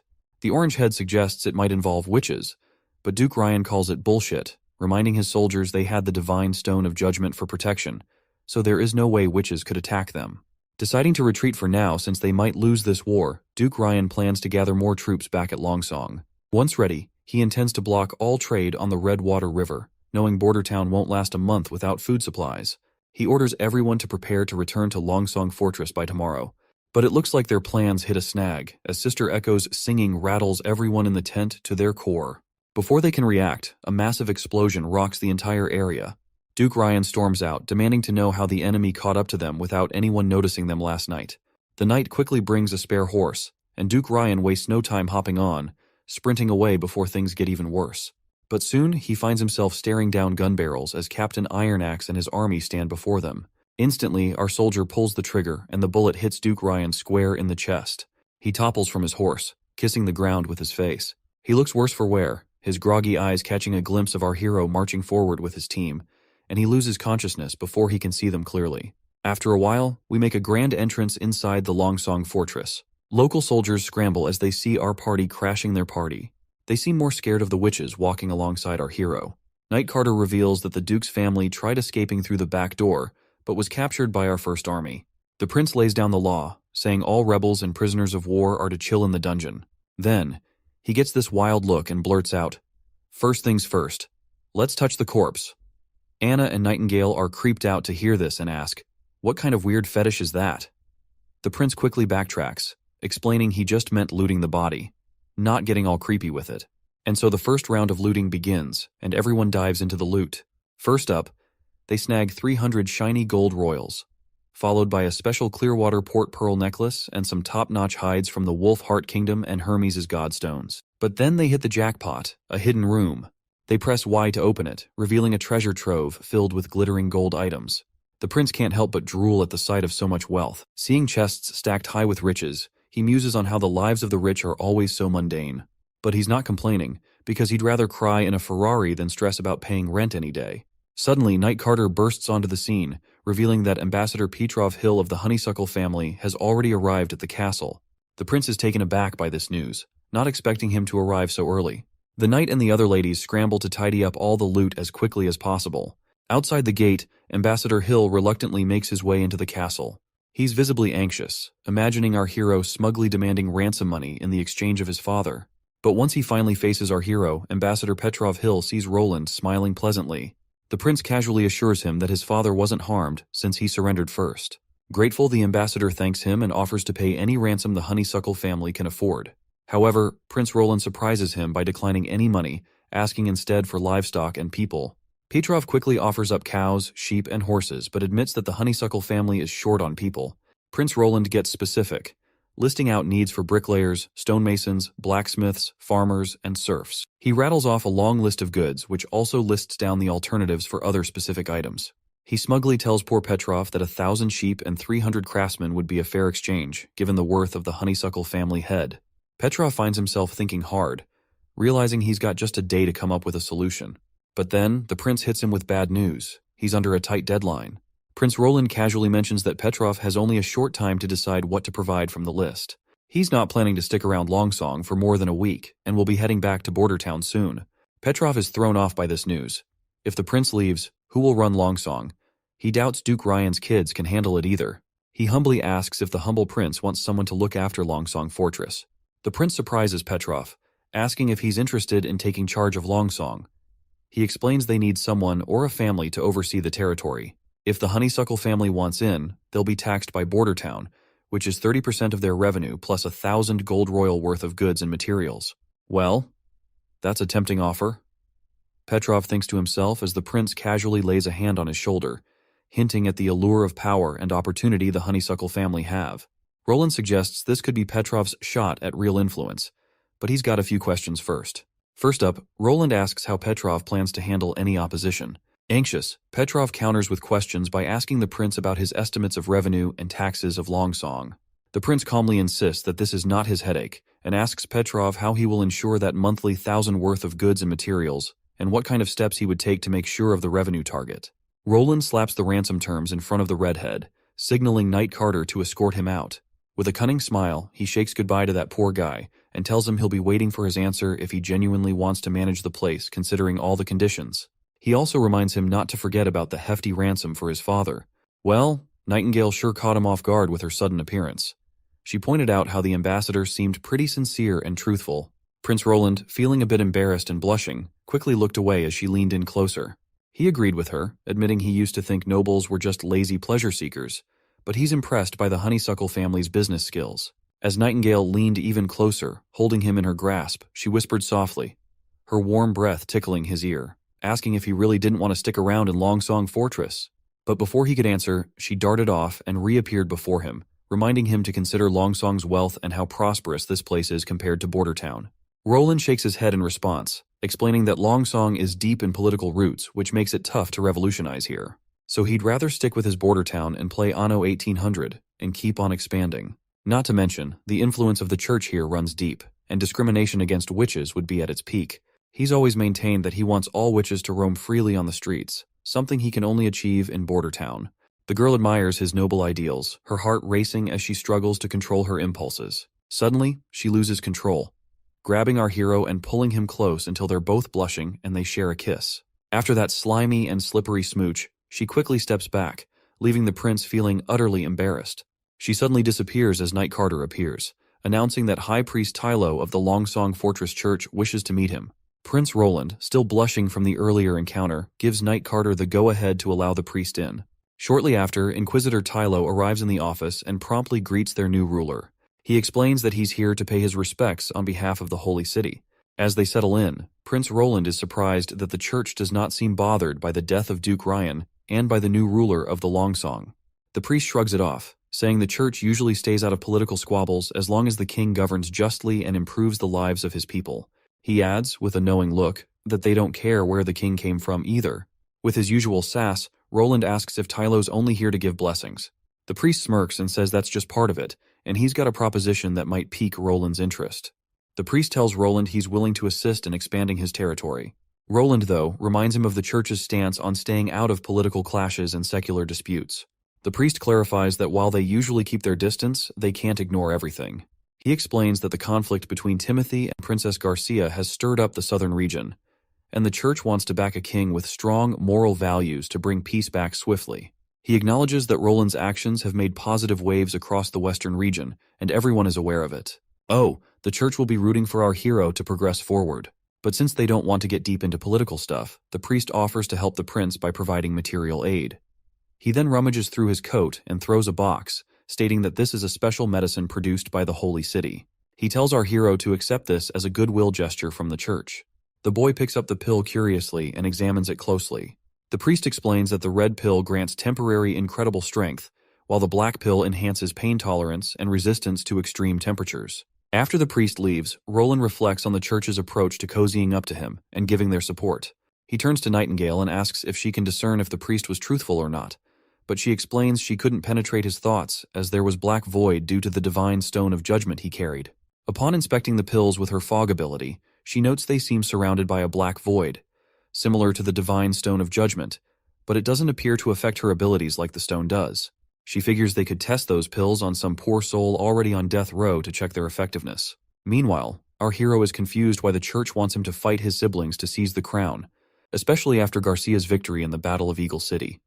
He is certain that battling his siblings for the crown will only drain Grey Castle dry, and wonders whether the church aims to instill fear in the populace to strengthen its influence. He blows off all that politics and decides to clean up Longsong Fortress. By using its loot, he plans to beef up Border Town with machinery and other stuff. 3 days later, we're back in the Borderlands, and Night Carter's wondering if handing Longsong Fortress over to the Honeysuckle family is a smart move. Prince Roland is all confidence, saying they won't dare break the contract. Even if they did, he will gladly take down Longsong once again. Besides, he trusts their business-doing skills, and he is hoping that they will give him surprising results. Then, the lady spots folks in the distance, and Roland confirms they're the first batch of serfs sent from Longsong. He explains their generational bondage to the land, enduring harsh lives under the whip and control of their masters. This grim reality saddens the lady, but Roland assures her they'll provide for their basic needs and work towards freeing them. He pledges to eradicate slavery entirely in the years to come, offering hope to these oppressed people. As their boat nears the shore, the prince catches a funky smell from the seaside, causing his face to go pale as he realizes it's the unmistakable odor of literal shit. He immediately starts vomiting rainbows, hands trembling, and tells Carter that today he's going to make the most impactful decision in the history of Border Town. Yes, that's right, he declares emphatically. We absolutely need toilets on every corner of Border Town immediately. The others present are startled by this revelation as the prince explains that the first toilet will be placed near the serfs' wooden sheds. He insists on enforcing a law that requires people to use the sheds for shitting, and he wants the area opposite the Redwater River to be designated as an industrial zone, free from any unpleasant odors. The knight, not really familiar with the whole toilet thing, wonders aloud why they need a special spot just for taking a dump. He figures people can enjoy nature while they take a dump outside. Besides, people are really used to working in funky smells and all. The prince gets where he's coming from, remembering how he used to shrug off hygiene too. But now he's all about setting up toilets and teaching folks to stay clean to avoid getting sick. Then the old man chimes in, asking what they're gonna do with all that collected poop. The prince says they'll stash it for farming as fertilizer. The old advisor and Night Carter are completely creeped out. The mere thought of spreading human waste in their fields and then eating food grown with that fertilizer is making them gag uncontrollably. As they puke rainbows, the prince explains that these feces can be used as fertilizer for farming, especially with Sister Leaf's improved wheat seeds, which will exponentially boost yield and growth rates. While he's saying this, Lady Leaf can't help but notice loud noises coming from the prince's room, telling those dorks to puke outside. Later that night, our hero falls asleep while Nightingale appears to tuck him in with blankets. She feels a warmth in her eyes every time she sees him. She disappears immediately and gets back into her own room. Wendy catches on quickly, noting that Nightingale just came out of Roland's room.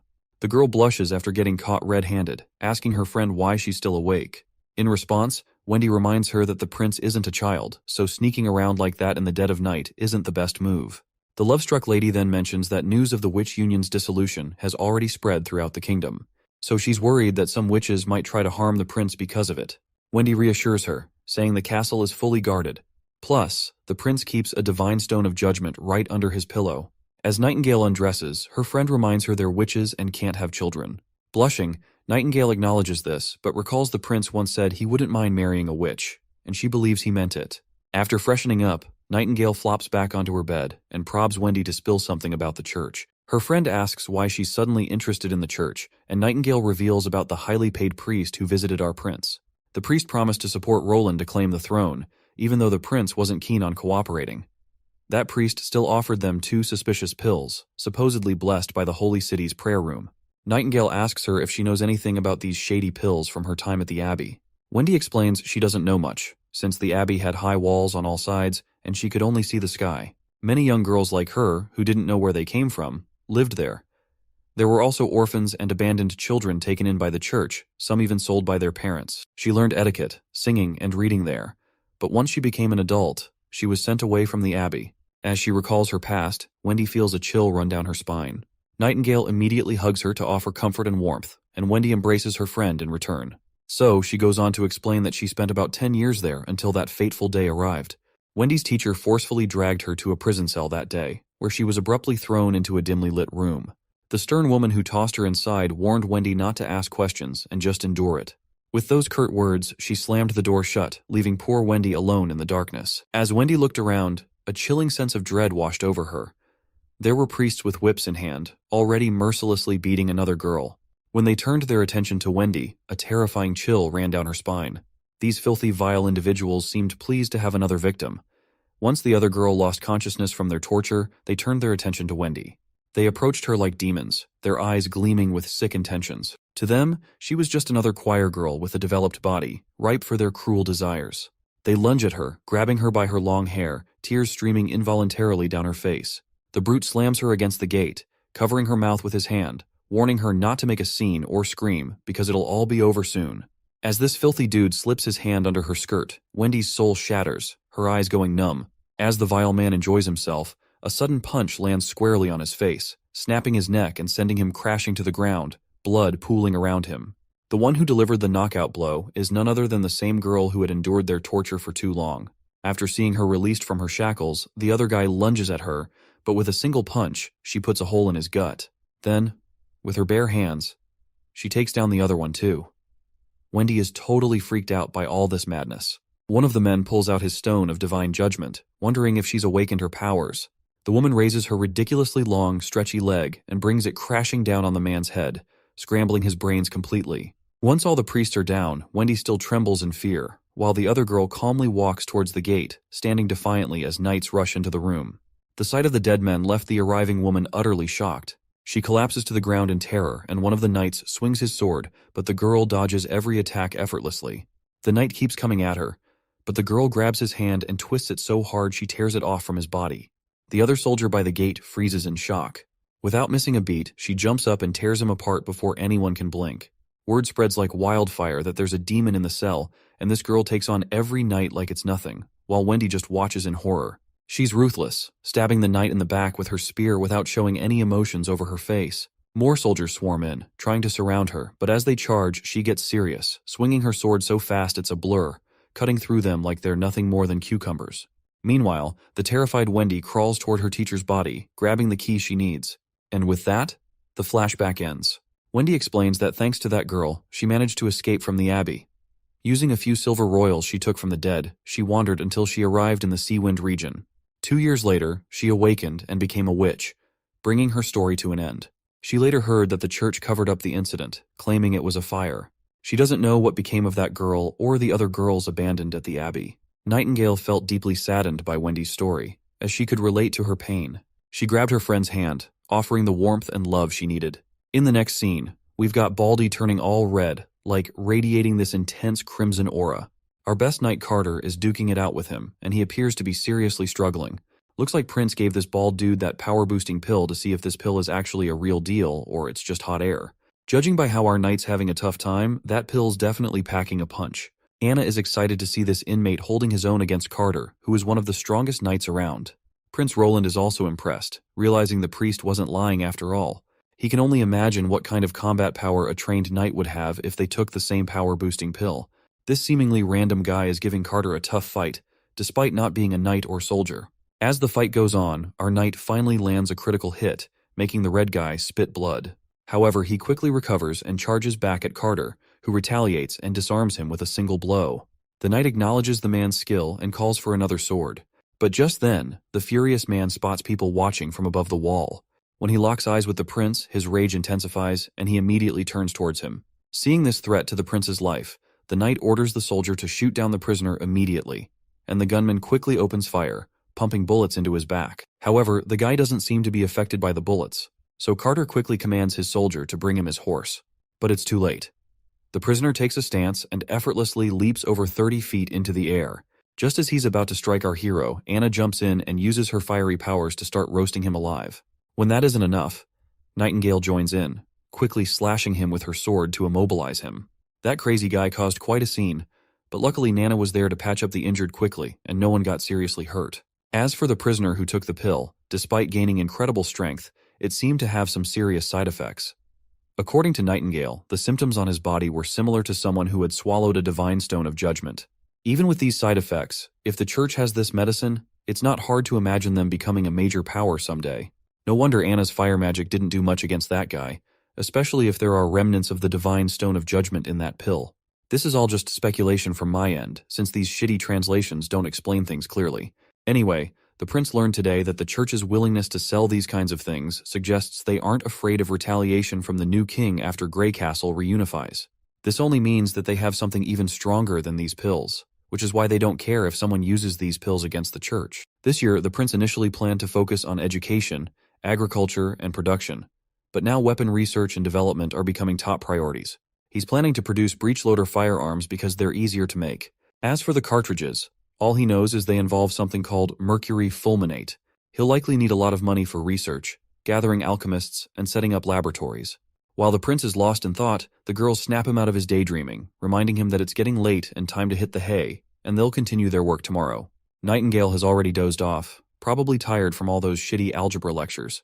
Everyone smiles to see her peacefully asleep, looking more vulnerable than they've ever seen her before. The prince grabs some blankets and gently covers her. He's glad to see her resting so peacefully, considering how attentive and worked up she usually is. A little relaxation wouldn't hurt anyone. Meanwhile, Anna uses her magic powers to prepare some hot water in her room. Once it reaches the perfect temperature, she strips off her clothes and slips into the bath, enjoying a relaxing soak. She couldn't help but admire our hero. While normal people typically only bathe once a month, the prince ensures everyone bathes daily with fresh water. She's glad her prince is different from what she's read in stories. She remembers how he explained that everything in the universe is made of countless little balls, and to see these balls, you have to zoom in millions of times. Heat and cold are just how active these balls are. If they're moving a lot, things are hot. If they're not moving much, things seem cold. It seems we're talking about atoms here. Anna gets curious and wants to peek inside her own green fire to see these balls. She concentrates intensely and starts drifting somewhere in space.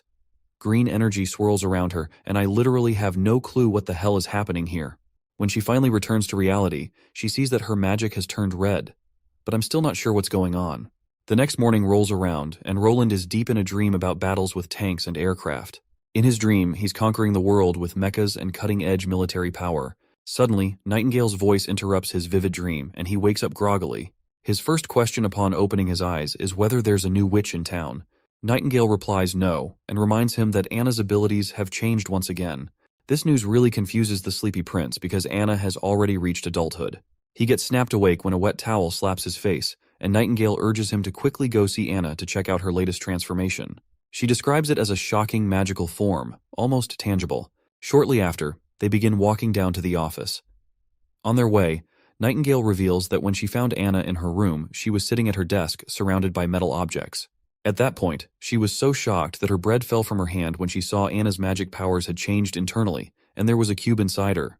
The prince is confused by the mention of a cube and asks what it is. Nightingale explains that when a witch awakens, her magic initially appears as a thin mist. Over time, it transforms into a swirling gas of various colors. Wendy's is white, Lady Leaf's is green. Anna always had a lot of magic, which only increased after reaching adulthood, and her color was dark green. But now, her magic has taken the form of a fist-sized cube that is completely opaque, like solid matter. Once they all gather in the office, Anna immediately turns to the prince, and without skipping a beat, he asks her what's going on. Anna spills that last night. She was thinking about what they learned in class about the whole universe being made up of tiny balls. She imagined her green flames as made of these little balls, and then she started tinkering with the chains holding them together. She reshaped and reconnected them, completely transforming the flames into something like black silk. Now she can control it with her mind, using it to slice through iron ingots. Using her math skills, she even cut a perfect square. She's practically begging for a pat on the head for her new achievement. The prince then tells her to show off her new abilities in person. Right on cue, she summons her dark powers. When our hero asks if she can change its shape, she snaps her fingers, and poof, it turns into a cube, leaving everyone amazed. She then pulls back her powers and shapes them into strings.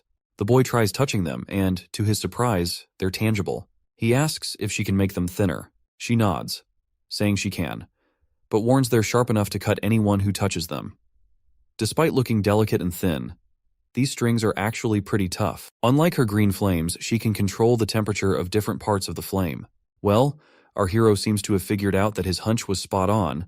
Magic is just another form of energy, and it's all about how a witch channels and controls that energy. The possibilities are endless, depending on how well they can wield it and what they can imagine. For instance, imagine trying to describe an airplane to someone who has never seen one.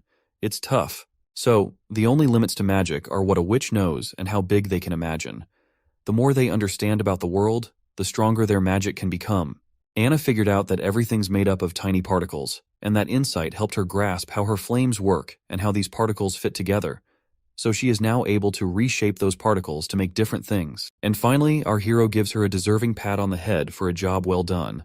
He then declares firmly that he has made up his mind. Everyone in the Witch Union will be attending study classes. Everyone is startled to hear this, and the prince appoints Scroll as everyone's teacher of enlightenment. She raises doubts about whether she can handle the role, while Nightingale, not much of a studious type, tries to slip away quietly. But my man gives her a deadly stare that stops her in her tracks. Sister Moon also expresses concerns about her ability to perform in this new role. Our hero assures her that knowledge can boost her abilities and open up new opportunities. He confidently announces they'll hit the books after dinner every Monday to Friday, starting with the ABCs of reading and writing because, as he puts it, learning can totally shape your future.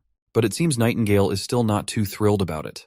In the next scene, we see Prince Roland informing a knight that he's going to start a poultry farm with chickens and ducks. He assigns some land on the west border for the farm and tells the knight to also teach others how to raise livestock.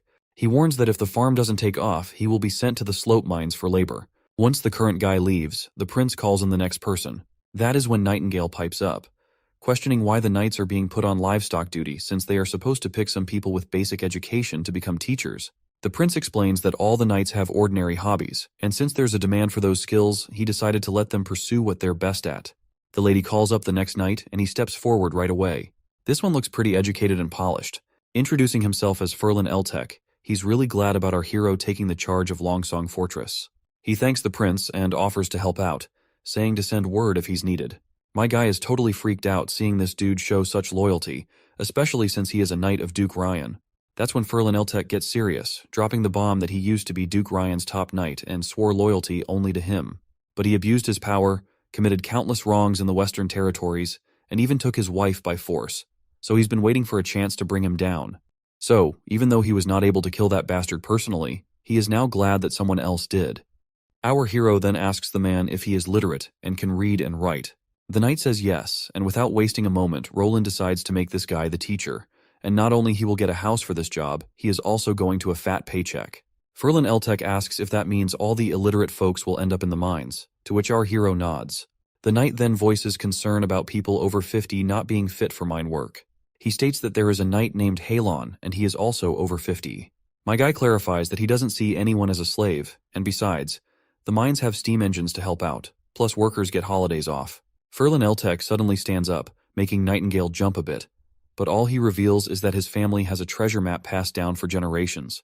The treasure it points to is in the misty forest northwest of here, and our prince appears to be the only one who can visit that spot in today's Western Territories. He reveals that his father never let him touch the map, but he managed to sneak a look and grab it because he's determined to find those treasures. The pictures on the map have endured many years without fading, clearly not drawn by anything ordinary. Once he had the map, he quietly left the territory to begin his treasure hunt, but his plans were interrupted when he became Duke's knight. He pleads with our hero to consider the map and release the old knight Halon. Nightingale reassures our hero that this man is speaking truthfully, prompting Prince Roland to agree to consider the request and ask to see the map. When the prince checks out the map, he's totally blown away to see it points to a place called Tequila. Miss Scroll remarks that if the map's depiction is accurate, it's an incredible coincidence because the symbols on the map match locations recorded in ancient books. This suggests the church once constructed a city deep in the plains to defend against demons. However, it's unclear why the church decided to erase this part of their history. If Tequila also contains underground ruins like those found in the eastern forest, they might uncover clues like why the church hides demons' existence, their old fights against them, and why they go after witches like their demon spawn. Nightingale decides to head to the knight's house to investigate further, hoping to find more clues. However, our hero warns her it might not be a good idea. If a family guards a treasure map, their home likely holds divine stones of judgment. Since they can't reach Tequila at the moment, he suggests saving this adventure for the future. The hexagram's location is about 50 kilometers away, reachable in a day by Sister Lightning. So, he decides to send her to scout the area first. For now, he shifts focus to the North Slope mines, putting the treasure map aside for later. Before heading to the North Slope mines, he instructs Lady Scroll to teach everyone the phonetic alphabet this evening. If they need more teaching materials, she can ask Soraya, who's turned into quite the printing machine. Then he rummages through a drawer meant for a gift for Lady Scroll. At first he opens the wrong drawer, which contains the snacks tucked away by Nightingale, which totally embarrasses her for some reason. But he soon retrieves a box from another drawer and presents it to Sister Scroll, telling her it's for her. She opens it eagerly to find a beautiful pair of glasses inside. Nightingale interjects, pointing out that Lady Scroll already has perfect eyesight, questioning the need for glasses. To this, our hero enthusiastically explains that he simply adores girls in glasses. Given her role as a teacher, the glasses would make her look more intellectual and beautiful simultaneously. And seeing him all hyped up about the glasses, Nightingale couldn't help but find his fetish rather creepy. Finally, when our studious girl puts on those glasses, my audience goes nuts over how great she looks. Yeah, I'm talking about you. You might want to hit pause if you're a fan of sophisticated style. Moving on, we find ourselves up at North Slope, where the prince is totally surprised by this super long steel tube. He's really impressed by how perfectly it's made, down to the thickness and everything. Anna grins at the praise, while our hero's pretty impressed by her new skill of cutting stuff precisely with her magic threads. With Anna pitching in, the town's industrial game is set to level up big time, and he's even thinking they could start making top-notch underwear for the witches soon enough. But then, Nightingale mentions that even though Anna's powers have improved significantly, her magic thread spans only 10 steps. At the same time, Anna is sure it's actually 15, which leaves our hero scratching his head in confusion. After sizing up their leg lengths, he figures out they count steps differently, probably due to their heights. It's frustrating because measurement units are a complete mess in this world, relying more on approximate values than any real standard. Finally fed up, he decides it's high time to establish clear, unified measurements from scratch, and he assigns Anna to the task. Next up, we're at Clearwater Port, where the Knight of Garcia looks pretty smug about their thriving port. He's convinced the Queen of Clearwater is unstoppable and destined to rule Grey Castle after dealing with Timothy again. But he's puzzled by his mistress's recent worry and anxiety. Suddenly, a man arrives, reporting that the chiefs of Sandstone and Blackbone clans wish to see her. The knight tells him to bring them in, but these guys show up uninvited anyway. The big man greets the lady with some weird, tacky lines, and the other lady also greets in the same way. This big guy is Chief Blackbone, known as Blackbone, while the lady is Chief Kabbalah of the Sandstone clan. As soon as they arrive, both express concern that their warriors have been struggling with weakness and depression since the last battle, only improving with regular doses of new pills. They're here to request more, and Blackbone echoes the same worry. But Garcia dances around their request, saying the whole production thing is a mess right now. She doesn't have much on hand, and they'll just have to wait for the next batch. The chiefs ask how long they'll have to wait. She cryptically replies that since everything about the pills is secretive, she tells them to return for now and wait patiently. Her knight quickly urges them to leave once Garcia makes it clear she expects payment in gold royals or even river water. The cocky knight fumes with anger, dismissing these people as insignificant bugs always begging for favors. Meanwhile, Garcia looks visibly troubled. Noticing her distress, Blondie asks if she's worried about the pill problem. Garcia denies it and reveals that she has already figured that out. She's planning to threaten the church. She'll demand they send the pills right away, or she'll hang the heads of priests from Clearwater Port on the Black Sails flagship. She then hands over a letter, which is the real source of her anxiety all along. As the knight reads it, she explains it's from a spy in Hermes. The letter spills the beans that the church has taken over the kingdom's capital, accusing Queen Lina of Everwinter of hiding her identity as a witch for years. This news really rattles the knight, and that is when Garcia declares she's fed up with Clearwater Port's view and decides to take this rare chance to travel somewhere new for a change of scenery. Her knight quickly catches on that she's looking to use the chaos in Everwinter to her advantage. She confirms it, mentioning that her idiot brother Timothy is too wrapped up trying to reunify the East to bother with her. And as for Roland, he's a goofball who surprisingly took down Longsong Fortress, but returned back to the border town afterward. and she is sure that he must be terrified of his sister, because she is the one who used to bully him until he wet his pants. The knight is pretty happy that there's no one left to stand in her way. Looks like her path to becoming queen is wide open. The scene then shifts to the Holy City, where we see the big-shot priests gathered in their council chamber. They're grilling Archbishop Tayfun about the law and order situation in Everwinter. The old man reports that apart from a few stubborn nobles in the Everwinter, most folks are actually welcoming the church's takeover. He vows that those nobles who won't repent will be dealt with one by one. The lady then decides to just kill these mindless pleasure-seeker nobles.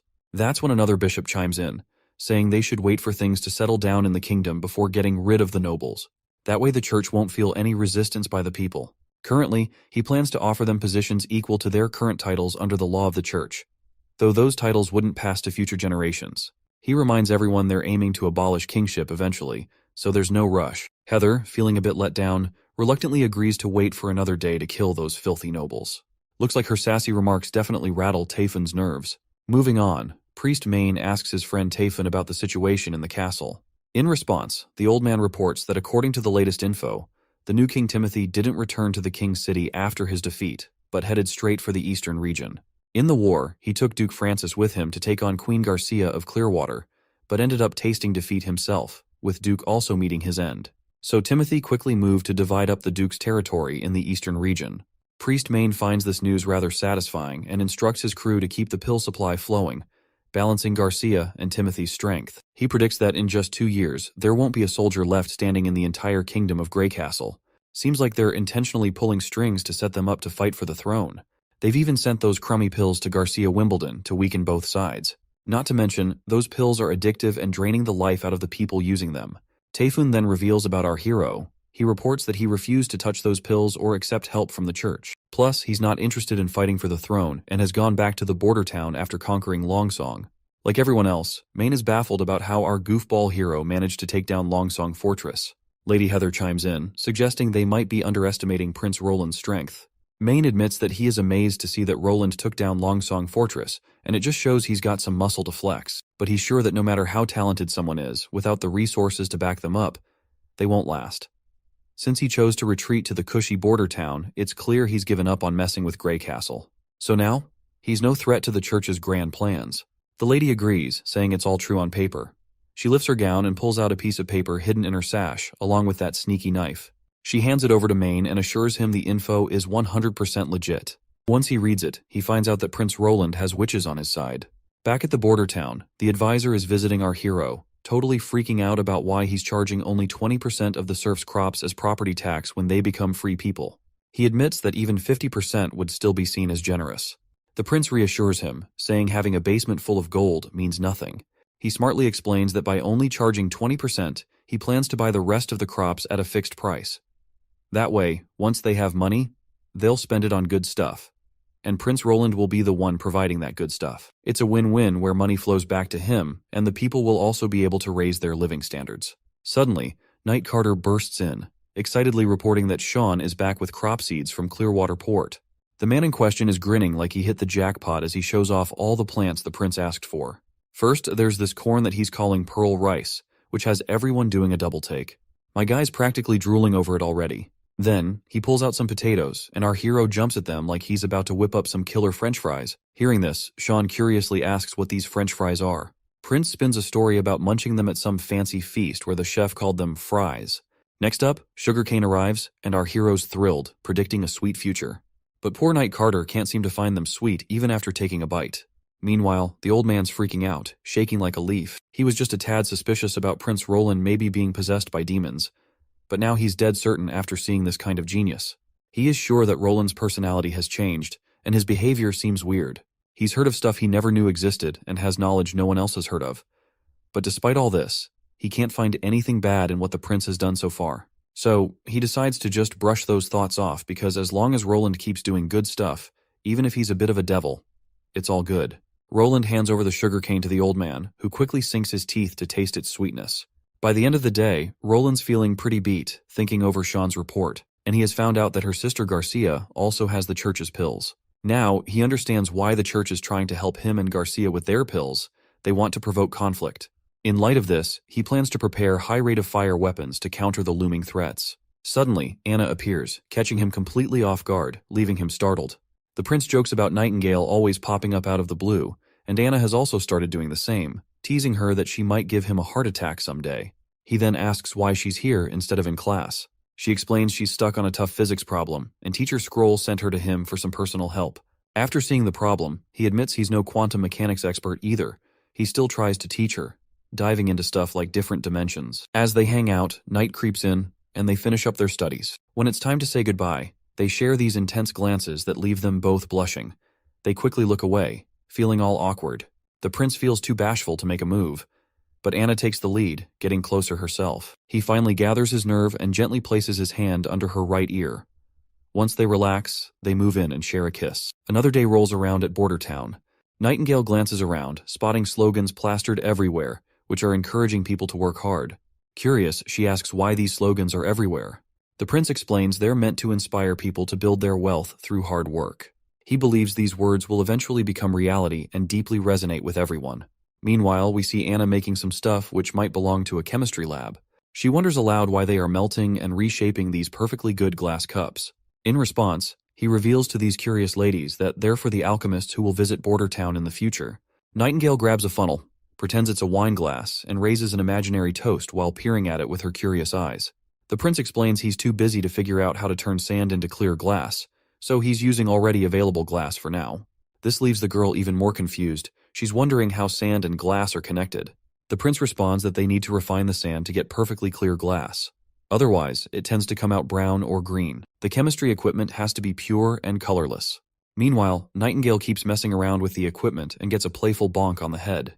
And our hero continues to teach Anna about how he plans to use the equipment to handle acids and conduct more experiments. After the playful bonk, Nightingale walks away while the prince continues teaching Anna. Nightingale spots some delicious snacks on the table and can't resist. Being a bit of a snacker herself, she grabs a steamed bun and takes a big bite. The flavor instantly transports her to heaven. When she opens her eyes, it's like she's wandering through a ripe wheat field, enjoying every bite with its weedy smell and amazing texture. The filling inside is bursting with goodness, and the aftertaste just keeps going. Roland notices the lady enjoying the snack all by herself, and happily tells her it's a steamed bun he had the chef make specifically. He then decides to wash up their dirty hands and have afternoon tea to enjoy these delicious treats together, and the both ladies eagerly look forward to it. As the day wears on, the blazing sun makes it hard for Nightingale to keep her eyes open. Meanwhile, Prince Roland is goofing around with Anna, and there's a faint smile on Nightingale's face. Her eyes slowly close as she drifts into sleep, her thoughts filled with dreams of marrying our prince. In her dream, she walks down the aisle of a grand church hall, lined with other witches. When they reach the altar, the prince lifts the veil from her face, revealing her true beauty, and they share a kiss. While she's lost in this dream, Anna playfully tells Prince Roland to quiet down because she's sure her older sister must be having a lovely dream. It's the only thing that could explain the smile on her face. Next up, we're back in the Holy City where we find the three archbishops once again. They're deep in discussion about wiping out the witches our hero is keeping in the border town. However, since the church is already gearing up to attack Wolfheart, they're short on soldiers. Archbishop Maine assigns Priestess Mira to lead a small but elite unit called the Judgment Army. He's confident she'll get better results if she heads to the border town with them. The priestess agrees wholeheartedly, and she is ready to cleanse the border town of all evil. With his blessings, she's instructed to head to the border town right away to scout, and she nods without hesitation. Lady Heather then teases Maine about giving Priestess Mira so much attention, joking whether he's grooming her to be the next big shot of the church or if he just has a soft spot for her. Hearing this, Priest Typhoon, who is not really a fan of her sassy and careless tone, angrily reminds her that this situation involves both kingship and witches, and they can't afford to ignore it as it could affect the church's future plans. Maine agrees, speculating that the fourth prince might be harboring witches. He's convinced that the goofball prince must have been enchanted by their beauty, and now he is their puppet under their charm spell. Also, there are rumors that the border town is recruiting more witches, and Maine sees it as a direct challenge to the church's authority. He wants it all sorted before things spiral, even considering going to the border town himself if Mira fails in her task. The scene cuts to some rundown spot where these witches snagged some poor dude. They give him a splash of water to wake him up, and when he opens his eyes, he's totally freaked out seeing these ladies around him. His mind suddenly flashes back, remembering how he got caught by these ladies, and he's dead certain that they are witches. The girl immediately points her shiny dagger at his face, and after seeing his scared expression, one of them then asks him why he is wetting his pants now, since he was the one chasing witches all this time. Then, a flashback shows our hero assigning this guy Theo a mission. He was basically instructed to use underground channels and spread gossip that the border town is recruiting witches. The prince told him that if he got caught by witches, he should claim he's from the Cooperation Association. When Theo drops this bombshell over these witches, they look surprised. But then another woman storms in, wielding a giant sword like a female version of Guts. She laughs off his claim as nonsense, saying the Cooperation Association is way out in the Seawind region. The other girls are thrilled to see her back and they quickly surround her, revealing that this guy was the one using the underground channels to spread rumors about recruitment. The boy quickly defends himself, saying he's just spilling the truth. He insists the Cooperation has found the Holy Mountain and all the witches have settled in the border town. They're not possessed by demons and don't feel any pain from anti-phase stuff either. He goes on to reveal their mentor named Kara, who can summon magical snakes, something he's witnessed firsthand and found incredible. He also mentions Wendy and Scroll, who sent him on this mission. This girl is totally intrigued to hear all this, while Theo further talks about Nightingale and others. In response, the women point out that if they've really settled on the Holy Mountain in the border town, they shouldn't have spread the news. It'll only alert the church, and if they don't clear out of there soon, they're in big trouble. The redhead witch asks what their next move should be, to which the black-haired one declares that their leader will arrive tonight at midnight, along with other witches, so they will be sailing the ship along with others. As for Theo, she kicks his chair over, sending him crashing to the ground still tied up. The black-haired woman then tells her redhead friend to hop on the ship with the others while she heads back to the border town with Theo. She wants to confirm if the Witch Association actually found the Holy Mountains, so she tells her friend to inform their leader Tilly that she is going to the border town. In the next scene, we see Lady Lightning soaring through the sky, exploring the areas marked on the same treasure map our hero received from that night. She's covered a lot of ground already, and the prince specifically asked her to scope out the notorious Misty Forest, and after proudly taking on the task, she's psyched to explore further solo. Just as heavy rain starts dumping, she quickly tucks the map into her jacket, making sure it stays bone dry no matter what. Then bam! She spots something nearby and takes off like a shot, racing through the forest like lightning. Deep in the woods, she stumbles upon ancient ruins and starts scanning the place for anything fishy. She admits she had no clue a place like this existed because it was completely hidden from view by the mist when she was up in the air. If not for the rain, she likely would have missed it altogether. Her nose catches a tantalizing scent, the aroma of adventure that perks up her spirits. After a bit of poking around, she realizes these must be the ruins marked on the treasure map. According to the plan, she's supposed to note down the location and head straight back to the border town to report everything to the prince. But her adventurous spirit kicks in, urging her to venture inside alone. Besides, with the rain pouring down, why not explore until it stops? Once inside, she finds empty halls, so she continues deeper, but she still finds nothing. But as she is walking forward, she hears a faint voice, calling for help. Lighting gets absolutely terrified and immediately hides behind the wall, while the same voice continues to call for help. She finds it hard to believe that anyone could be here, considering these ruins are centuries old and deep within the misty forest. It doesn't make sense for someone to be lurking around, but despite her doubts, she pushes forward, thinking maybe there's an explorer stuck inside who needs help. She cautiously pushes the door gently, but the door crashes down and before her stands a disgusting monster, a creature straight out of nightmares. This terrifying scene freezes her in place, and she falls to the ground as she realizes that this is the same demon which the Lady Leaf fought in the Badlands. Tears well up involuntarily as pure horror grips her heart. The monster towers over her menacingly, ready to pounce. The next thing that fills the air is her piercing scream, blending with the thunderous roar of the storm outside. The next scene takes us back to the border town, where our hero meets Margaret Farman, a lively merchant from King's City. She's brimming with enthusiasm, bombarding him with questions about his steam engines. She's eager to buy a lot of these machines, offering a hefty sum of 500 gold royals for each. My guy's thrilled at the prospect of earning 5,000 gold royals for 10 steam engines. But as much as he wants to sell them, he can't just hand them over to the royals. These steam engines are the result of Anna and her hard work, something that can't be bought or sold. He's torn because Margaret is not only wealthy but also strikingly attractive. With a necklace adorned with pure gold containing the divine stone of judgment, even Nightingale can't detect if she is lying or not. He also notices Margaret's enthusiastic personality, which is a 100% clone of Lady Lightning itself. Anyway, the prince tells her besides saltpeter, he needs iron, copper, and ferrous sulfate, hoping she can arrange those materials if they plan for a long-term deal. In response, the woman happily agrees. But suddenly she is shocked by something she sees, and when our guy turns to look, he spots lightning flashing across the window. He quickly opens it, and she immediately hugs him tight, tears streaming down her face. The prince signals his knight to fetch Nana immediately. Roland then gets shocked when he remembers that there is a merchant inside the office, which is troubling him because Lightning is a witch. On the flip side, this lady seems to already know Lady Lightning, and I wouldn't be surprised if she's her mother. But our hero doesn't pay attention to her and decides to take Lightning for treatment, leaving the morning lady screaming behind as she watches Lightning go. After a while, Lightning has been healed and she immediately opens her eyes. She sits up quickly, and Wendy and Nana are thrilled to see her awake, bombarding her with questions about what happened. Lightning looks like she's about to cry again as the prince asks why she came back so urgently in that heavy rain. She reveals that she found the ruins from the treasure map and there are demons inside. Everyone is shocked to hear this, and Teacher Scroll looks terrified, asking if she went inside. She says no, explaining that there was a demon guarding the basement door and someone was calling for help inside, but she got scared and ran back like a coward. But the prince reassures her that she made a wise decision because a smart explorer doesn't rush into danger without assessing the situation first. Lady Leaf adds that it's possible a witch might be trapped inside since besides witches, no one else can reach the depths of the misty forest. But considering it's a ruin from 450 years ago, surviving alone there seems impossible for anyone. Lightning mentions there were no signs of human activity near the ruins, while Wendy points out that the area is teeming with terrifying wildlife and lacks suitable food, which makes it clear that someone can't live there alone. The more they ponder, the deeper the mystery gets. Lady Leaf decides they need to find a way to rescue whoever might be inside. That's when our hero steps up, urging everyone not to fret because they're not clear on the whole story yet. To find out, they've got to venture inside. He eagerly declares they're going into the ruins and he'll figure out a plan to save whoever's there. Together, they're set on facing the demon and coming out on top. Shortly after, that same noble bursts into the room, asking about Lightning's condition.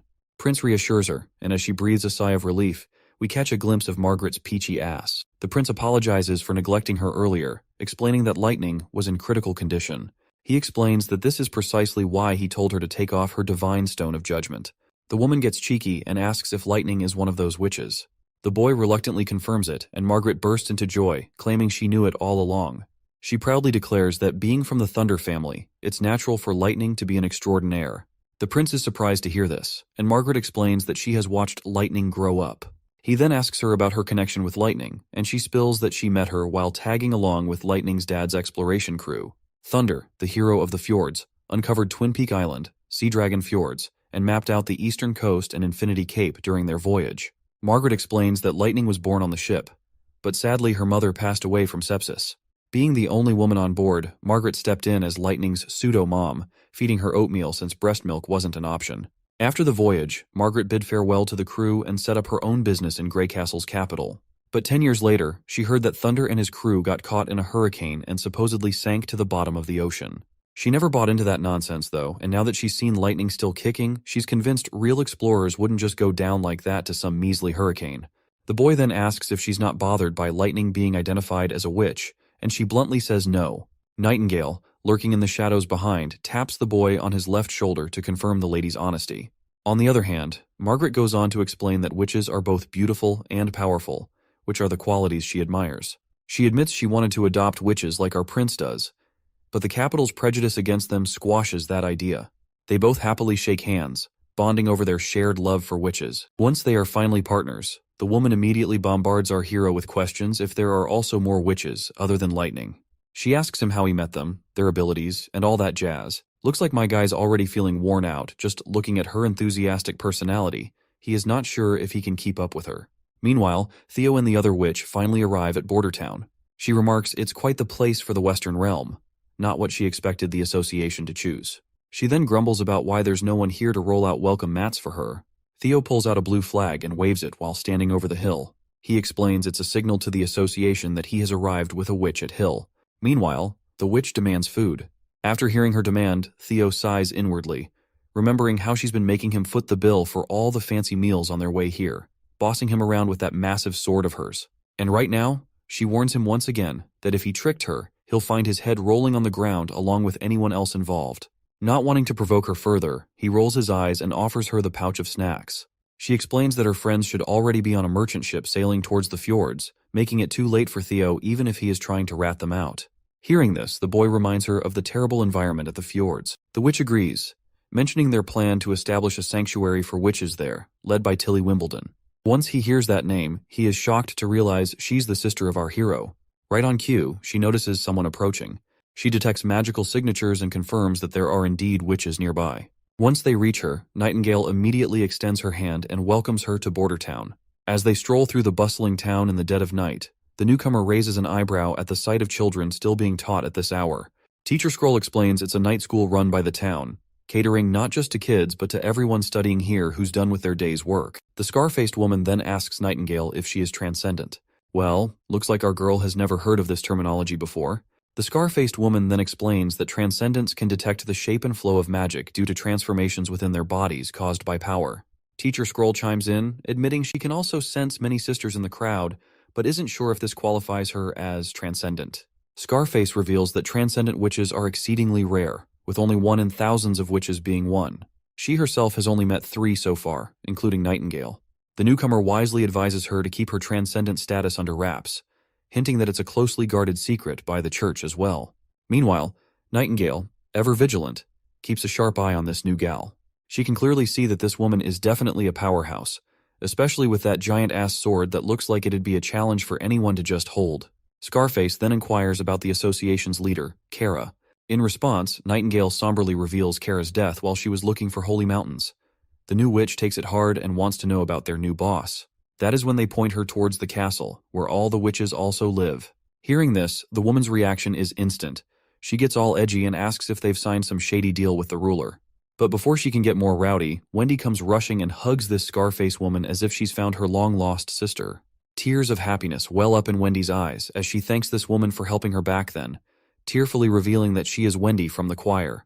Well, it turns out this Scarface woman is the same girl who wiped out all the priests inside that prison when Wendy was first thrown in.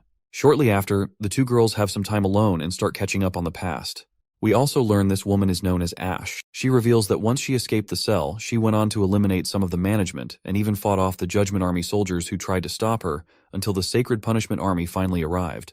Wendy curiously asks what the heck this Sacred Punishment Army is. Ash explains that it's a force made up of the church's most skilled warriors, their secret weapon against transcendent witches. They were the ones who gave her that scar on her eye. Their strength and speed matched hers, but they seemed devoid of any consciousness. When she cut off a soldier's hand, he didn't hesitate to attack back with his other hand. She wasn't about to let those pests off easily. She hid during the day in the alleys of the old holy city, coming out at night to ambush messengers and the Judgment Army. Eventually, she had to flee when the church scoured the entire city. When Ash left, her clothes were practically glued to her because of blood. All bloody. If anyone caught sight of her like that, they'd probably think she was some wild, mindless beast. Wendy tries to calm her down, saying it doesn't matter now. She can blend in and live normally here because Roland Wimbledon, their ruler, treats their sisters well. But when Ash hears our hero's name, she flips out and rips the cup with her bare hands. She demands to know if Wendy is working for Roland Wimbledon. In response, the girl reluctantly nods, and Ash grabs her hand, yanking her out, insisting they can't stick around. Well, it looks like Ash also has the same image of Roland Wimbledon as others have, and she too thinks that he is just a pervy trash. The next day rolls around, and the women finally swing by to visit the prince. It seems like she's pushing to take the witches living here, but our hero isn't too thrilled by her unreasonable requests. Ash then reminds the prince that witches aren't anyone's property. They're free people just like everyone else. The boy is surprised by her boldness, and he assures her that he never considered them his possessions. Everyone in the border town lives there by choice, and it's their best sanctuary. The prince then warns her about the fjords she wants to take them to. He explains that crossing the sea is risky, and the fjords itself is plagued by erratic weather, tsunamis, and hurricanes, which makes it an unsuitable place to live. But the girl confidently fires back that Tilly Wimbledon is the one leading the charge. The prince is gobsmacked to hear about his sister and asks if Tilly hasn't already disappeared. Ash explains that the 5th princess has already gathered a bunch of witches and taken them to the fjords for safety from the church. She's sure Tilly can lead them to create their own homeland. She also chides our hero for foolishly spreading rumors about recruiting witches, warning that he has already attracted the church's attention. Nightingale gets ticked off at her for calling the prince a fool, but he calms her down. He then asks Ash, as a transcendent witch, how many soldiers from the Sacred Punishment Army she can take down.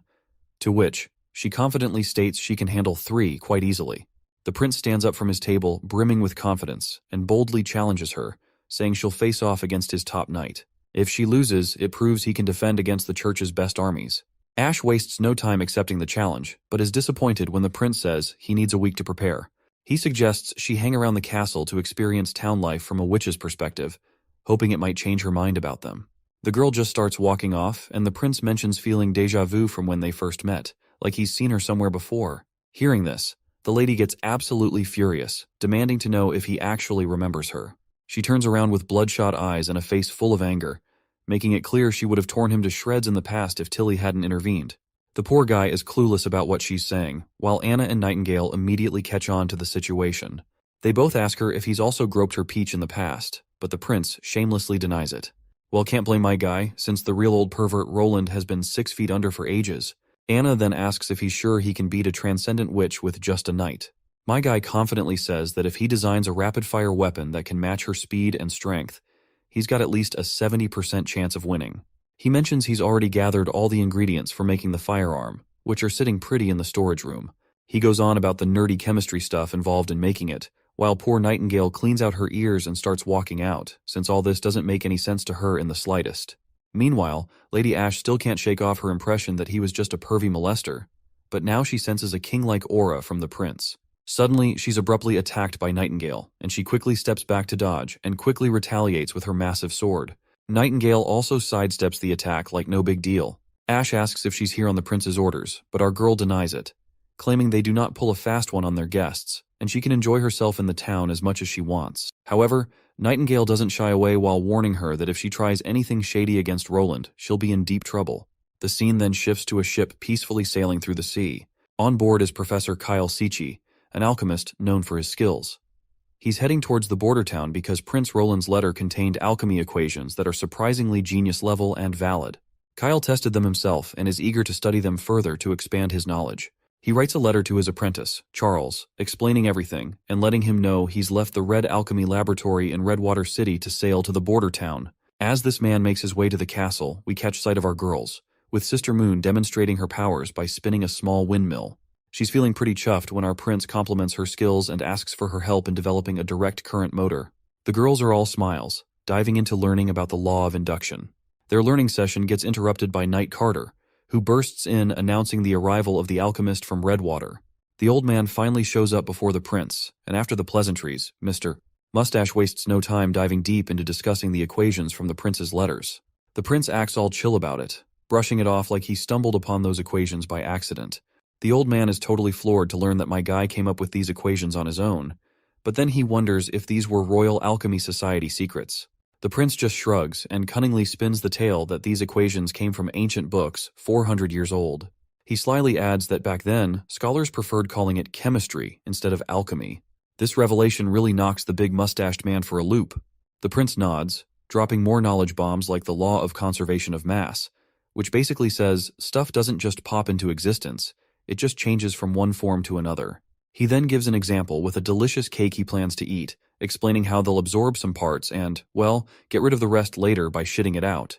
Professor Kyle still appears to be curious and asks what happens to the mass when a giant log is burned, since ashes weigh less. My guy calmly explains that the log's mass becomes gases and water vapor, leaving behind only ashes. Once my guy has the old man's attention, he casually digs through his drawers and pulls out a chemistry book, calling it a gold mine full of knowledge. He tells the old man if he wants this treasure trove, he'll need to work for him to earn it. Well, judging by the old man's reaction, it's pretty clear what his answer will be. So the prince gets down to business and offers him a fat paycheck, just like the one he used to rake in at Redwater City, with a 5-year contract. With a snap of his finger, his old advisor magically appears with ink and a pen for the professor to sign. The prince also throws in a confidentiality agreement, making sure the professor won't spill any research secrets to other alchemists. While the professor is ready to go, he's not quite sure what he'll be brewing up in the border town lab. Prince Roland confidently declares that they'll be making high-density acids, the stronger the better. Once the old man is out of the room, Nightingale appears back and calls out the prince for spinning a whole web of lies. She reminds him that just yesterday, he had the Sister Scroll memorize and create that entire book. The prince cunningly admits he spoke white lies, explaining it was the only way to convince the professor, who wouldn't believe someone like this goofball prince could come up with such knowledge. I guess the lady gets where he's coming from, but she throws him off by asking who actually taught him all that stuff. Well, the prince just can't really tell her about his days as an underpaid engineer before coming into this world, so he remains silent. But thankfully, Nightingale cuts him some slack, letting him off the hook, saying he doesn't have to say anything if he doesn't want to, because she doesn't want to hear any tall tales. In the next scene, we're at the training grounds where the prince watches a demonstration of the new toy he recently had made. Knight Carter is wielding this new gadget, which seems to be a Russian roulette-style firearm. As Carter empties the chamber, cartridges clatter to the ground, and his confident trigger pulls turn into a comedic failure. Not a single shot hits the mark. The girl standing beside our prince grows concerned as he is visibly disappointed, while poor Carter looks devastated as well. But Roland tells his friend to relax, explaining that pistols are notoriously inaccurate compared to muskets. He promises Carter they'll tweak the gunpowder mix to max out this bad boy's potential. He tells him to keep practicing on the targets before facing off against the transcendent witch, Ash. Although Knight Carter isn't used to handling this gun, he can definitely appreciate its beauty and craftsmanship. Meanwhile, the prince reminds Carter not to lose the bullet casings since they're reusable and precious. Back at the castle, Lady Ash seems visibly upset. The witches living there are being stubborn and reluctant to leave. She's also scratching her head over the town's peculiarities, wondering what kind of magic Roland is using to hype up the villagers about those upcoming inventions of his. Just as she's thinking this, she spots something, and a chubby little pigeon trotting her way crashes into her. This little furball goes by the name Maggie, and she is apparently part of the 5th princess team. She asks the bird if everyone has reached the fjords, and the bird chirps back in its own language. Then, she inquires if the bird has eaten, and she sprinkles some breadcrumbs. The pigeon lights up and starts pecking at the food, but soon it becomes agitated, poking Ash angrily on her head, insisting she's not a bird. Suddenly, the seemingly ordinary bird begins to transform, turning into a cute little girl. She greets her friend once again, this time in their shared human language. The girl tells her friend that even with a tracking bracelet, it was tough to pinpoint her exact location. Thankfully, Lady Shadow tipped her off that Ash was heading to recruit more witches from the border town, and she is now really thrilled about meeting the other witches in person after her long trip. Ash somberly admits that the witches are hesitant to leave because they trust Prince Roland more than her. Maggie is surprised by how both siblings seem to have a soft spot for witches and are willing to welcome them. Ash then reveals her upcoming battle with the prince. If she loses, the prince won't allow her to take any witches, and she doesn't want to disappoint Princess Tilly by going back empty-handed. The little girl then reveals she saw a carriage with church flags as she flew here, and it was carrying around 10 people. Ash is confident they are heading to the border town due to the rumors about border town recruiting witches spread by the foolish prince across the continent. However, she's also pleased because after winning the match against them, the presence of the church will give her more reason to recruit other witches to the fjords. Once the church arrives, Roland will truly understand how badly he has messed up. Or at least, that's how Ash sees the situation. In the next scene, Lady Lightning zooms across the sky, looking super happy. She's loving these goggles she's got on because they keep her eyes comfy even when she's flying crazy fast, all thanks to the prince. Suddenly, she spots this big pigeon. Instantly, she starts daydreaming about roasting it for dinner tonight. She's tired of having buttered toast and mushrooms daily, and her mouth is practically watering at the thought of juicy roasted bird. So, she bolts straight towards the pigeon, which is, of course, not to a pigeon at all. Poor Maggie freaks out when she sees Lightning hot on her tail. She starts flapping like crazy to outrun her, but Lightning, who is renowned for her speed, quickly catches her and they both tumble to the ground. Maggie, in a panic, tries to wriggle free while Lightning whips out her knife. The sight of that sharp blade terrifies the poor pigeon even more, and that's when she decides it's time to reveal her true form. She transforms back into herself, still teary-eyed from the close call of almost becoming dinner. Lady Lightning is left staring blankly, wondering where her delicious bird went, while Maggie cries like a little baby, pretty sure she's going to get eaten before she can turn back to the 5th princess. Lightning, trying to make sense of things, asks the crying girl if she's a witch too. Maggie stops crying for a moment and, while pouting, reluctantly says yes. Our girl immediately greets her, and they exchange names, although Maggie still hasn't quite forgiven her for trying to make a meal out of her. She then notices the tracking marker on Lightning's chest, which our girl hadn't even realized was there. Maggie reveals that these special stones are used to track the wearer's location, specifically made for witches, and only react to their matched stone. That is when Lightning explains that her father gave her one, and she always thought it was just decorative jewelry. She then asks where Maggie got hers, but she refuses to spill the secret, as Ash doesn't want her to tell anyone. Mention of Lady Ash makes Lightning realize she's with her too. She explains how Ash has been trying to convince everyone to leave this place. While Lightning boasts about all the incredible inventions, weapons, and other wonders my guy has been producing, things never seen before in this world. The girl asks if she can see these wonders for herself. Lightning, with a sly grin, suggests she can, but only if she joins the Witch Union and becomes part of the border town.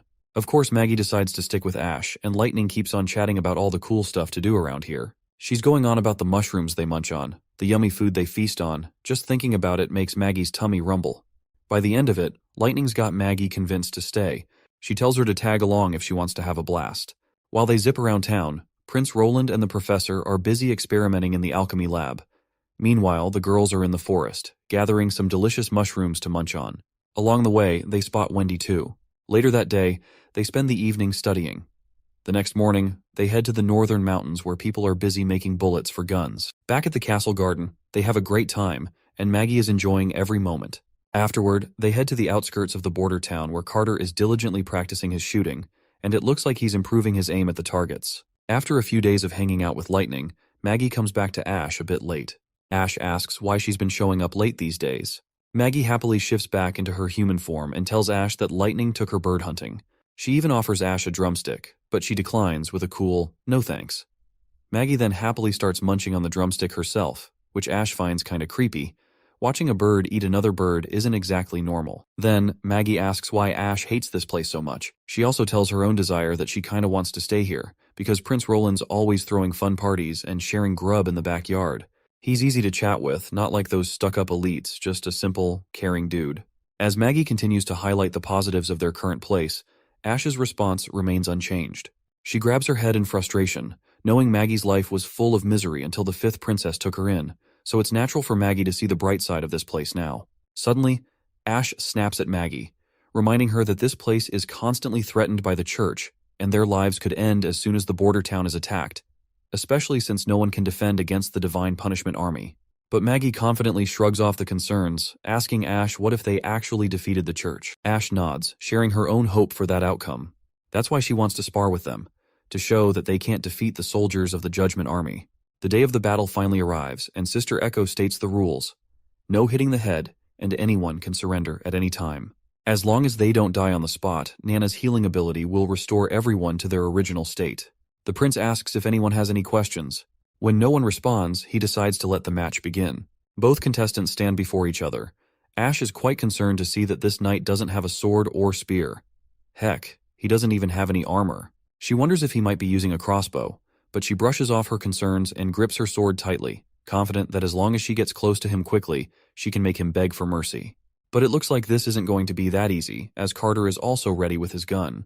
As soon as the prince gives the order to start the match, Captain Ironaxe immediately hits that gong with a loud bang. Both contestants wield their weapons, and Ash immediately swings her sword from afar. The mere swing of her sword startles Carter, but he takes aim and starts shooting. When Ash sees those bullets coming, she sidesteps them in the nick of time, which still leaves her grazed over her face. She takes her stance and starts running forward, determined to close the distance between them. Her speed is so fast that she feels like a blur, and even the onlookers are amazed by her such reflexes. But Carter keeps his ground and continues shooting at her, trying to hit the bullet right at the perfect place. As the bullet comes flying towards her, Ash immediately blocks it with her giant sword. In an instant, before Carter can react, she attacks him directly in the gut, sending him flying backward. Everyone anxiously awaits the outcome, and when we look at Ash's face, blood is leaking down her cheek, while her belly is totally obliterated by the gunshot. Her consciousness starts to fade as her vision blurs. The crowd rushes to heal Carter before it's too late, while Ash weakly declares her victory to our hero. She then collapses, falling into the prince's arms. Before we progress the story further, let's take a look into Ash's past. Once dismissed as nothing more than a beggar in the bustling streets, Ash's life was anything but easy. On this particular day, the town is buzzing with excitement because the princess has come of age, and they're having a grand ceremony where food will be distributed to the people. The church's prestigious Archbishop Tayfun is set to host this grand event alongside the princess. Hearing the mention of the Archbishop, Ash smiles, a smile that doesn't quite reach her eyes, probably because she's looking forward to taking that man down. As the princess's carriage finally rolls down the streets, Ash forces her way to the front line through the crowd. The 5th princess steps out of her carriage and the crowd erupts in cheers. Amidst the sea of faces, the princess notices someone who stands out the most for her, and it was Ash. Their eyes lock and time seems to stand still. In that brief moment, there's a flicker of recognition and something unspoken passes between them. Once we're back in the castle, Ash gets summoned by the princess. A servant nudges her forward, and the princess can immediately tell she's a witch. She reassures Ash, saying she won't have to wander the streets anymore. And that is also when the 5th princess gave Ash her name, since she was nameless before that point. In the current moment, she finally wakes up from her unconscious state. The bird girl excitedly jumps at her friend and hugs Ash tightly. Ash lifts her overly enthusiastic friend and asks how long she was knocked out. The girl replies it was just one afternoon, explaining that Nana patched her up, piecing together her scattered parts to heal her belly almost completely. She continues to praise Nana's amazing healing powers, though Ash doesn't pay much attention, because her mind is already on a mission to meet our hero. While our hero was chilling alone, Lady Ash barges in like she owns the place, all excited to claim her victory in the bet. Prince Roland, being the good sport he is, admits defeat gracefully. After claiming her victory, Ash gives the prince props, saying he indeed has potential to fight against the God's Punishment army. She's curious about the weapon Knight Carter used during their match. Prince Roland proudly shows off his pistol, thinking it's the next big thing for his troops, and everyone will be holding these bad boys in the battlefield. He even jokes about how it could turn a farmer into a formidable warrior against the army. When Ash asks for one of the guns for herself, he simply tells her to just stay here in the border town and join the Witch Association to gain access. Ash politely declines, and then drops the bombshell that she's heading back to Princess Tilly's place. She invites our hero to join them at the fjords if he ever needs shelter. In response, Roland says the same thing to her, assuring her that border town doors will always be opened for her to join. Just as Ash is about to leave, Roland calls her back and offers her a custom-made sword, crafted by Anna, to replace her old busted one. The lady eagerly takes the sword, feeling a surge of confidence as she grips it.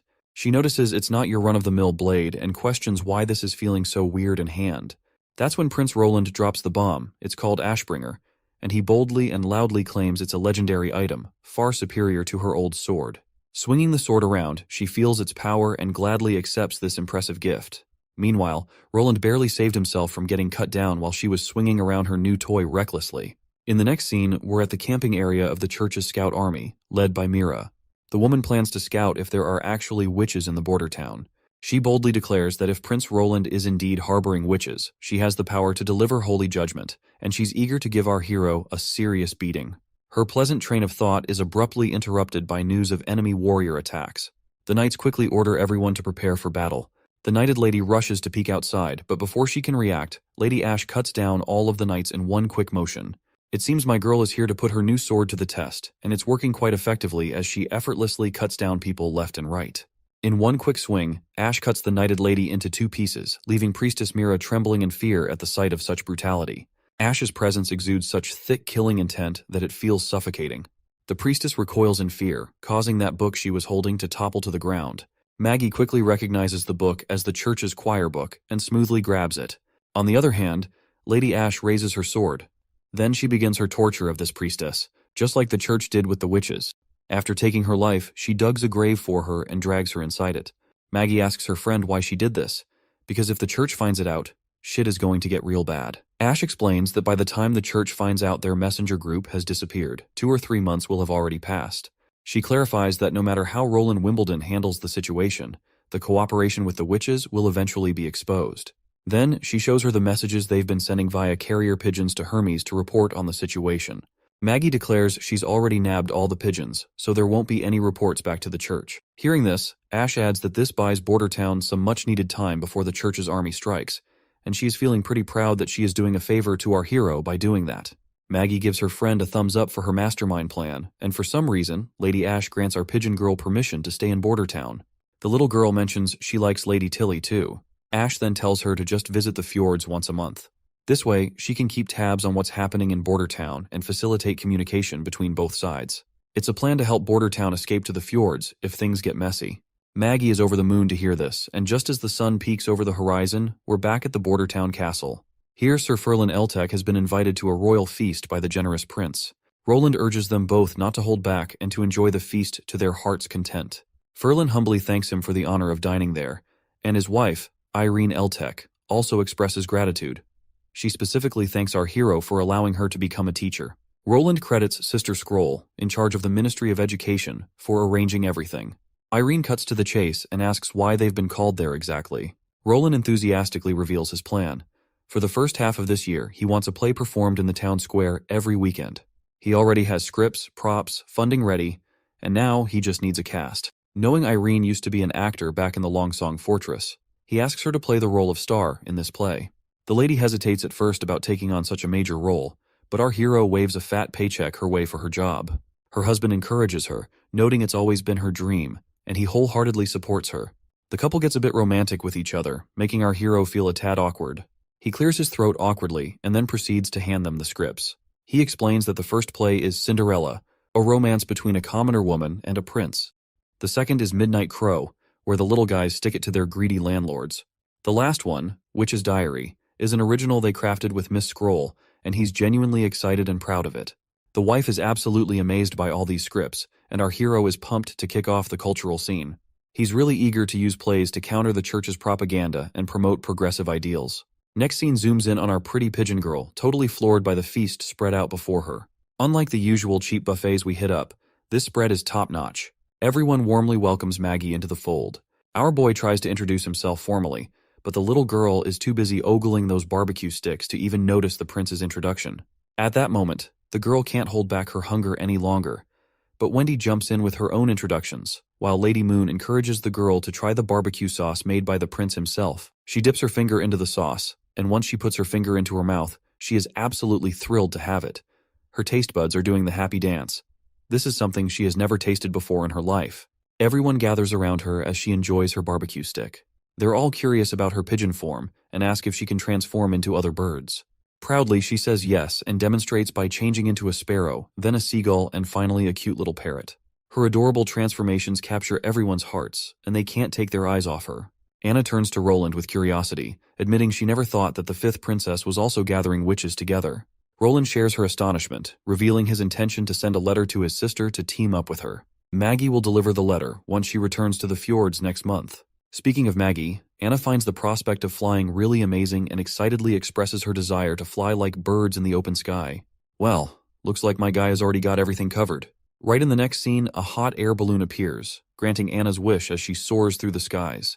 From up high, everything seems so small, and Anna sees the border town for the first time from a bird's eye view. Here they go again, chatting about all the nerdy stuff like how the hot air balloon works. But I'll spare you the details since we're here to have fun. The prince says one thing to Anna. Right now, everything depends on her black fire to work. Suddenly, Anna spots a redwater river and can see everything from above. The test fields Sister Leaf uses, and the recently built factories. Well, looks like along with the era of industrialization, my guy has also started the era of pollution and climate change. The prince gives her all the credit, explaining that because of her, everything started and they were able to build everything. Anna is amazed to see everything, and that's when the prince takes his chance and gets closer. He grabs her hand, but the mood immediately dampens when Anna reveals that her mother died in a fire. She somberly reveals that not only did she narrowly escape the thick smoke and fire, but she also became a witch herself. That's why she's hated flames for so long and struggled with self-acceptance. When she was imprisoned, she thought facing her sentence might bring relief, but the prince rescued her and taught her to harness her abilities. Now, she's realizing flames can be used for more than just destruction and suffering. She gives all the credit to the prince for helping her change her mindset and use her abilities for good. As the mood sets in and the prince blushes, they share another kiss. After that, what happened in the balloon is anyone's guess. All we hear is a resounding voice of claps, probably because they're playing something fun. After their short journey, the balloon comes down, and everyone is genuinely thrilled to see it land. Some politely scold the prince for pulling such a risky stunt, but he owns up to his recklessness and explains that Maggie and Lightning were following them as backup. One witch then smirks at Lightning and Maggie, saying they're not the only ones who can fly now. Lightning and Maggie shoot back, noting the balloon's not exactly a speed demon, because they've already circled the castle about 20 times before it touched the ground. Nana seems super pumped to take a ride in the sky too, and they all eagerly ask if they can hop on the balloon. Anna explains it can only hold 2 people at a time. Meanwhile, the prince is still busy apologizing to the ladies for going in the sky like that. And as Anna and the prince are getting grilled by the others, they accidentally bump into each other while stepping back.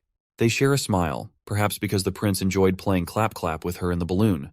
Meanwhile, Nightingale, munching on snacks as usual, feels a bit left out.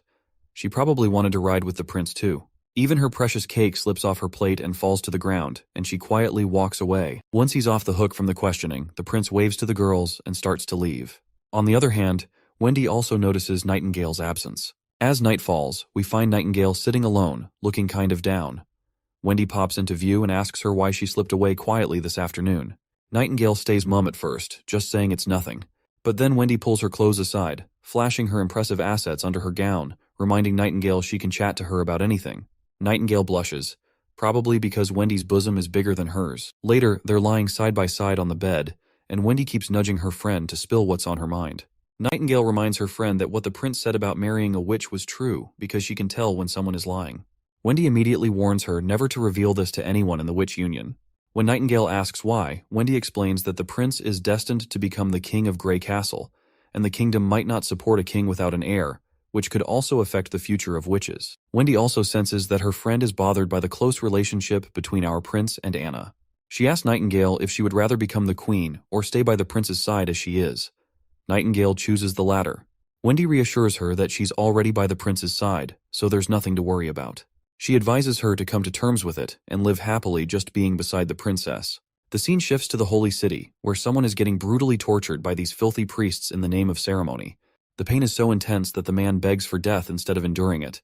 Meanwhile, Archbishop Maine seems to be really nervous. Just then, the big boss of the church arrives and orders Maine to stop. Priest Maine spills the beans right away that this guy also flunked the test for the elite judgment army, and the man before us is undoubtedly Pope O'Brien. The Pope tells him to let the guy rest, and when he says rest, he meant to cut this failed subject off brutally right then and there. Then the Pope grabs his junior's hand and assures him that back in the day, he was way more nervous than him when he first hosted the ceremony. He mentions he even puked all over the place at 45, and the smell of blood made him dizzy. Maine then asks his senior if it's really necessary to go through with this ceremony and how many soldiers they want to transform into the Judgment Army.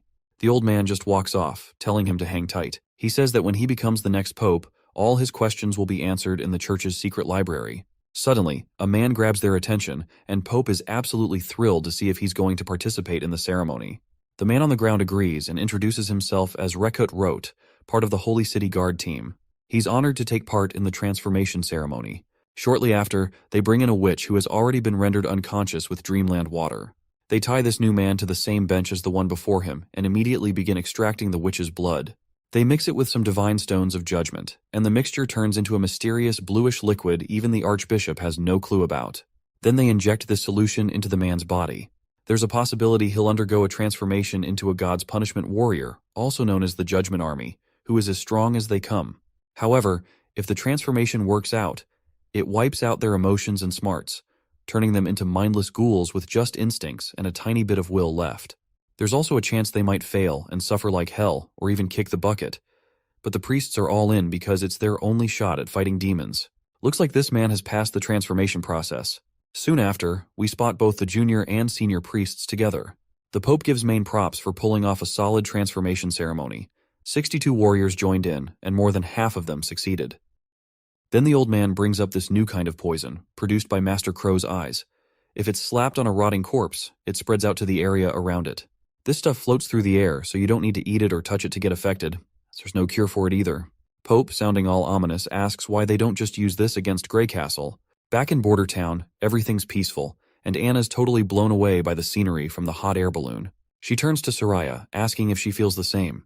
But Anna is left speechless for a moment when she sees all the paintings Soraya has been whipping up of the scenery they've seen from up high. Anna stumbles over her words, trying to say something about the paintings, while Soraya waits for her response curiously. Once they finally touch down on the ground, the prince bursts into the room, radiating happiness because he's heard that Soraya's painting style has undergone a drastic change. When Nightingale's eyes fall on Soraya, she's immediately shocked to realize that her magical abilities have transformed dramatically. The prince asks if her powers have evolved like Anna's, and when he sees Soraya's new paintings, he notices the thick textures of fluffy clouds, gritty castle walls, and tree bark so thick it's almost like you could touch it. It makes the paintings feel super real. Meanwhile, Soraya admits that she can increase the thickness further but didn't do it because it would cause her a lot of pain. Nightingale tries to peel off the texture of the tree but fails. Then Anna uses her strings to pop out the texture, which looks like real wood.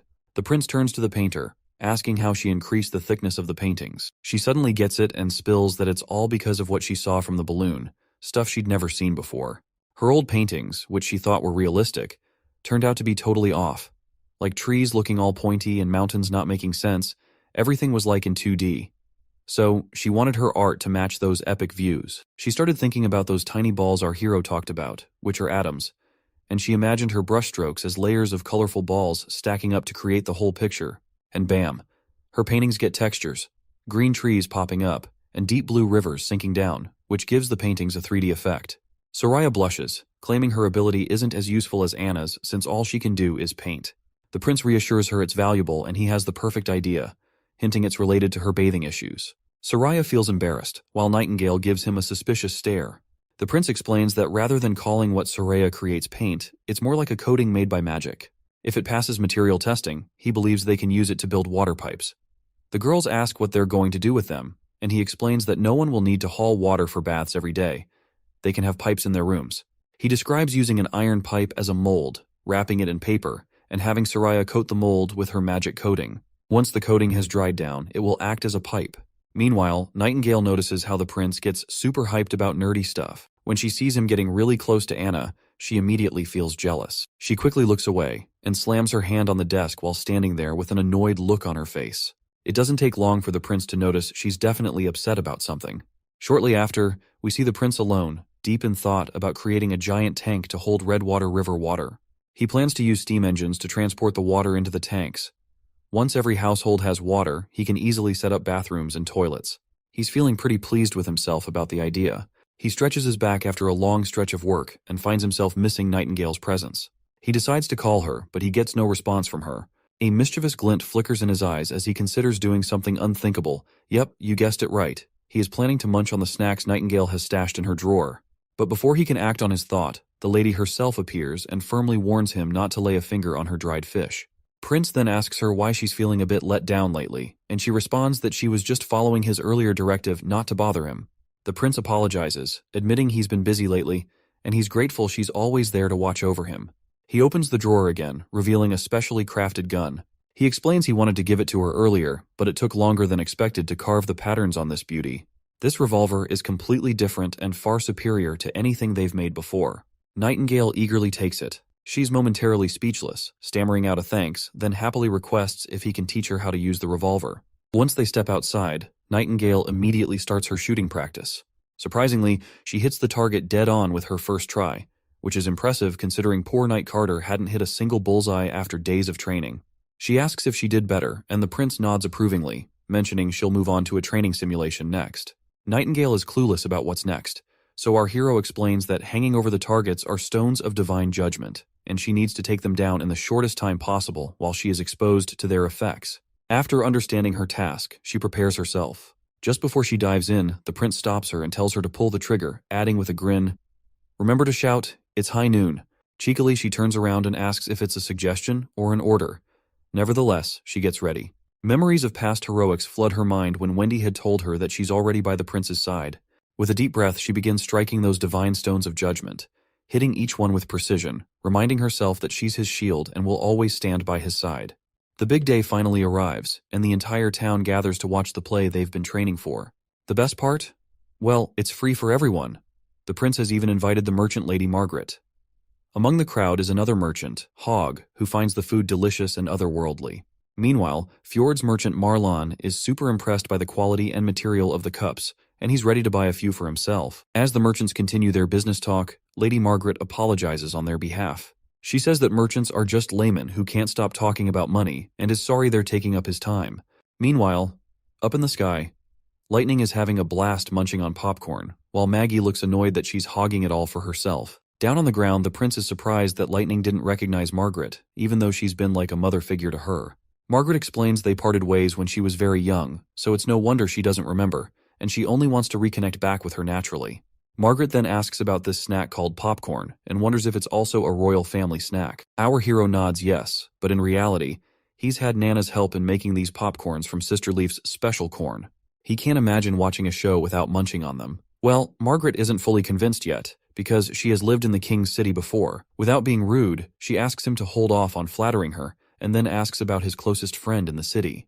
It turns out Prince Roland didn't have one, as he was just a flirtatious guy, and his closest companion was his magical hand, Yorko, which he used to grope every woman around the castle. Margaret starts chuckling and points out that she's also heard he used to be quite the ladies' man in the castle. Poor Roland feels a bit embarrassed that he let slip something awkward to her.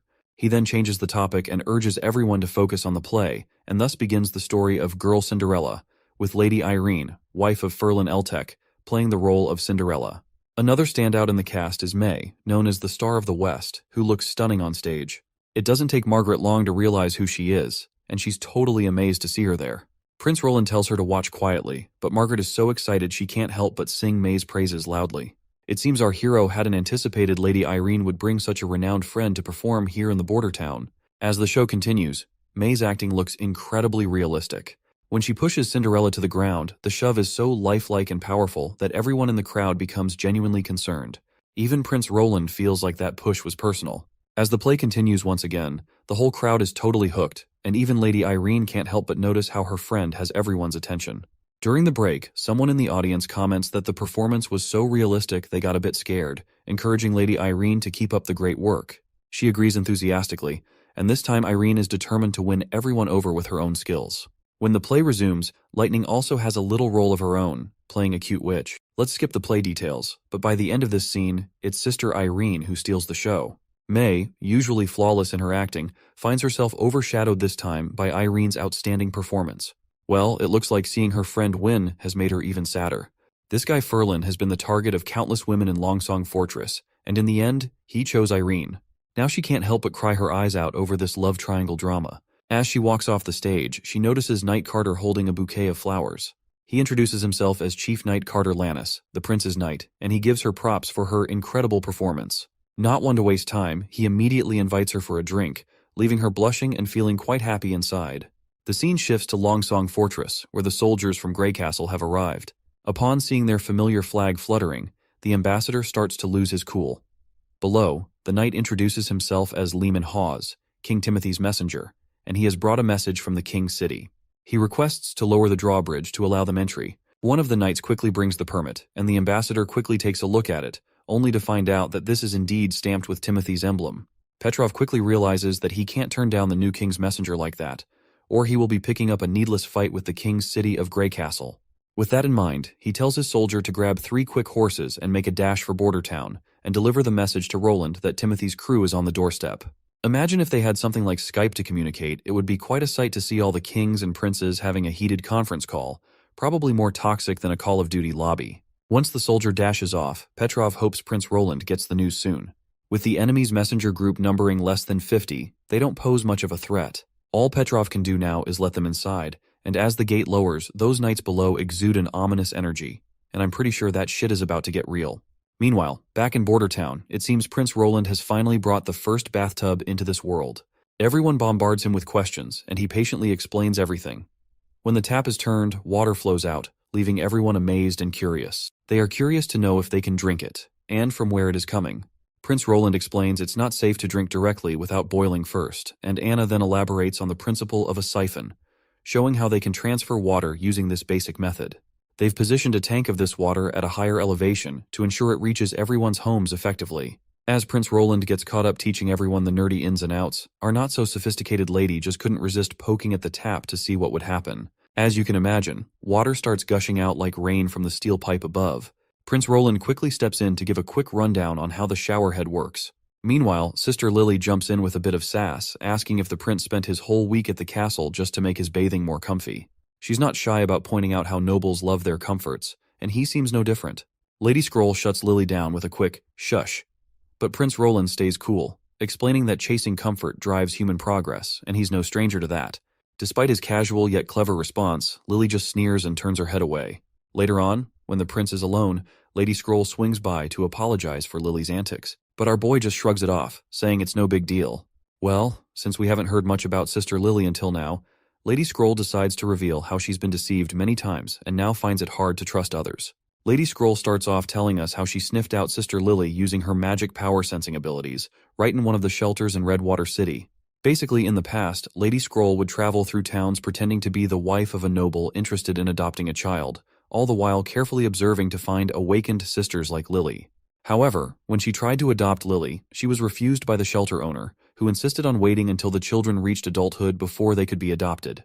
This refusal raised red flags, prompting Nightingale to dig into the orphanage's finances. Turns out, over the past decade, 3 witches were handed off to the church. The good-looking ones got dolled up and sold to nobles, while the others were left to die in the forest behind the shelter. When they grilled the shelter owner, it turns out he wasn't running the shelter for the cash. He got a sick thrill from controlling and even killing the girls. That is when their leader Kara, understandably furious, took justice into her own hands and killed that man. When they tried to invite the girls into the association, many of them looked at the association members with hatred. It was as if they were feeling robbed of a chance to be adopted by nobles. Lily was no different until Kara showed the bodies of their friends who were supposed to have been adopted, now dead in the woods behind the shelter. The sight was so overwhelming that Lily vomited and passed out in Wendy's arms. When she woke up, she seemed emotionally numb, like a doll. Under Wendy's nurturing care, Lily gradually recovered, but her experience left her with a deep-seated resentment towards nobles. which might explain her sometimes harsh behavior towards our hero. The prince starts feeling sorry for Lily, realizing she still manages to smile despite everything she's been through. Then, Lady Scroll pops the question, and our hero gives her the go-ahead to ask. Right on cue, Sister Scroll calls out to Nightingale, who promptly shows up from the shadows.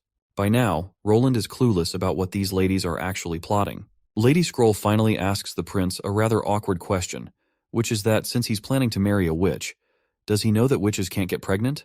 The prince finds this a bit blunt, and asks if it's confirmed or just speculation. Lady Scroll sadly confirms that it's a harsh truth, which is backed by history itself since there's no record of witches ever getting pregnant. Roland thinks of it like reproductive isolation, wondering if witches have evolved into a whole new species that can't mix genes with regular folks. But the prince shrugs it off for now, deciding to chew on that idea later. For him, his love for Anna isn't tied to whether she can have kids or not. He's more excited about setting up a political system that's fair and doesn't favor family connections. Plus, he sees the lack of kids as a perk. It stops powerful family clans from forming, which he thinks could bring witches and regular folks closer together to work as a team. Suddenly, Nightingale interrupts him and asks what's on his mind. He's caught off guard at first, but then assures her that his feelings haven't changed, and he's still up for marrying a witch. After Lady Scroll quietly leaves, Roland wonders aloud if she's happy or disappointed. Nightingale stays silent as well, leaving Roland to play it cool and assume everything's all right. Just then, someone slams the door open. Night Carter bursts in, reporting urgent news. Longsong Fortress has been taken over by a group from the King's City, and Mr. Petrov has been imprisoned. The prince is floored by the news, especially when Carter adds that there were only 50 knights who managed to seize the entire fortress. The next scene takes us at the Longsong Fortress's cathedral, and it's a total bloodbath of soldiers. The priest of the church is shocked to see these enemy knights, likely under the influence of those same pills. Knight Lehman states that it's all thanks to the church for helping them capture the entire Longsong. He raises his sword and, before striking down the priest, declares that with this speed, King Timothy will quickly unify Greycastle. With that, he cuts the man down. Another knight appears and informs Sir Lehman that they've found more pills in the basement, 4 boxes, totaling at least a few thousand pills. Sir Lehman is thrilled to hear this and mentions that about 1,000 soldiers will soon arrive here. With this many pills, they'll have more than enough before entering the battlefield against the border town. He's all pumped to see our prince's face when he wipes him out completely. Back at border town, Prince Roland waits anxiously for his scouts who were sent to assess the situation at Longsong Fortress. Right on cue, Nightingale perks up with a smile as she spots Lightning and Maggie returning, who deftly land in the office through the window. Lightning doesn't waste a single breath before announcing they've departed Longsong Fortress and are heading straight here with around 1,000 people. The prince is shocked to hear this, wondering how those 50 soldiers multiplied into 1,000. Maggie then reveals that only 6 of them are on horseback. The rest are on foot. She further explains they're dressed plainly, many without armor, and their weapons are mostly spears, with a few swords mixed in. The prince perks up right away, figuring from the description that they're probably civilians or serfs in the army, so he's scratching his head wondering why Timothy would send in such cannon fodder. He wonders why Timothy hasn't learned anything from the border town's battle with Duke Ryan, where 200 knights couldn't even tickle the border town. Then it finally hits him like a thunderbolt, and the prince figures out that they're trying to plow through all that gunfire using the church's pills. He never doubted from the start that the church was supporting Timothy. If the border town has to face this army of thousands, he's pretty sure his first army will take a heavy blow. The prince then asks if those people were carrying the divine stone of judgments. Lightning says she didn't dare to get closer, but that little bird over there saw everything once she turned into a hawk. While Maggie's chowing down on cake, she responds that she didn't see any stones, but there's a chance they might be hidden in their clothes. The prince then tasks Nightingale to go with Maggie again alongside the river. When they encounter the passing ships, Nightingale should get close to them while hiding within her fog. Once she's close enough, she needs to see if they're holding any divine stones of judgment. Nightingale just climbed out the window, and they flew off. The prince, stuck behind, curses himself for not paying enough attention to Longsong Fortress and making the dumb move of taking all the soldiers to border town, leaving poor Ambassador Petrov defenseless. But Anna quickly tells him to save his worries and regrets for later because he still has to figure out how to deal with the approaching army of 1,000, which will be here in 3 days. She gives him a tight hug and assures him that they won't leave his side, no matter what happens. Shortly after, we see the town gearing up for battle, and Nightingale has returned. The prince asks if she found anything, and she reports back that there were only a few of those divine judgment stones. Lightning then asks about those holes they're digging, and the prince explains they're for bunkers. Both ladies look puzzled, so he clarifies that walls will surround these holes, leaving a small window for soldiers to shoot bullets while staying safe inside. He wants to protect his soldiers from those crazed pill-induced people shooting spears, and only bunkers can offer perfect defense against them. He has also organized 20 groups, each handling one artillery piece, which is a 12-pound field gun with a range of over 1,000 meters. The girls are absolutely thrilled to hear this, because with these guns, they're practically unbeatable. The prince suggests the returning scout group grab a bite since they must be starving after their trip. Meanwhile, Nightingale tells Anna to stick close to Prince Roland during the battle because she has a special mission to handle, to which Anna agrees and tells her friend to leave this to her. In the next scene, we see soldiers marching down, led by the ruthless knight Lehman, urging his party to hurry up. He remarks that if this were the King's City Knights, Roland's head would already be returned to King Timothy. His friend advises him to just chill, noting that without those pills, these people would still be untrained morons. He adds that as a knight who's trained since childhood, the pills feel like they've invalidated all those years of hard work, as even unarmed farmers can fight after taking them. Lehman counters by reminding his friend that those who take the pills suffer greatly once their effects wear off. Meanwhile, we also see Nightingale keeping a watchful eye on these people. And shortly after, they hit the brakes, and the knight announces to his captain that they've spotted Bordertown's troops. Lehman expresses amazement, noting he never expected Ambassador Petrov to notify Roland so quickly. He reveals he's heard rumors about Bordertown using long-range weapons in their battle with Duke Ryan. When those weapons fired, there was a bright flash and a big boom. He's pretty sure those big-wheeled things he sees are those weapons, but they look way bigger than what he heard. His buddy next to him just says they gotta hustle to dodge the constant firing. His friend nods, saying they've got 1,500 guys, and after popping those pills, they can sprint like racehorses, so this time they can wipe the Bordertown quite easily. That is when he catches Nightingale's chilling voice, which totally freaks him out. He spins around after hearing that ominous whisper, but there's nothing there. Even his friends swear he didn't hear a thing.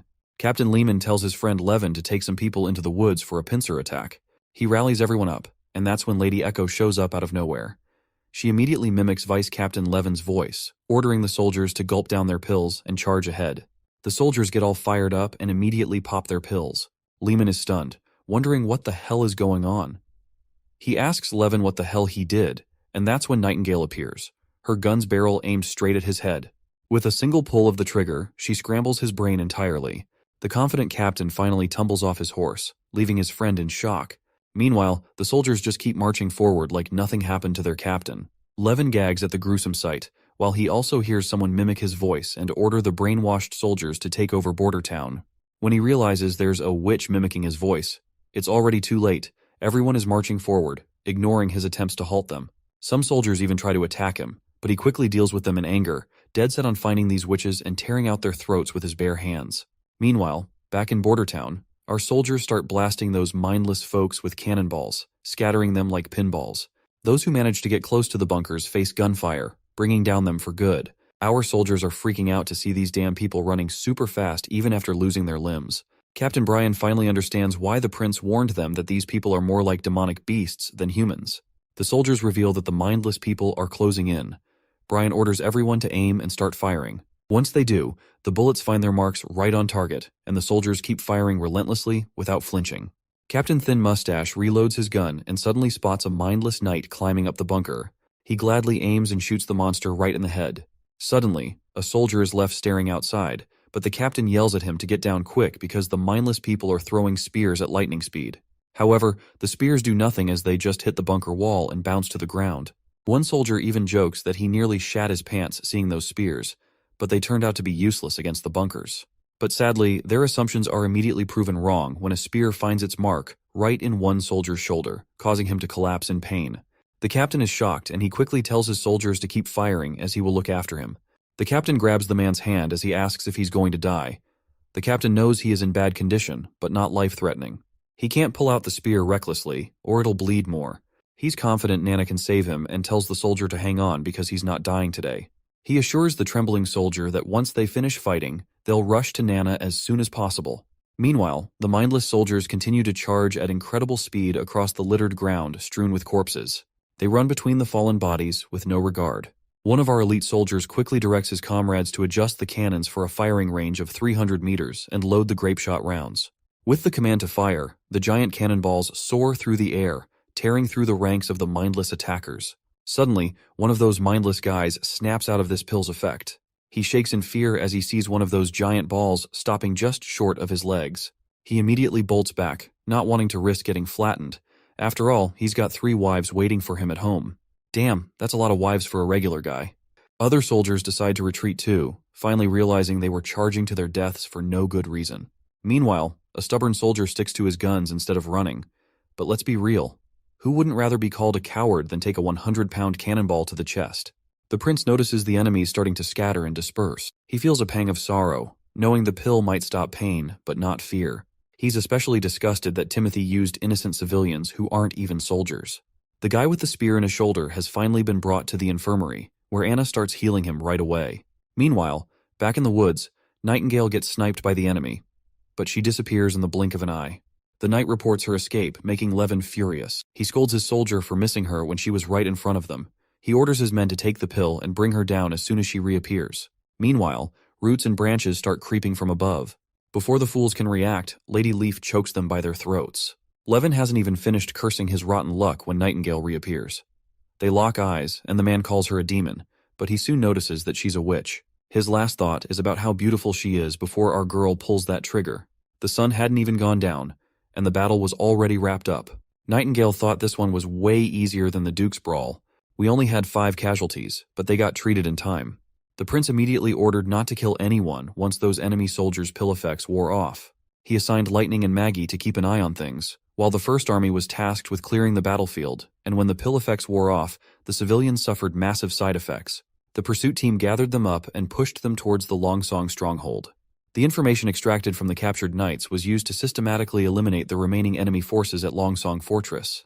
They also secured Ambassador Petrov's release unharmed. Since he was part of one of the most influential families, the enemy knights did not dare to lay a finger on him. The prince also comes up with all new plans to ensure this mess never happens again. He decides to build up the army, lay down some roads, and bring universal education to Longsong Fortress. After sorting everything out, he decides to head back to Border Town, telling Ambassador Petrov to step up and not let him down again. The redhead nods in agreement. Petrov then asks what to do with the captives locked up in the bars. The prince tells him to set them free, knowing they won't last long anyway due to the pill's side effects. Once our hero wraps things up at Longsong Fortress, he sets sail back to Border Town. It's early morning, and Nightingale asks why he's up so early, telling him to catch more sleep. She then asks if he's worried about the civilians who took the pill. It seems her hunch is right on the mark. He is still bothered by the fact that they were all forced by Timothy. He points out that if they hadn't taken those damn pills and been controlled by others, they wouldn't have died needlessly in some strange place they did not even know. The woman tries to reassure him, saying it's not his fault. But he responds that even if it's not his fault, he couldn't stop them, and many more will be sacrificed in Timothy's fight for the throne. And the ones who are pulling the strings from behind and making those pills will have to pay for this bloodshed as well. She then asks if he plans to take down the church so it stops causing trouble and everyone can live happily together with the witches. He grins and says, that's exactly the plan. The next scene takes us out to sea, where we finally see Lady Ash after a long absence.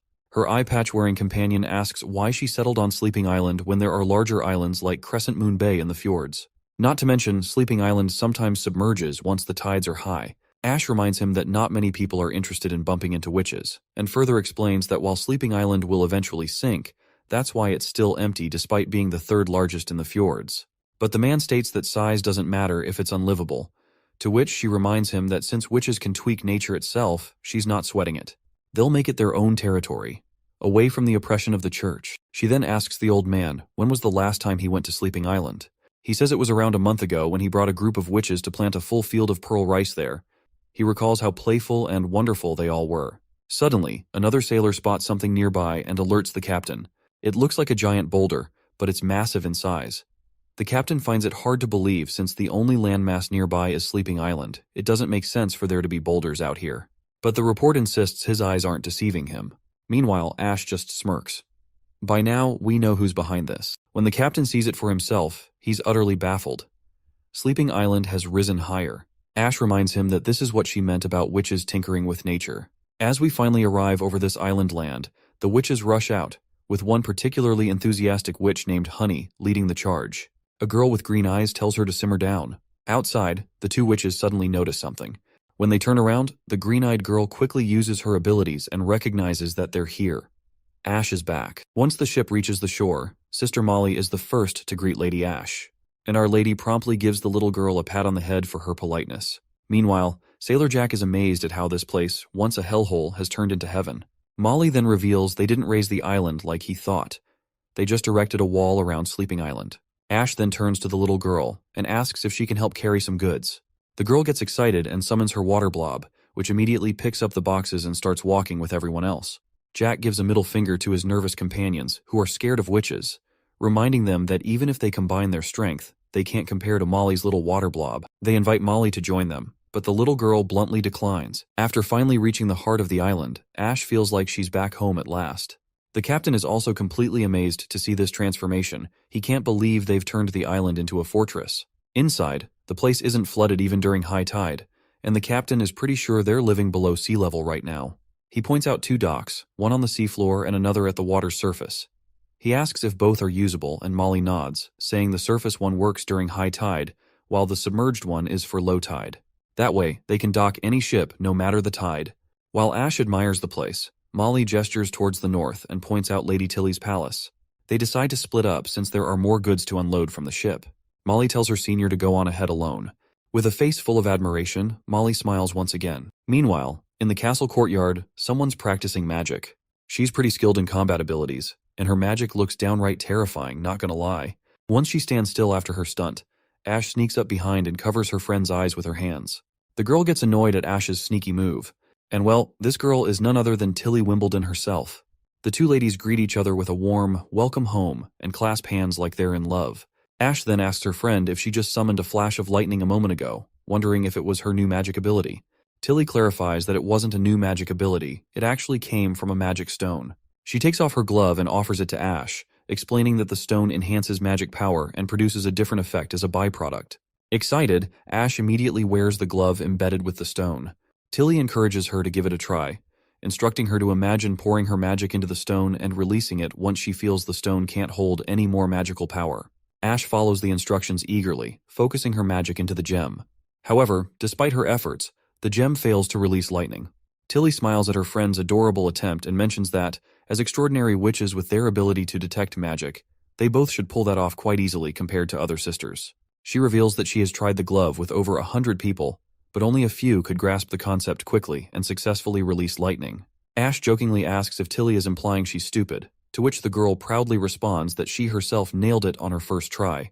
So yeah, Ash is kinda stupid in comparison. Suddenly, Ash surprises Tilly by lunging at her and giving her a sweet and unexpected smooch on the lips. I have no idea where this is going, but let's roll with it and bear with me.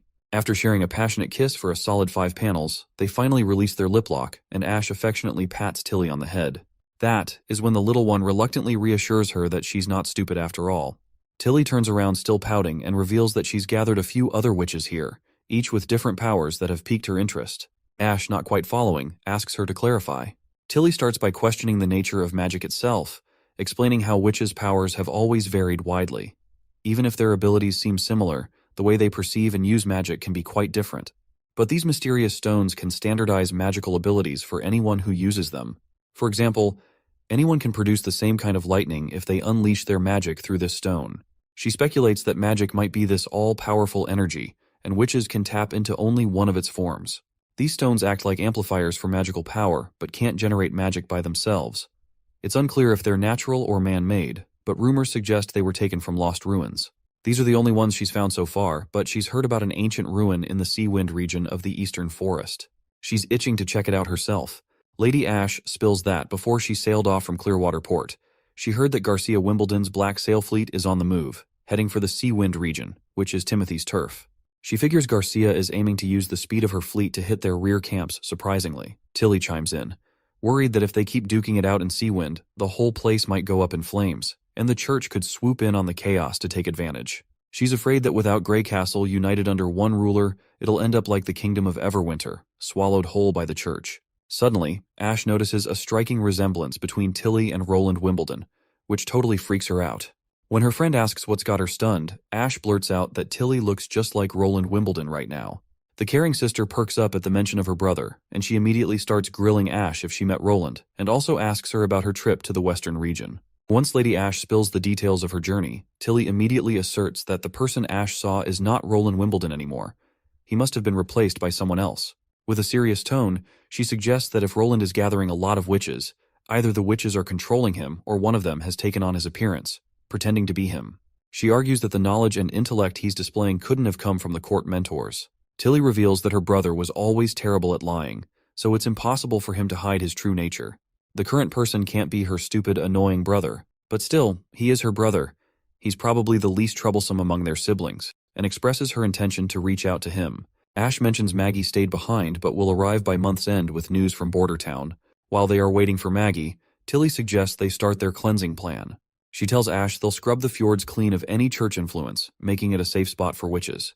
Ash playfully grabs her friend's hand, gives it a kiss, and promises to make her queen's wishes happen. The next scene shows our glamorous girl admiring herself in their newly made mirror. Others are also excited about it, giving all the credit to Soraya, who created a coating with mercury properties to make this crystal clear mirror that reflects perfectly. But Lady Lily, always confident, just shrugs, saying she's tired of seeing women always drawn to these kinds of things. That's when another sister reminds her that she's a woman too. Lily sighs and admits she is, but she points out her own lack of humanity's biggest weapons, gesturing at Wendy, who is standing nearby. Hummingbird finally understands what her friend is talking about, especially after seeing her own flat chest. While she hides behind Lily, she expresses her desire to have her hooters as huge as Sister Wendy's. Meanwhile, we also see Anna and the prince together again, this time tinkering with a microscope. The prince encourages Anna to give it a try. As Anna peers into the microscope, she's initially shocked to see something moving in the water, and a closer look reveals lots of little bugs swimming around. Everyone else gathers around, equally amazed to see what's going on. Maggie, on the other hand, is horrified and declares she won't drink water if it means consuming those creepy bugs she just saw. Lady Scroll questions if these creatures are real, prompting Prince to dive into a nerdy explanation about protists or unicellular organisms. He explains that they're living creatures, and there are even smaller ones like bacteria and viruses that also exist in water. Meanwhile, Nightingale, who always bunked her science classes, starts drinking the same contaminated water. She spits it out immediately when someone shouts that they're actually swallowing a bunch of bugs while drinking. As Sister Lily peers through the microscope, she's all curious about where Prince is picking up all these weird facts. With her ability to keep food fresh, she figures it might work on water too. But when she tries it out, bam! Her magic goes haywire, conjuring up microorganisms from nowhere that start chomping down on everything in the water, multiplying like crazy. Nightingale spots Lily's magic acting up, but before she can say anything, Lily's magic pulls a stunt, gathering into a blob that forms this weird critter. Prince takes a peek through the microscope and sees these bug-like things saluting Lily of all people. Everyone cheers Lily on for leveling up to the third evolved witch in their crew. The girl blushes and reluctantly admits that she thought she might as well understand the tiny ball theory to evolve her abilities, and it actually worked.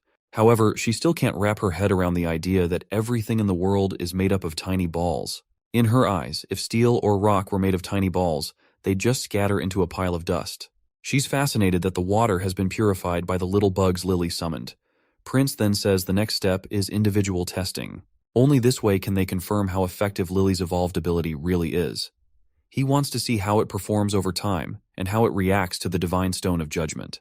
If it works out, it could be a big step forward for Border Town's medical development.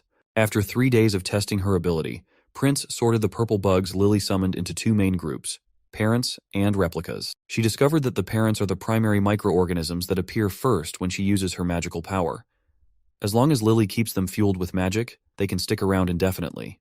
But if she strays more than 5 meters away, poof, they disappear on her.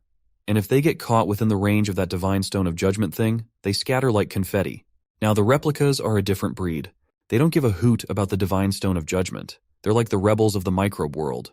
They've got bits and pieces of the parents' characteristics and love to pick fights with other bad microorganisms to keep the food from spoiling. But here's the twist. They don't stick around as long because their assimilation skills seem tied to their size. Replicas can't replicate like parents do either. They only live for 1 day and will kick the bucket immediately once the water is boiled. Prince was jazzed, saying these bugs could chow down on all sorts of nasty germs and viruses, making them a real game changer for sanitation and sterilization. After luxuriating in a bath and feeling refreshed, Lily couldn't help but chuckle, giving props to Prince for inventing showers, even though she was the first to rib him about his noble comforts back then. Once she's out, she tells Sister Moon to hit the showers too, but the girl retaliates by smacking Lily with a pillow, accusing her of being a turncoat. Lily's baffled by her friend's sudden attack, prompting Moon to remind her about how she scoffed at the tiny ball theory yet still evolved a new ability. Lily sighs and tosses the pillow back, explaining that her evolution had zilch to do with tiny balls. Even Prince said you don't have to buy into it to evolve. Moon lights up with relief, asking timidly what she should do to understand her own ability, especially since her magnetic field powers are invisible and intangible. Lily shrugs, admitting she's clueless too. She only knows what her ability looks like and understands nothing about Prince's lectures on bacteria and such. Just thinking about it gives her a headache. Prince might as well write her an entire textbook. Moon tells her to quit complaining since she's already evolved. She is afraid that if things keep going at this rate, then she will be no help to the prince at all. Lily smiles and cryptically tells her to just take a shower to figure out her ability. Confused, Moon has no idea what her friend means. To which, Lily clarifies that she should shower with Anna, which embarrasses Moon even more. Shortly after, we see the blue head finally ending up showering with Anna. She remains shy and apologizes to her senior for only being able to ask her while bathing, given how busy Anna usually is. The senior then asks what her junior wants to talk about, and points out how everyone these days, including Maggie who recently joined, is eagerly learning. Moon feels inadequate compared to everyone else's hard work, to which the senior reassures her that everyone works hard in their own way, emphasizing that witches are dedicated to understanding themselves, their abilities, and their future paths. Anna shares how Prince helped guide her, showing her that her abilities aren't just for evil purposes, but can be useful too, which led to her evolution. She advises her junior not to force herself but to keep learning at her own pace, knowing she'll progress naturally. After their serious conversation, Anna starts rubbing shampoo into Moon's head, which leaves Moon feeling totally embarrassed and awkward, especially since they had never seen shampoo before. In an attempt to reciprocate, Moon decides to rub Anna's back as well. It seems like Lady May is intrigued by the scented soap in town, and Knight Carter explains that it's a popular item used by everyone in the castle. He praises its ability to remove oil and leave a refreshing rose scent. Lady May decides to sniff the soap herself and is pleasantly surprised by its pleasant fragrance. She marvels at how such a large scented soap can be so affordable compared to the expensive perfumes in the King's City. Carter reveals that they've managed to make it more cost-effective by using different materials instead of high-priced ones. He proceeds to buy several soap blocks for her, which causes Lady May to blush slightly.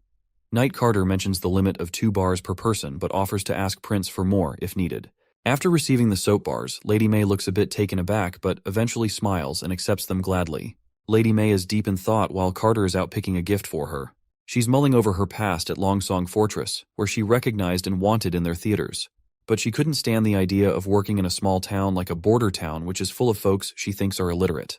Suddenly, Carter returns with the gift, and when she opens it, there is a stunning mirror, which is showing her reflection, showing her how beautiful she looks. Even Carter compliments her beauty from her recent stage performance and smoothly asks if she'd like to hang out more.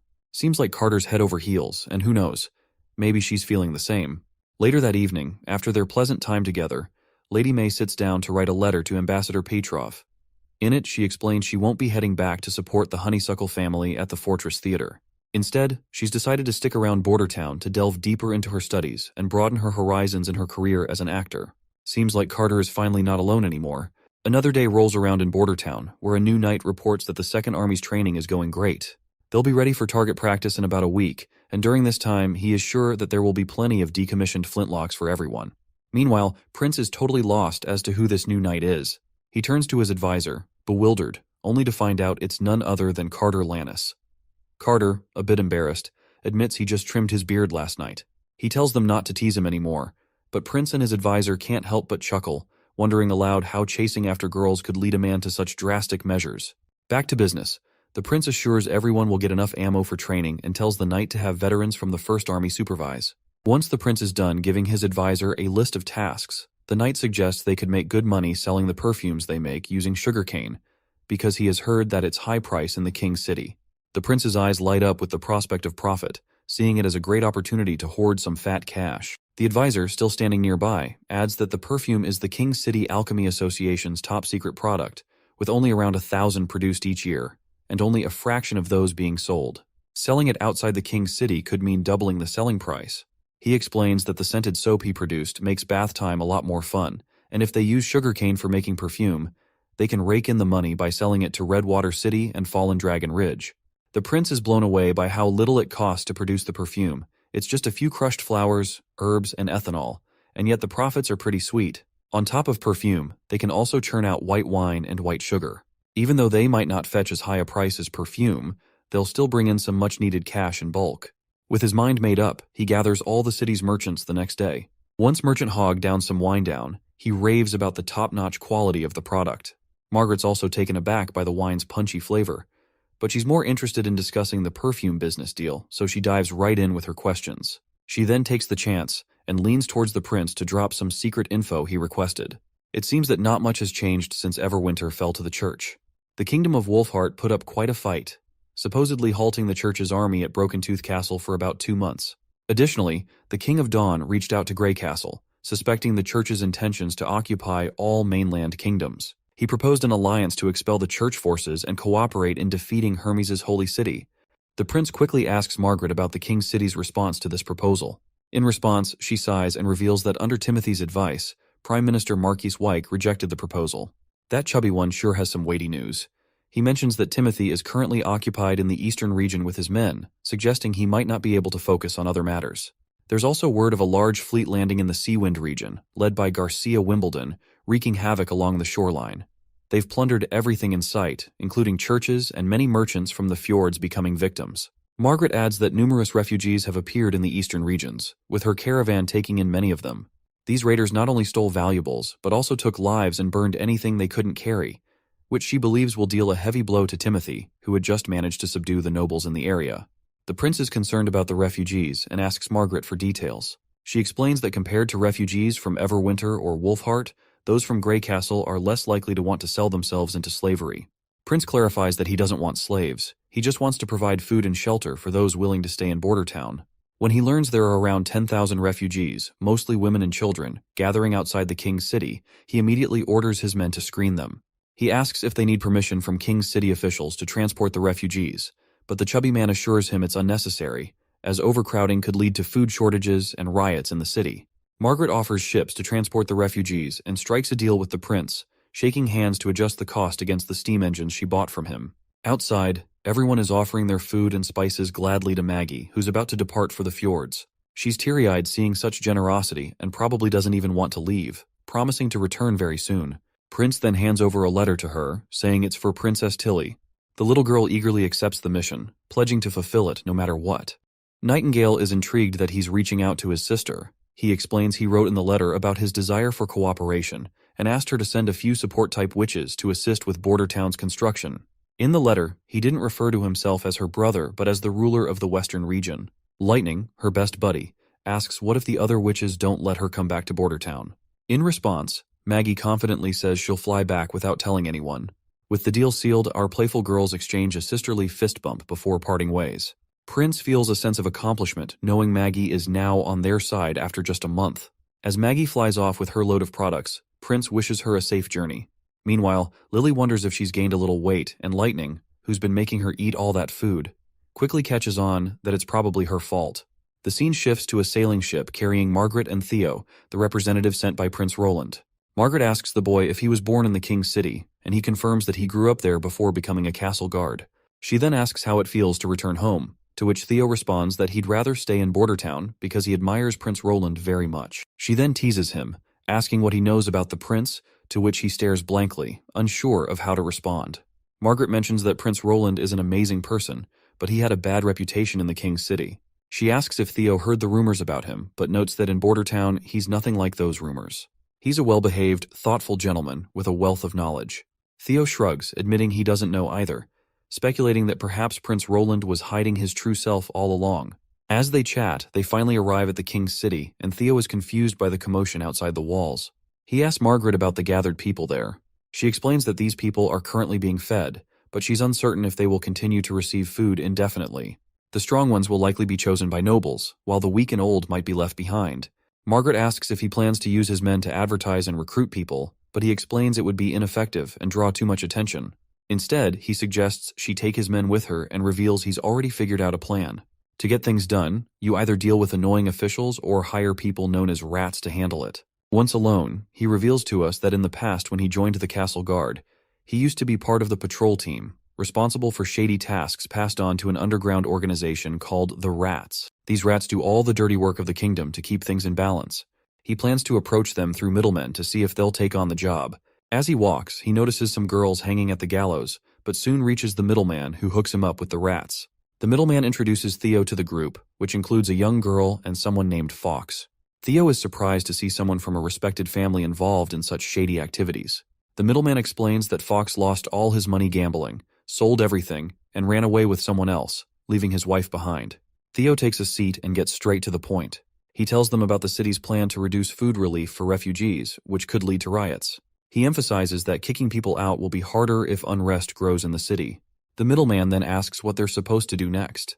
Theo simply states they need to spread the word that the western region is reclaiming uninhabited lands, and the local lord welcomes refugees. He tells them to make it sound as realistic as possible and insists on spreading the word that mercenaries and fleets will arrive here in 3 days to scare off the people. Another person chimes in, saying that if there are no mercenaries, people won't believe the rumor no matter how plausible it sounds. Theo assures them that mercenaries will come, and someone asks loudly if there really is actually anyone in the western region willing to take them in. The middleman bonks the person's head, reminding him that's exactly why they're trying to lure people to the western region. He tells everyone that his boss is loaded with cash, so they'll all get a fat paycheck if they do the job right. Everyone's pumped to hear this and eager to get started. A boy asks if the little sister will be joining in. In response, she confidently says she doesn't even need anyone's help for this job. The boy reminds her that the king has ordered soldiers and knights to execute witches on sight, putting every woman at risk of being caught by the guards. After all, they'd rather wrongly kill people than let them go. Theo's mind clicks as he remembers the girls he saw hanging at the gallows outside the city. They were all witches.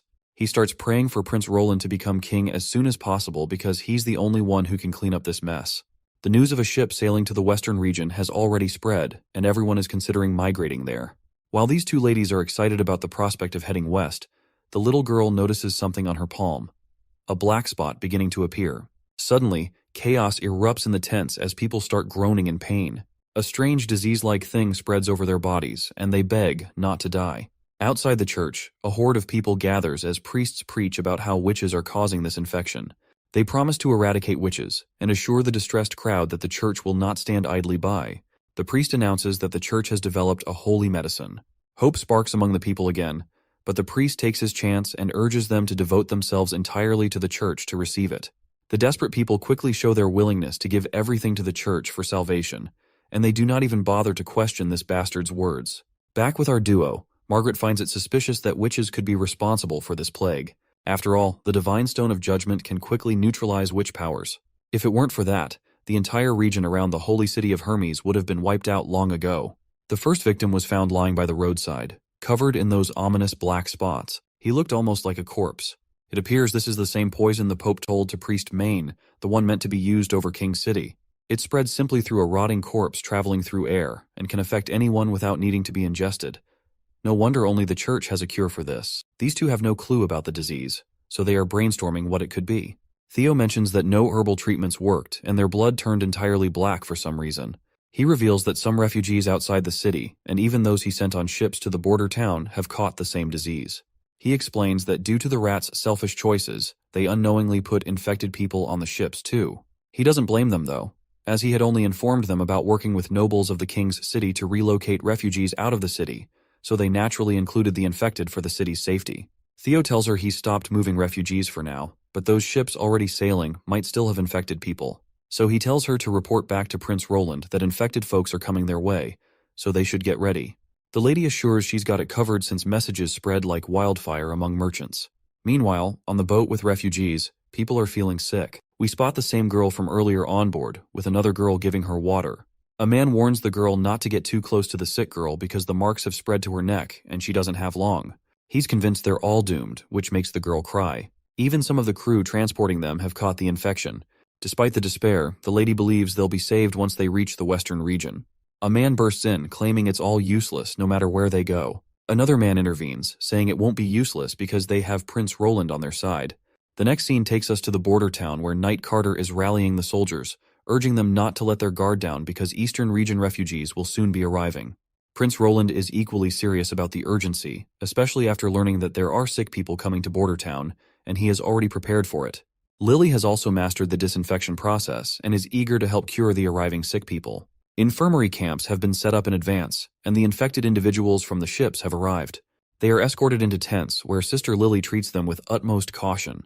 To prevent fear and maintain safety, the victims are blindfolded so they cannot see Lily, who works diligently behind a counter. Prince has also implemented a system to keep victims from getting close to Lily, ensuring they're treated safely from the other side of a counter. The first patient is a native soldier from the border town who was aboard the ship. The girl, Lily, immediately begins her healing process, with Prince watching attentively. Once she's done, Roland asks if she is finished, and Lily confirms that she has. He then asks the patient how he feels. The soldier initially says he feels kind of good, but then he's absolutely shocked when he realizes it was Prince Roland who spoke to him. The soldier immediately salutes the prince with a big smile on his face, expressing how amazing he feels. Turning to Lily, Prince Roland seeks clarification. She explains that the symptoms aren't typical of the plague. The black spots are from sepsis, causing cyanosis. Even after killing off the Yersinia pestis bacteria, these spots take time to fade back to normal. The prince tells him to gather up the other soldiers and send them about 10 at a time. The soldier nods appreciatively, thanking Nana for her healing. But Prince Roland corrects him, saying it's Lily, not Nana, as Nana deals with injuries where there's bleeding. Hearing this, the soldier quickly shows his respect to Sister Lily, which deeply moves her. It's probably the first time she looks so relaxed and natural, as she usually acts like a stubborn brat. But then again, she turns to her usual stubborn self while blushing slightly. She insists she doesn't need any credit. But Prince Roland teases her, asking why she's blushing so much then. The prince gives her a good old pat, and that's when Nightingale enters the scene, telling them she just witnessed a strange phenomenon. She explains that there were signs of magic in the blood of those people, and the prince is quite startled to hear this. Nightingale continues, describing how in the fog it looked like stars in the sky, something she'd never seen with such small magical glows before. While the prince examines the things under the microscope, he sees these mucus-filled little bugs. Nightingale reveals that since anything related to magic is either caused by witches or something to do with the church, she can bet her life that this is the church's doing, much like those pills. Meanwhile, Lily's bugs immediately attack these mucus-filled pests and start devouring them. The prince also set up a second building where Nana could treat severely wounded patients. He's confident they can handle this epidemic with their two talented girls. He hopes they can soon stand on stage, receiving the applause they deserve instead of quietly healing in those boxes. Suddenly, the prince notices Nightingale dozing off. When he tries to snap her out, she starts rambling about seemingly unrelated things. With a bright smile, she reveals that the witch union will soon have a new member. As dusk settles, we see the same girl sitting on the ground. A soldier kindly offers her some food, and she thanks him warmly. She's still a bit puzzled about having to wear a blindfold before going into the tent. But after getting that mysterious treatment, she and the others are feeling a lot better. Tears of joy well up in her eyes as she's grateful that everything's going okay now. She just wants to keep living like this, because their lives were so tough before, especially losing both her mom and dad. All she wants now is to stay alive with her sister. Well, it seems like one of the girls from these two is a witch, and that is precisely why Nightingale hinted about the new witch joining them soon. Right on cue, she appears behind the sisters. Nightingale introduces herself as a witch, which fascinates the girl, who reciprocates to the gesture and introduces herself as Lucia White, and she immediately expresses her desire to join the Witch Association. Nightingale agrees and offers to take her home, mentioning that Prince Roland wants to meet her as well. Later that night in the castle, we see Prince examining these materials before him, which seem related to Lucia's abilities. Although the specifics of her powers are unclear, she used a cup to demonstrate her abilities. She worries she may have damaged the cup, but the prince reassures her and asks if she can do the same with other objects. Before she can respond, her stomach grumbles loudly, causing her embarrassment. Nightingale smiles and decides to grab some food before diving back into the nerdy stuff. The prince decides to throw a feast for her, and later that night, all the witches gather around the table ready to enjoy the meal. Wendy officially welcomes Lucia into the union, and everyone gathers around her warmly, which melts the girl's heart right away. Wendy offers her some grilled meat, mentioning Anna's skill at grilling, encouraging Lucia to give it a try. Meanwhile, Lightning makes sure to serve her fine wine, insisting she enjoy as much as she wants. Wendy then pats her on the shoulder and tells her she can call on her if she needs anything. Lucia feels deeply touched to see everyone so lively here compared to the harsh outside world. She can't help but feel a sense of warmth, as if she has finally come home. Meanwhile, we're back with the other sister who has just woken up from her nap.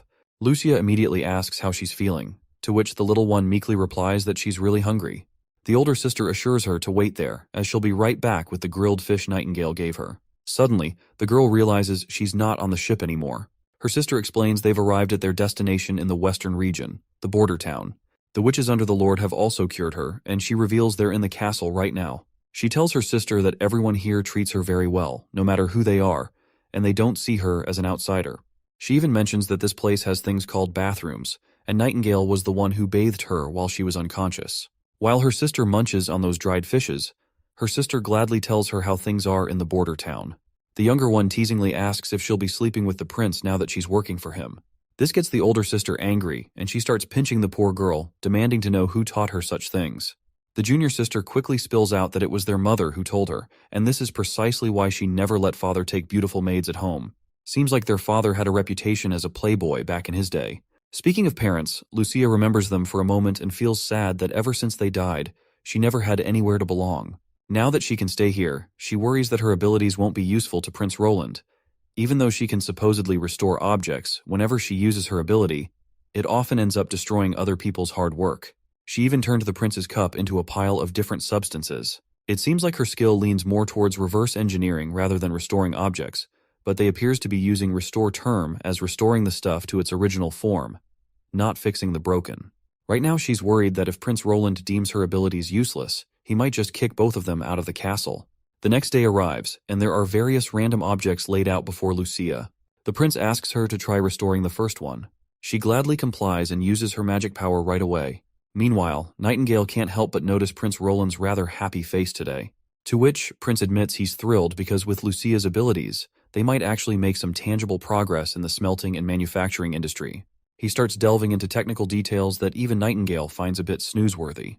Once Lucia is done with the first object, Roland tells her to try restoring grapes and steak, and he jokingly reminds her to restore some steam buns before Nightingale devours everything. The girl laughs at their banter and jumps right in to use her powers on them too. When she's done, she admits she's totally out of magical juice. Meanwhile, the prince checks out the steam buns she just fixed up. He explains that after steaming, the gluten proteins go through some irreversible changes in high heat. So even if you grind it back to powder, it won't be as smooth as it was. Despite this, she managed to turn the flour back to its original form. Then he looks at the iron ingot and realizes if her power was just about restoring, it should have turned into iron ore. Instead, it broke down into iron powder and some other gunk. And as for the steak and grapes, there's no change. Seems like she might struggle with organic stuff or composition of living beings. From these tests, he figures her power has two sides to it, and it all depends on what she knows. Nightingale also gives her props for her impressive powers, even though she's not even an adult yet and hasn't been through the whole coming-of-age thing. The prince immediately offers her a job contract, detailing everything it includes. Lucia doesn't pay much attention to the specifics. She's just thrilled to be staying here with her sister, even if she has no clue what her job actually entails. The prince reassures her that her role here isn't just about her ability. The witch union always supports its members, and everyone has unique talents. He's confident she'll find her place. A few days later, they're all in the council room hashing out plans for a battle against the king's city. He warns it's going to be different this time, since they will be fighting this war in an unfamiliar territory, so he tells everyone to be extremely cautious. He lays out the map, pointing to the red square in the middle representing the king's city, and the blue lines representing the canals. He assigns two main tasks. First, to protect the witches and heal the refugees, then safely return them to the border town. Second, to prevent the epidemic from spreading into the king's city. He explains they'll set up a lookout post on a high point outside the city overlooking the ports. The soldiers will disguise themselves as caravan mercenaries to help the cured refugees board ships. Lily is put in charge of curing the infected. Everyone will gather river water, and she'll purify it to distribute to the sick. He stresses two big things. First, everyone boarding the ship needs to have already drunk the purified water. Second, don't ever use boiled water to make the purified stuff. Funny thing is, the dirtier the water, the better. Because that way, it will have more bad microorganisms that will get replaced with Lily's microorganisms during the purification process. He reveals that the epidemic was caused by the church, and the disease started spreading in the king's city. The church claims to have a cure, but ironically refuses to distribute it to the city residents, just because they want to appear as saviors while deceiving everyone. He declares they'll also work to dismantle the church's propaganda. He's confident everything will go smoothly this time, and he's ready to take these guys down for good. It's just a matter of time before he gets to them. Theo arrives at the king's city and tells Margaret straight up that the prince wants to move all the infected refugees back to the western region. He asks her to provide a large number of ships for continuous transport, rather than just one or two fleets, because he is aiming to have all refugees in the border town within 3 days. Margaret calls it ridiculous. Even if half of these people die here, there will still be at least 5,000 left.